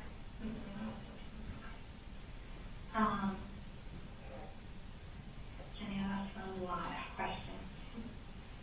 Is there anything that I haven't asked you yet that you think I need to know about to help understand what happened and understand your family and things like that? I don't think so. Okay. Do you have any questions for me? Okay. What I'm going to do is I'm going to step out of the room and kind of give you a minute to see if there's anything that you do want to ask me, or if there's any other questions or things that you think I should know. And I'm going to take a minute because we talked about a lot of stuff, and I'm going to see if I have any other questions for you. And so I'm just going to step out for just a couple minutes, okay? While I'm gone, could you draw, and I'm not an artist, so I don't expect you to be a beautiful artist, so, but could you draw for me, like yesterday, the stuff that Colt left with? Like I know you described for me his book bag and the paper. Did he have anything else with him when he left? I don't think so. Okay. Can you draw for me the book bag and what all of that looked like when you left the house yesterday?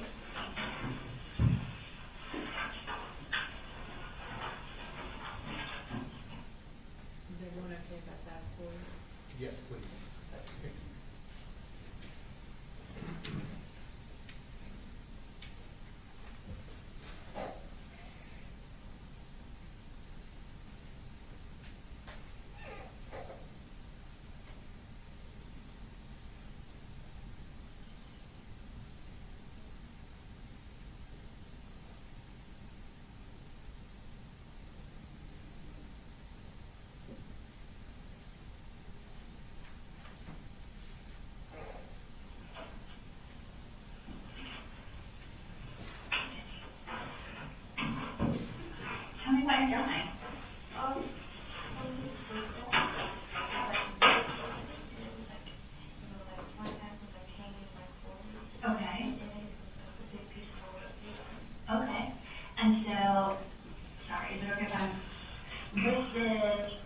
What is this part? This is the transport book. The J for the transport. And did I get this right? You said that the front pocket part, Like the big individual. the big one, so the big part was open, and this was it flashed forward. And then what's this? This is the little thing. The rolled up paper. And then what is this? It's the thing on top that you hold it through. Okay, so like the little loop part that's on it. Thank you so much. Is this on the back? Oh, no, just, were you started? Did you think of any other questions for me? Well, when it like first started, I was in gym. Okay. And I was walking with my dad, I got a like text from my mom. Okay. And she was saying how she was like concerned about Colt. Okay. And so you and Colt don't go to the same school anymore, is that correct? We are schools like beside each other. Okay. And so you got a text from mom when you were in gym. Do you remember what the text said? It said how she was like concerned that he was going to do something like bad. Okay. I still have it. Okay. I don't need to see that, but maybe some other people might, okay? And so, did it say something bad, or did it say what the bad thing was? Just Okay. Did you text her back, or? I told her, and I asked her if she had like, told my dad this, and I didn't get a text back. Okay. Did you ever find out that she did tell dad about it? During like the lockdown thing, we were listening on our phones, and she said that she did. She that you did tell dad? Okay. And so, mom wasn't here, was she? She was down in the show. She was in Fitzgerald, because she stayed here for a few weeks, but it's been a little bit now since that happened, is that right? Okay. And so, is there any other, thank you for sharing that with me. Is there anything else that you've thought of, that you think I should know about? Are there any questions that you have so far? I have a couple more questions, but I want to make sure I got a few things right, okay? You told me that you and Colt would talk on Discord. You guys would chat there, but that he changed his username a good amount, and you might be able to see what his last one is, but also you might have like shut it down. What was your username on Discord? It was something random, but it's still on my phone, I can tell you. Can you just write it down for me? So that that's your username, even if it's not spelled exactly the same or whatever. Can you just write that down for me?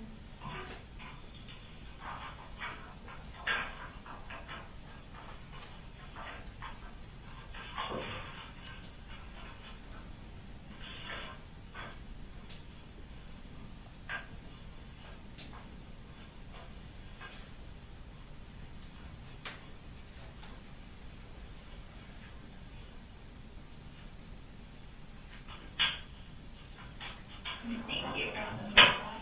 I want to make sure I got it right. Is it Micah_Belly? Yes. Thank you. And then I know you said you and Dad had talked about Colt maybe eating some medicine and stuff to help him. Did Colt ever talk about, or did you ever see Colt have, like besides being angry, was there any other stuff, like was he ever diagnosed with anything, or was there any like stuff that he thought was wrong with him, or something like that? I don't think he was diagnosed with anything. Okay. Did he ever talk to you about like feeling like something was wrong with him or anything like that? No? Okay. And then I understand that last night that there were some cops at your house, is that right? And that while they were there, that you and Dad and Coley stayed in the truck together, is that right? Mm-hmm. Can you tell me what you guys talked about while you were in the truck? He was just explaining to me about, the situation and stuff, and how long it would take and stuff. Okay. And when you say how long it would take? For the cops to search him around. Okay. And I know that you said he was it to you, but was Coley also there when that was happening? He wasn't like in the truck when we were talking about it, he was sitting on the tailgate. Okay, thank you for helping me. So, I imagine there was a lot going on, just like a lot of feelings, a lot of, trying to understand, a lot of explaining. Can you kind of walk me through, like, what was the first thing Dad told you? And then kind of walk me through, like, the process of the stuff that we talked about? When I got home, he basically told me how we couldn't go to the house, and he was like talking about how, what Colt did and stuff, and how long it was gonna take, and outside like talking to him. Who did you have to talk to? Some policeman. Like, Dad had to talk to other people? Okay. What words did Dad use to explain to you what Colt did yesterday? And, again, I know Jenny, I know this is hard, okay? I'm so sorry to have to ask hard questions, okay? How did he describe what happened yesterday? Like, I know you would have used, like, kind of normal day-to-day words, but can you help me understand, like, how he described what happened? He didn't like really talk about like the shooting of the school, but he talked about how Colt was like in a really fight with him, and like how he was like how he didn't know where he was at the moment. Okay. And I understand, how did you first find out about the actual shooting? When we went to lockdown. Okay. And what did you find out? Because what school are you at now? He was in And so that's right there. Is that right behind? It's like on a hill, and the high school's like on like near the bottom. Right. And so when the school went on lockdown, what did the school say? It just said what they usually do. They didn't really say anything specific, like how it's like on a Holocaust. Okay. And then how did you know it was a shooting? Because I just had that feeling, and like I texted my mom and my dad and stuff, and I heard like the other students around me like talking about it. Okay. How did other students know? I think they went on the news. Did you go on the news too? I tried, but like my cellular data wasn't that strong. Okay.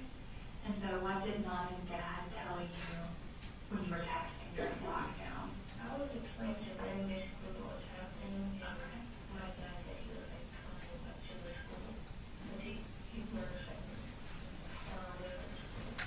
Where did that work out?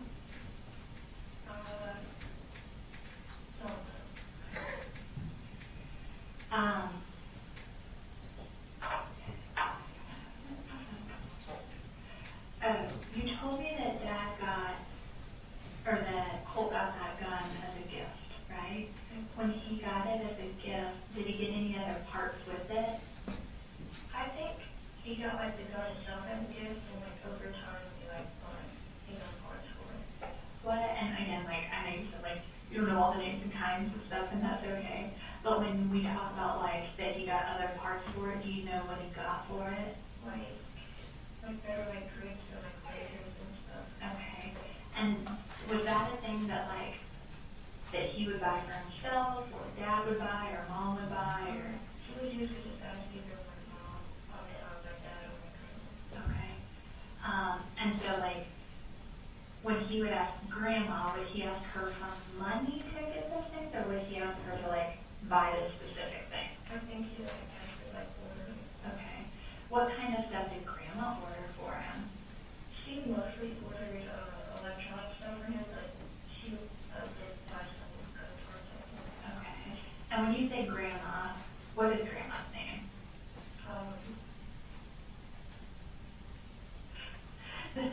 Is it Mom?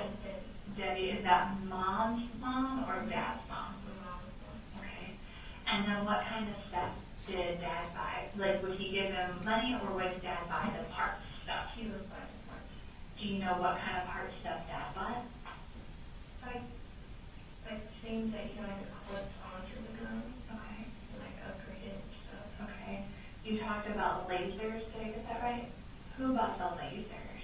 I think my dad did. Okay. And you talked about stuff that clips on the side. What would that be for? I don't really know, I'm not an expert, but, I would think for like better like grip and like aiming. Okay.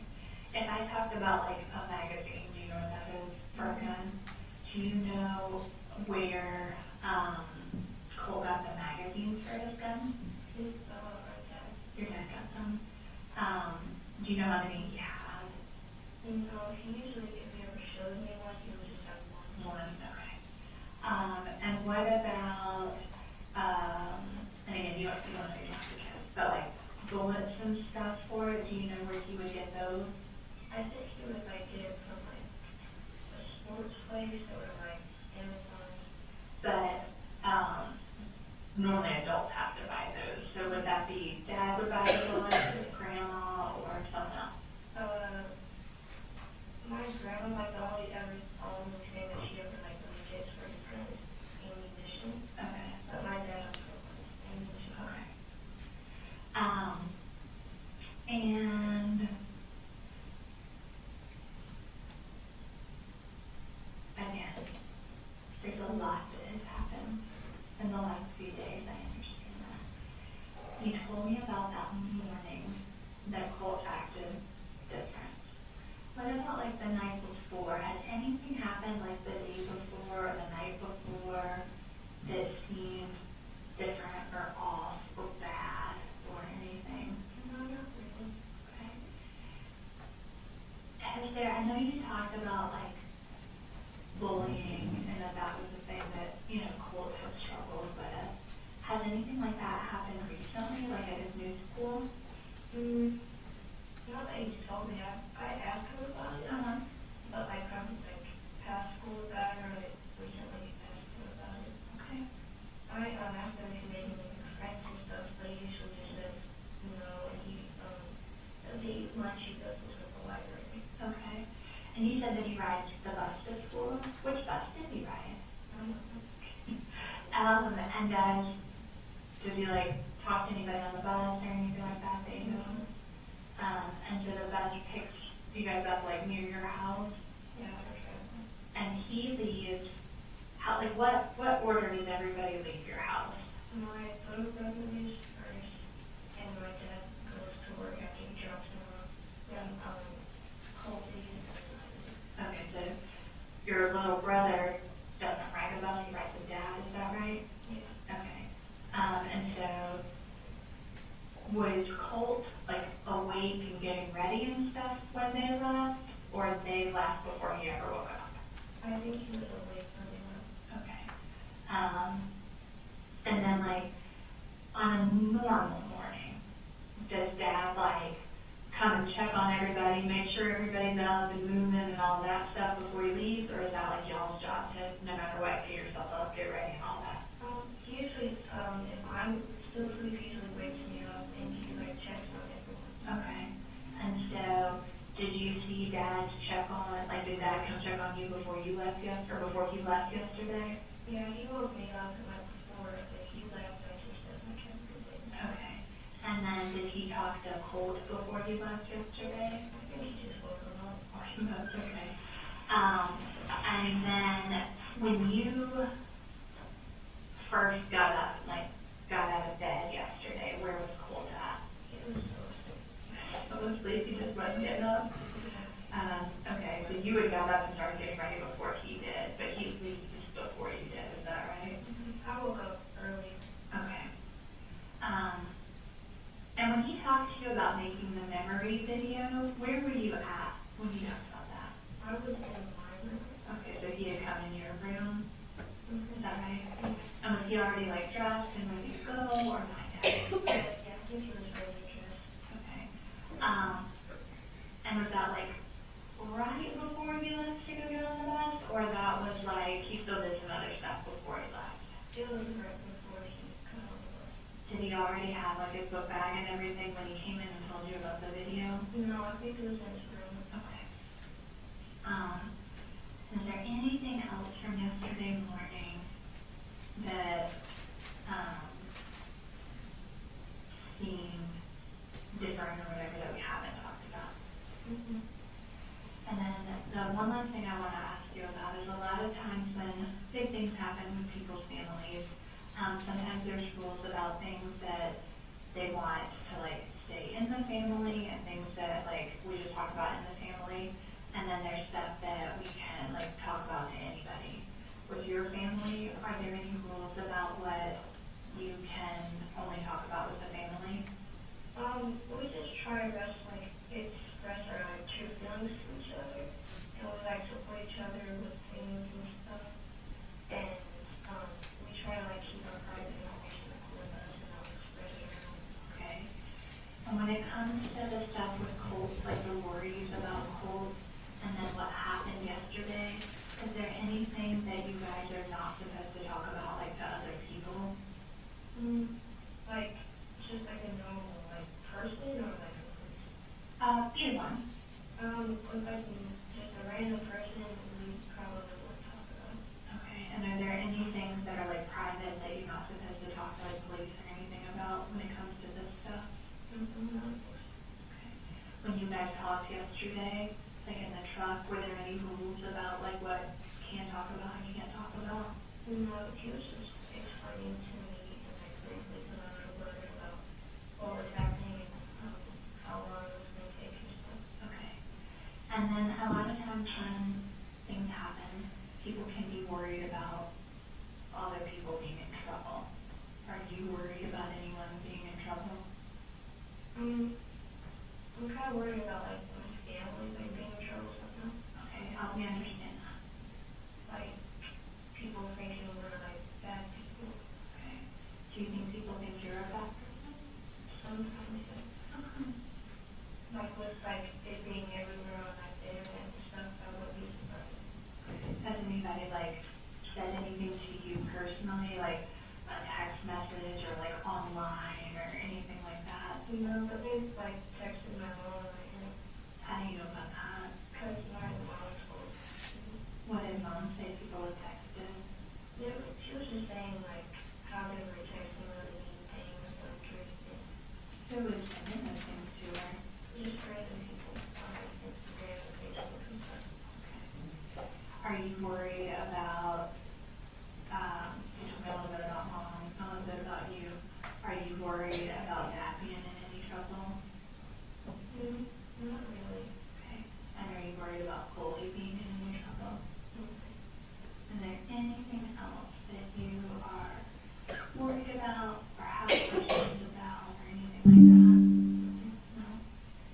Do you know what, like, kind of is next for you guys? Like, what your plans are for the rest of the day or anything? We're gonna try like, you know, just like get through this like normally, like one day at a time.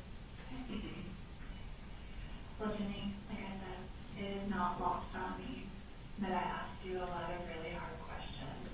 And so I want to thank you for being willing to talk to me today. And I'm grateful that I got a chance to meet you. And if you don't have any other questions for me, I can walk you back out to the front. Does that sound okay? And then I'm going to keep these two things so I can remember. I'll show you where. And by show you where I mean, I might also open wrong doors, but we'll figure it out together. How's that sound?